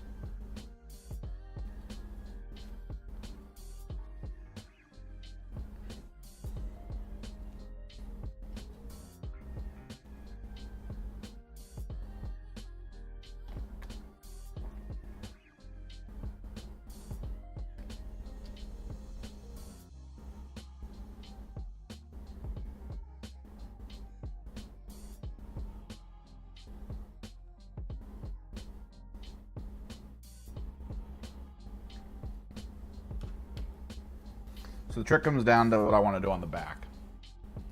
Because, okay, defilers. Yeah, really. Well, I mean, it doesn't get a stand. It's gonna have to free stand, is the whole thing.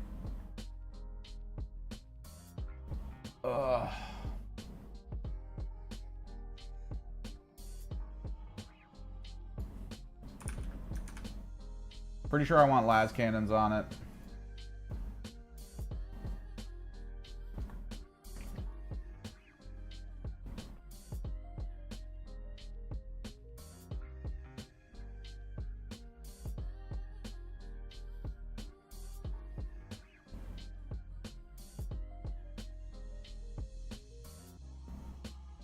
Let me just take a look. I need to see the actual loadouts. Data sheets. Defiler.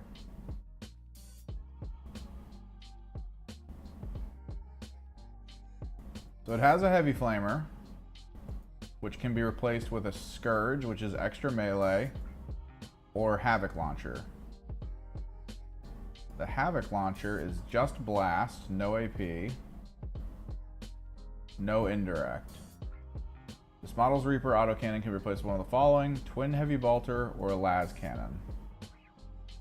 So I feel like the average person, devastating wound, 7-1. The average Defiler enjoyer definitely goes las cannons. Now, my thing is, if I get the arms down here, then I'm gonna kind of declare the front melee weapons as like the Scourge potentially.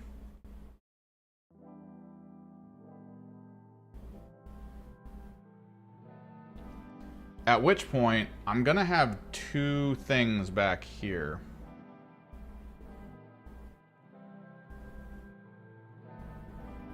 That I can use for the guns, which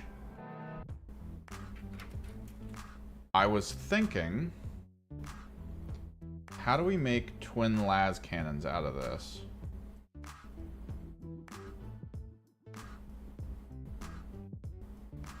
I think the answer is clear. I literally just go the multi-meltas, but I clip the multi-melta front, and then I think I apply, or I don't have to clip it necessarily.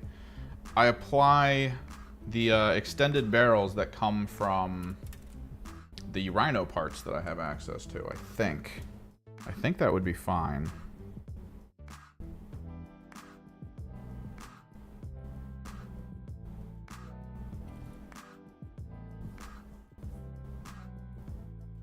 I'm thinking of the Hellbrute parts. I don't think they look good.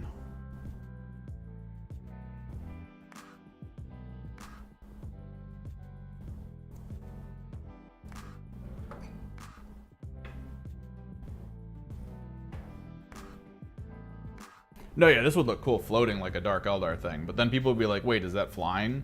And I'd probably have to explain to them that it has Scuttler, which means it can go over 4 inches of terrain without issue.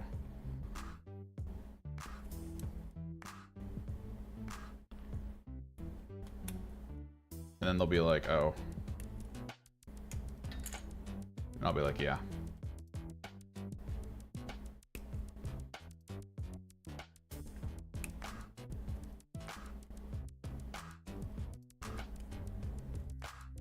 And we'll look at each other in disbelief over what is transgressed.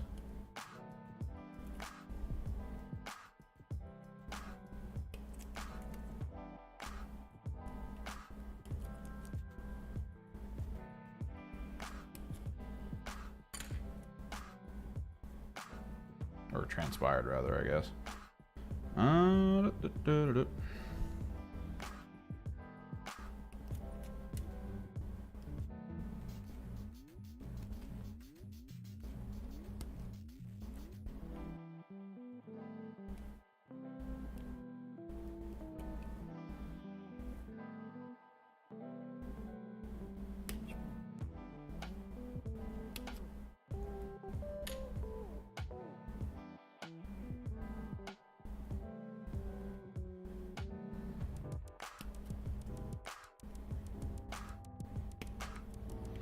I feel like if I leave the little heat sink on this gun, people will just assume it's a Melta.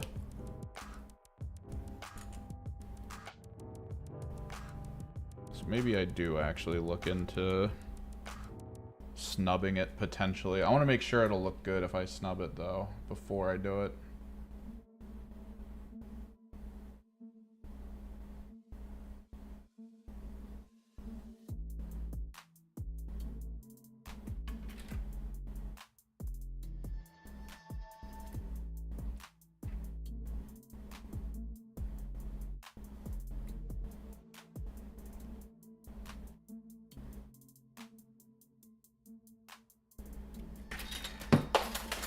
Crap.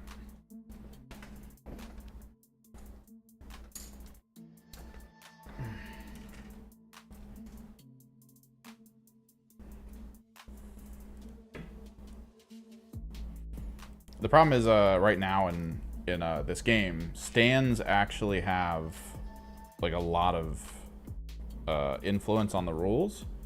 So if I do flight stand it, it's just like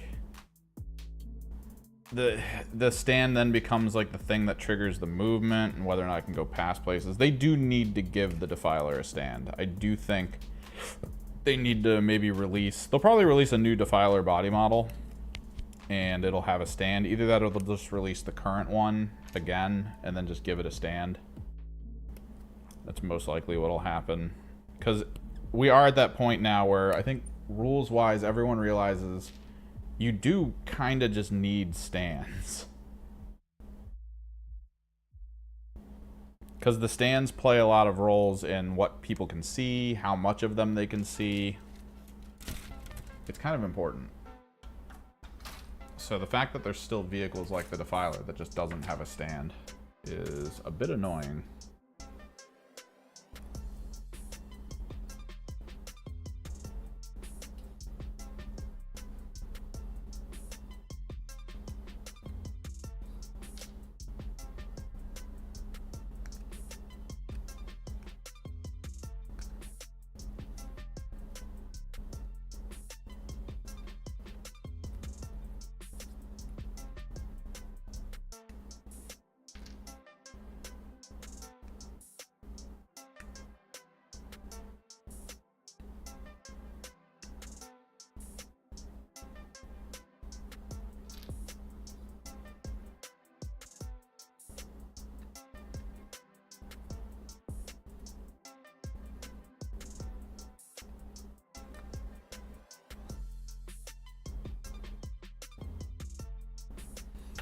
There again, the other question is, do we do what we were thinking of at first, or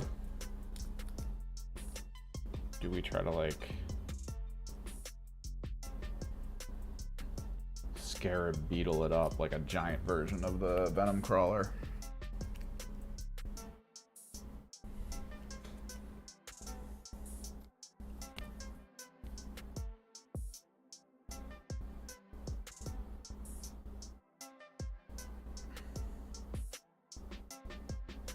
I don't know, that feels like a lot.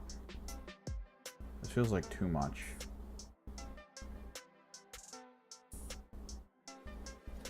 I have to have more of these. There has to be more somewhere. Hang on. Like, oh, maybe not, because I did build the Castellan. I built the back of the Castellan. Oh.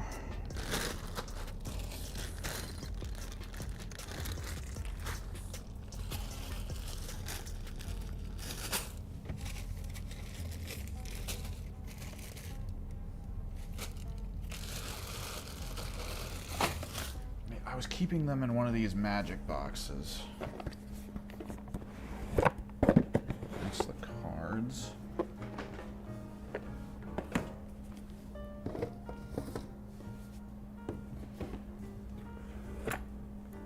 That's kill team stuff.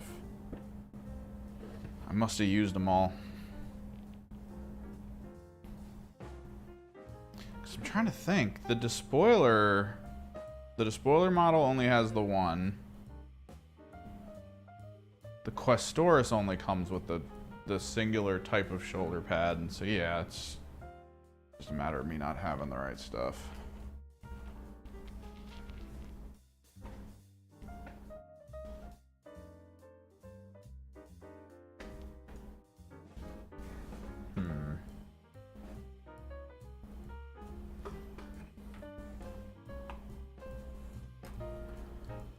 could trim this down.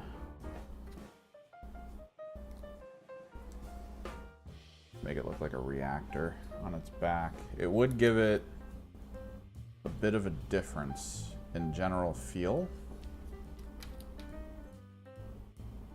Basically, we'd have to, we would trim like the bulk of this off. It would be green stuffed down. We're going to use so much green stuff here, man. I don't know. I don't know.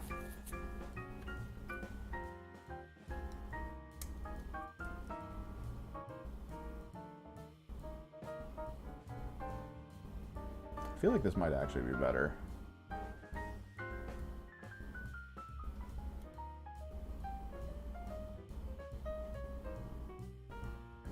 Because if we raise it up enough, if we do it high enough, it does just feel like a giant venom crawler. I don't have the recasting stuff here. Like, I have none of the stuff I would need to recast it.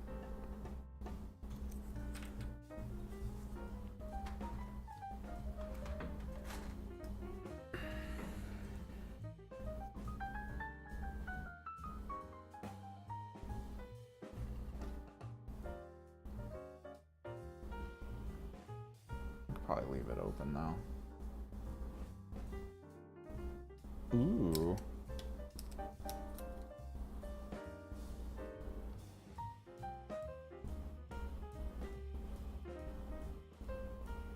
We probably need to shave the Eye of Horus off of there and replace it with something else.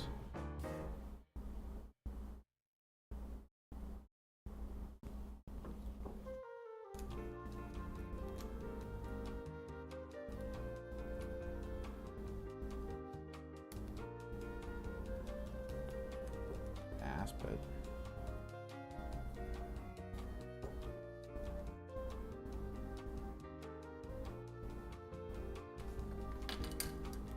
Because Eye of Horus is cool and all.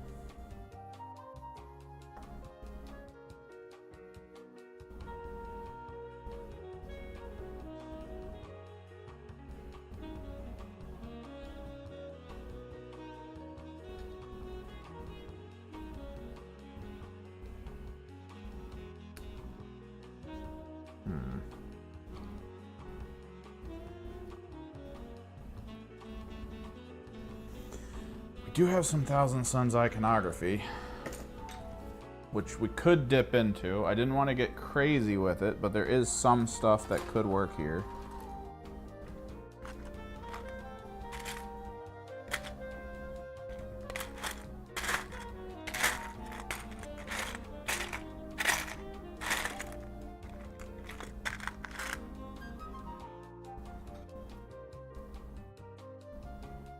Trim the stuff off the book and then just have it kind of going through.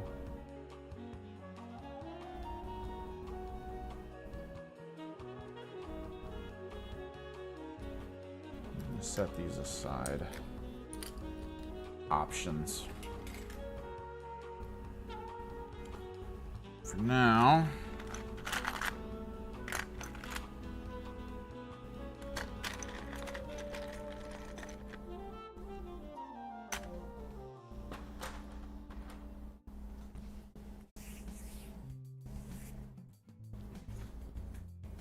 Word.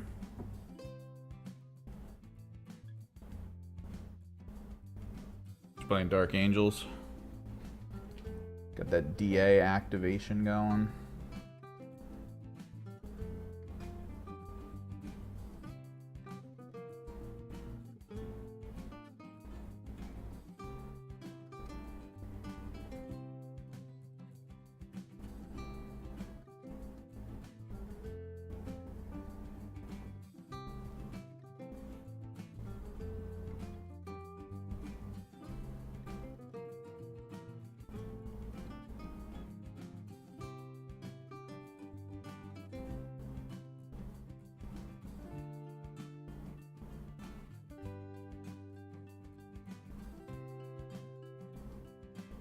Oh, nice. I think Thousand Suns, I'm probably at 40. I think I'm at 40k for Thousand Suns. Or no. You're saying 50k? Dude, why do you have... Okay, you'd have a ridiculous amount. You're throwing me off. Dude, 50k is insane. That's like a legion. Wait, do you have how many warlords do you have?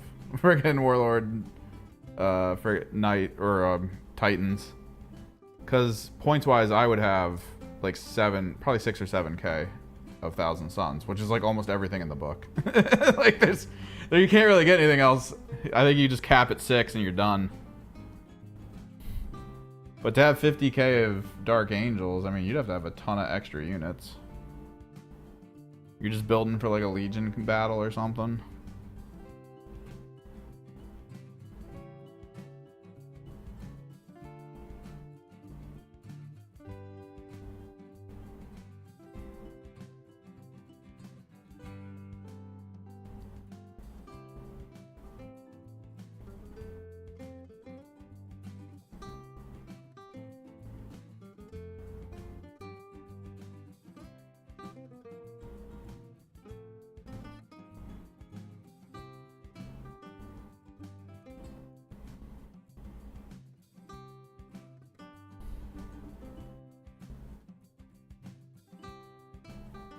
Oh, Thunderhawks. Jesus Christ. Should get some Titans. I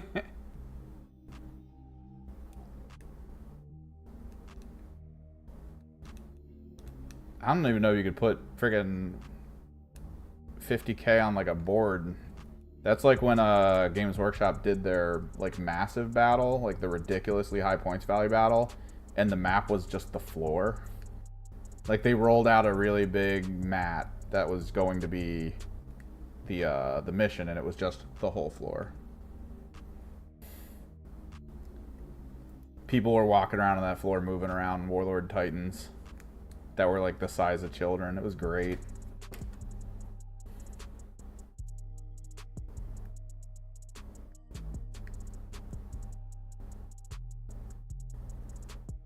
Someone should design the Titan Bjorn. Just like a front-facing pouch you can put a Titan in and carry it around.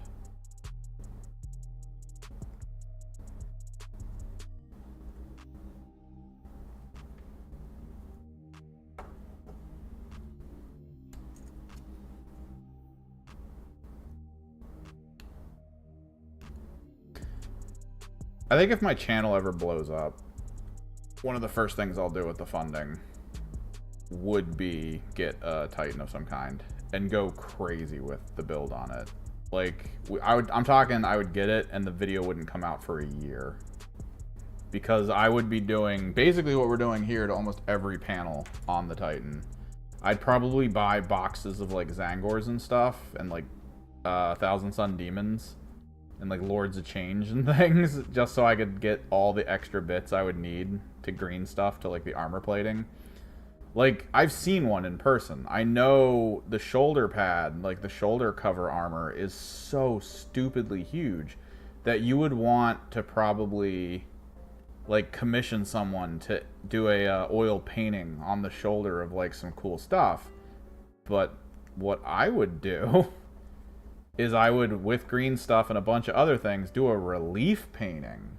Like, could you imagine one of those giant shoulder pad plates with like a Kairos and 2 Lords of Change and then an ocean of Zangors coming out from underneath of it? And then you actually, rather than do it in gold like I did with my Castigator, paint that shit. Like, actually paint it properly. Make it look like a frickin' 3D relief painting of an action occurring across the shoulder pad of just like Kairos telling the Lords of Change and his Zangor minions and horrors and stuff to just move out across. It's like, oh, dude. Dude. I would love that. I would love that so much. That would take me like a freaking 2 year, a whole, that would be, I would have to have everything else done. I would want all the armies that I want to collect collected, right? Like, we would need to be done.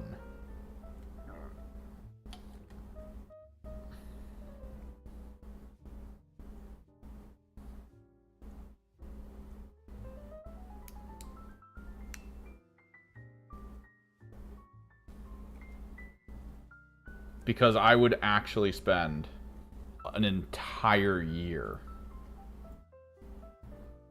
like working on this. Like it would be a multi-part series. I would finish one of those shoulder pad relief paintings and then I would release that video to be like, look where we're at.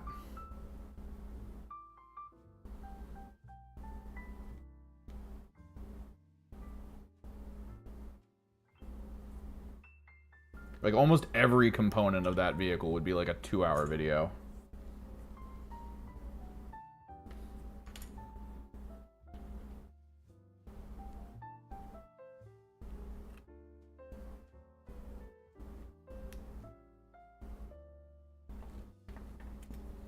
Try to release some battle reports in between. I really hope I can get back to battle reports, man. Those were fun.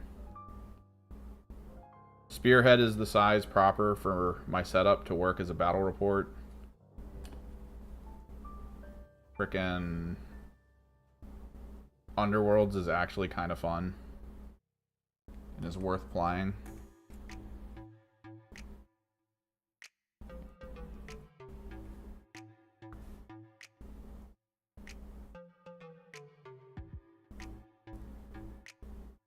Oh shit.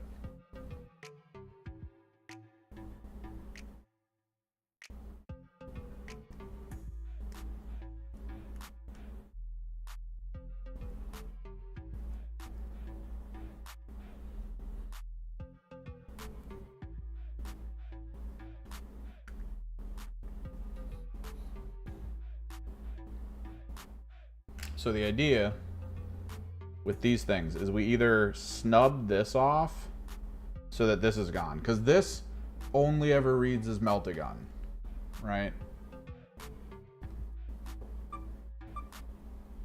This only ever reads as Melt-A-Gun. So if I snub this and I do, where is it? I have all of these Rhino parts.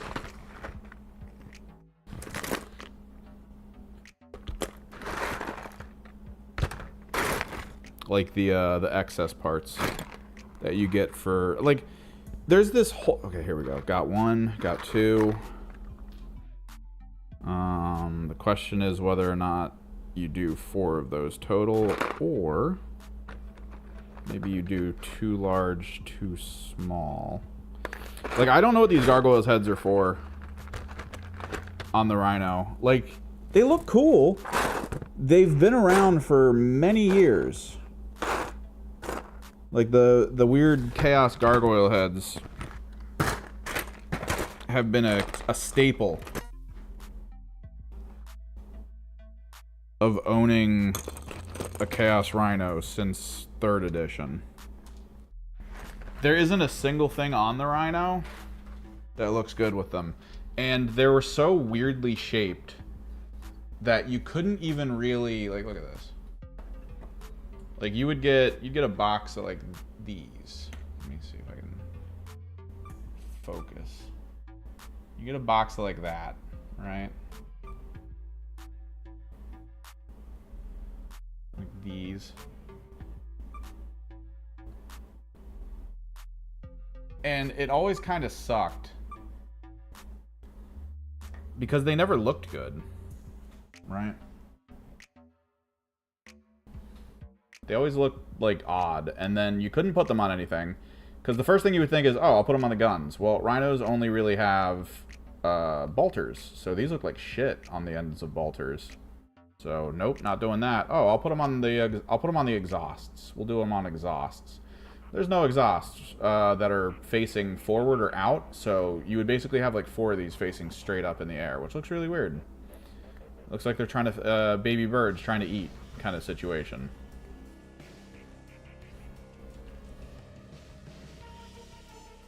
Like, it's just awkward. They're not good. So you usually have tons of them.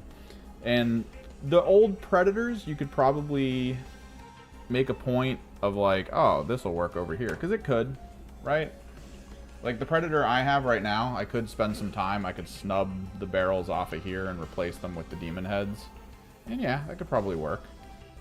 I might do it. I'm not saying I won't. but it's not always the best. Whereas here, I could snub this, put a small one on the bottom, and then put the large one over top of it.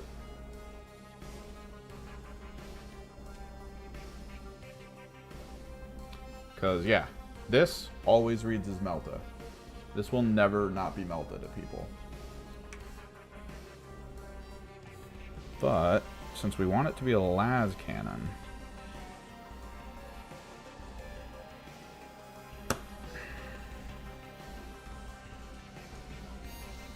if I cut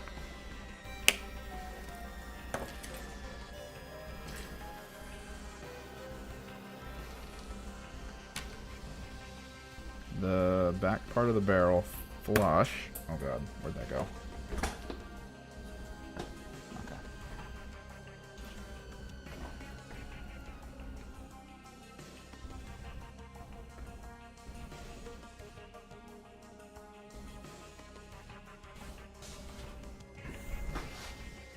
I don't think I can get to that amount of stuff. I guess you'd have to like multi-detachment to get to like 50k if you play Thousand Suns. Or do they just turn off, I guess, would they just turn off the restrictions? Is it like no longer, oh, 6 battle line, 3 of whatever? I guess that would do it. Because then you just be like, alright, I can take 1 Magnus and just 1,000 other units. Actually play as 1,000 Suns.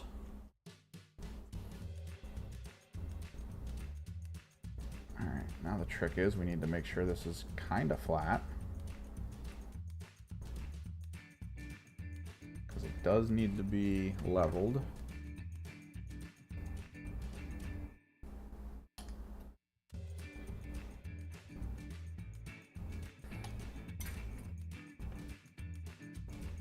And then, yeah, him on bottom, which we're going to need to center and rotate. Him on top.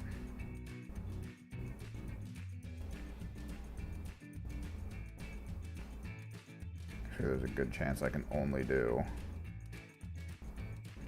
Actually.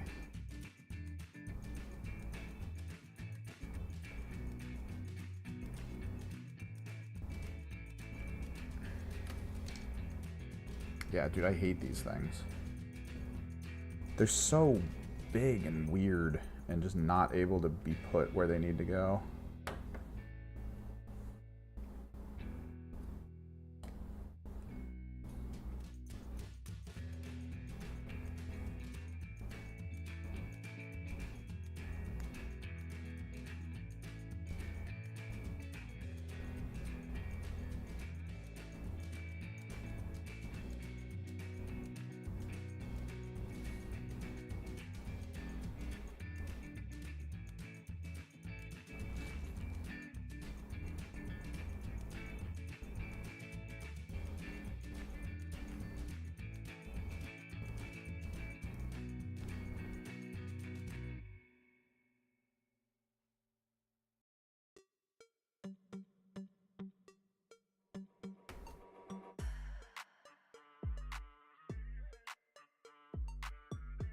We gotta figure out what to do with that one.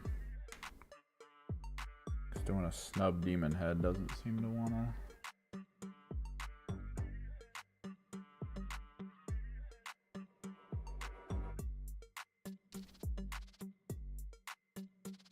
feel like if we cut it back further...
There we go.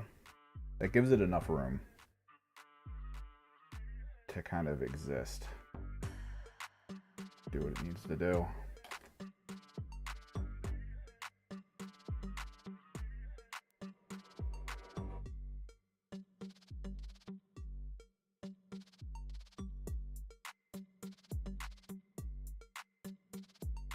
Make sure that this is good.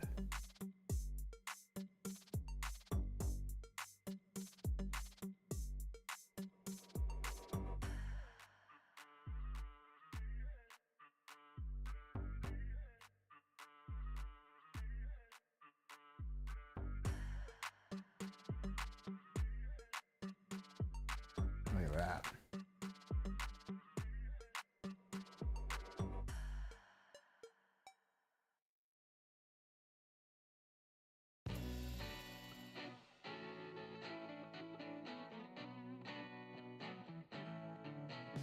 I imagine, yeah, so no, well, there's no force organization as it stands. There's just limits to data sheets. And if that's what's considered force organization, and that's what they're doing away with, then yeah, I guess I could see that. At least relatively understandable.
What the hell? There we go.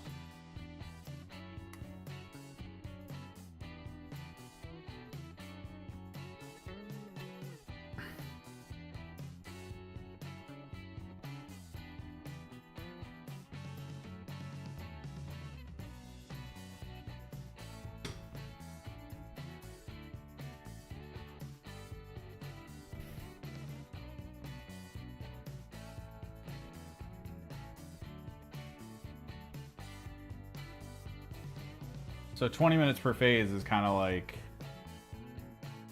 that's just like a personal limiter.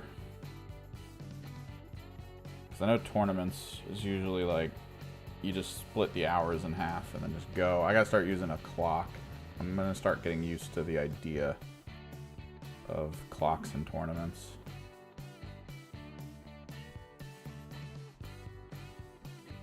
Okay, so the top one has to be snubbed. The bottom one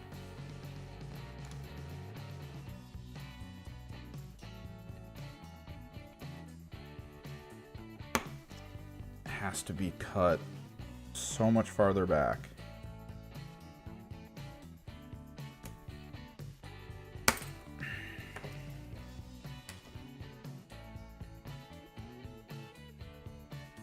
I never got to play Apocalypse. Like, I know that there was like Epic Apocalypse. That was usually the way people played because it was just easier to buy. Like, spend like $5 on a box that was about what was it, 2,000, 3,000 points worth of actual like 40k models. It was just super tiny scale. And then you just drop almost the same amount of money as you would on a 40k army, on a epic army. And that's how you had it. You just had so many super tiny units on the field. Just the tiniest, dude. I think the maps were just all flat because like they had no way to do terrain for that scale, so you just had to kind of like put stuff down and be like, this is kind of rough terrain. That shit was crazy. It was cool to see, though. People were always interested in that scale of combat.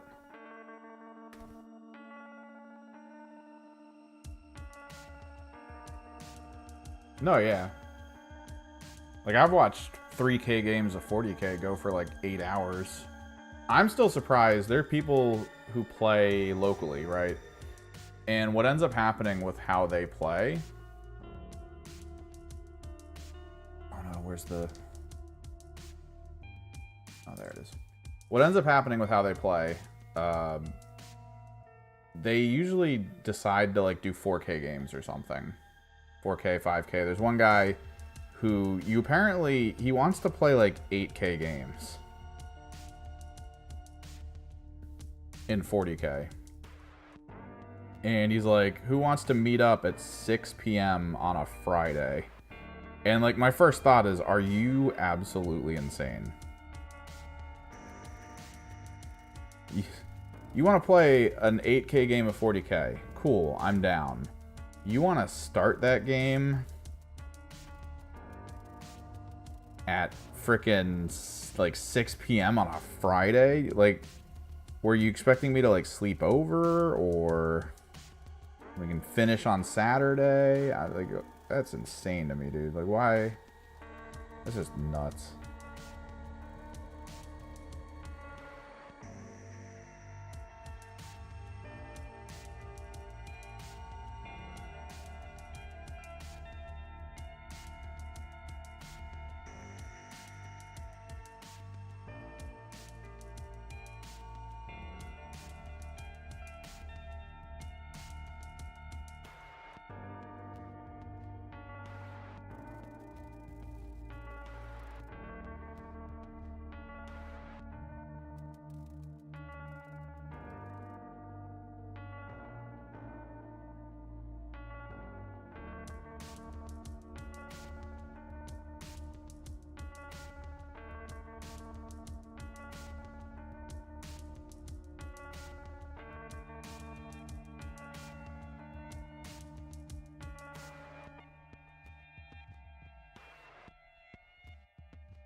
Yeah, that's still like you're ending at 2 in the morning. And that's like hoping everything goes smoothly. I couldn't imagine playing an 8K of like Imperial Guard. Playing 2Ks of Imperial Guard. I'm actually really getting into chess clocks now because of the last tournament I went to. Because the rounds were 2 hours, which is brutal for a 2K. It was actually 1.5K, but still brutal for that size of a game. And I was like, all right, at least, you know, I'm playing Thousand Suns. I only got a couple units on the field, a couple things to make decisions with. It's not a big deal. All right? It's actually perfectly fine. Problem. Almost all my opponents were Imperial Guard. And I think the second guy I fought, his first shooting phase took like an hour and 10 minutes. And the whole time that was happening, I was like, I really wish I had a clock. Like, I really wish he could experience what it felt like in the first shooting phase to be like, and that's time. And he'd be like, what do you mean? I'd be like, dude, you don't get to take all of my time with your turn. Like, that's not how that works.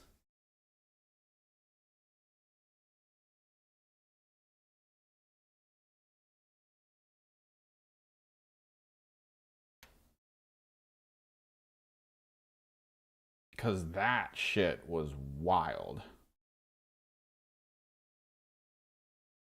I haven't had that issue in other tournaments. We usually get to final round every time, which is great. But like that tournament was like, yo, you need to start using chess clocks. And I'm like, all right, yeah. I'm gonna look into it.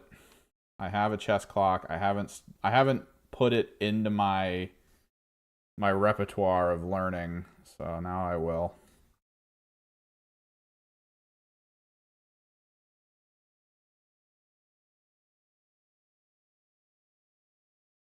What time is it? 3? Oh, I gotta get moving. Okay. Thanks for hanging out. Hopefully I can be back here Thursday. I'm thinking this is going to take either 2 days or 3. Because we are at the point now where we might do the armor component like we were showing, where it's going to look more like a spider butt than anything else.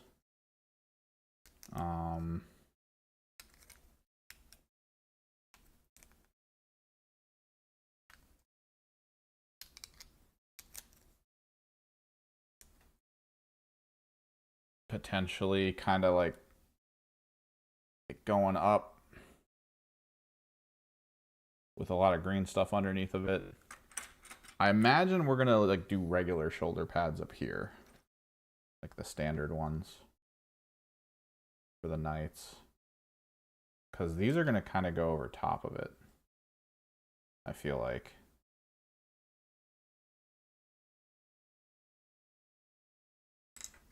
And then we need to figure out, we need to make the next one of this and figure out how to put it to come out kind of underneath and from the front. Most likely, I'm just going to leave this like this so this can dry. It's probably mostly dry right now. But most likely, we're going to have to figure out if there's something I can put here that we could, because this is not going to be part of it. But it's going to need to allow 2 of them to sort of attach into it from a center point to come out from underneath as like little claws.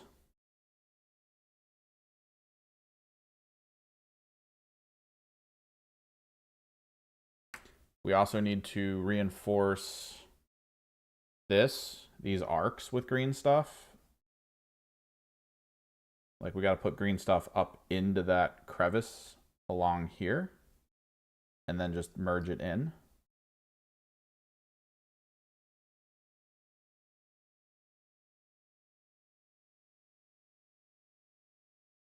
And then we will figure out the back legs, which I'm still not 100% sold on how we're doing it. Because it will most likely be like a proper taloned foot, like knight style.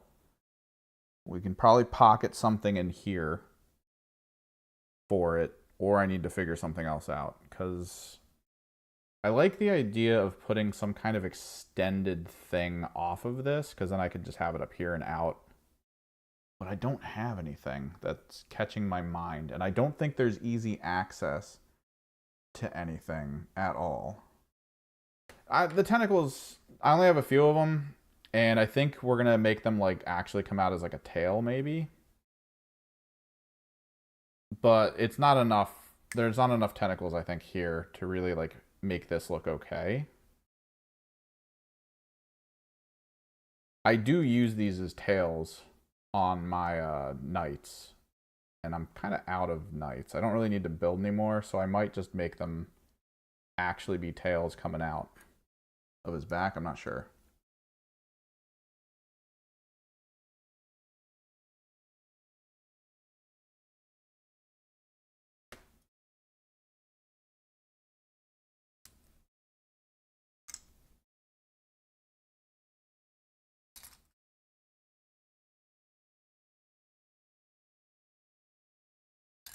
But yeah, that'll be fun.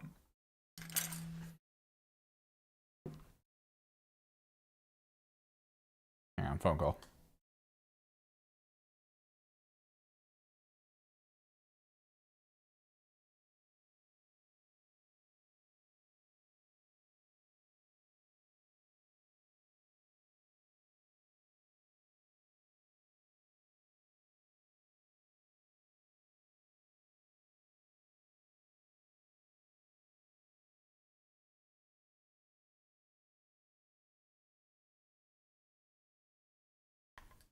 Yep, gotta get moving. Got a lot to move. Got a lot to do.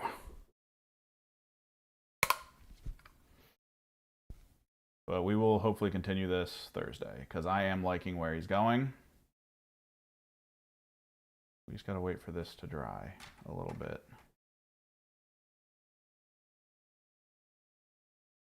And then he will be a fun defiler. probably, well, if we do the armor plates going up, I'll do the tail stuff going back here. Maybe. Maybe. We could do, for the melee, we could do tentacles kind of coming out from underneath.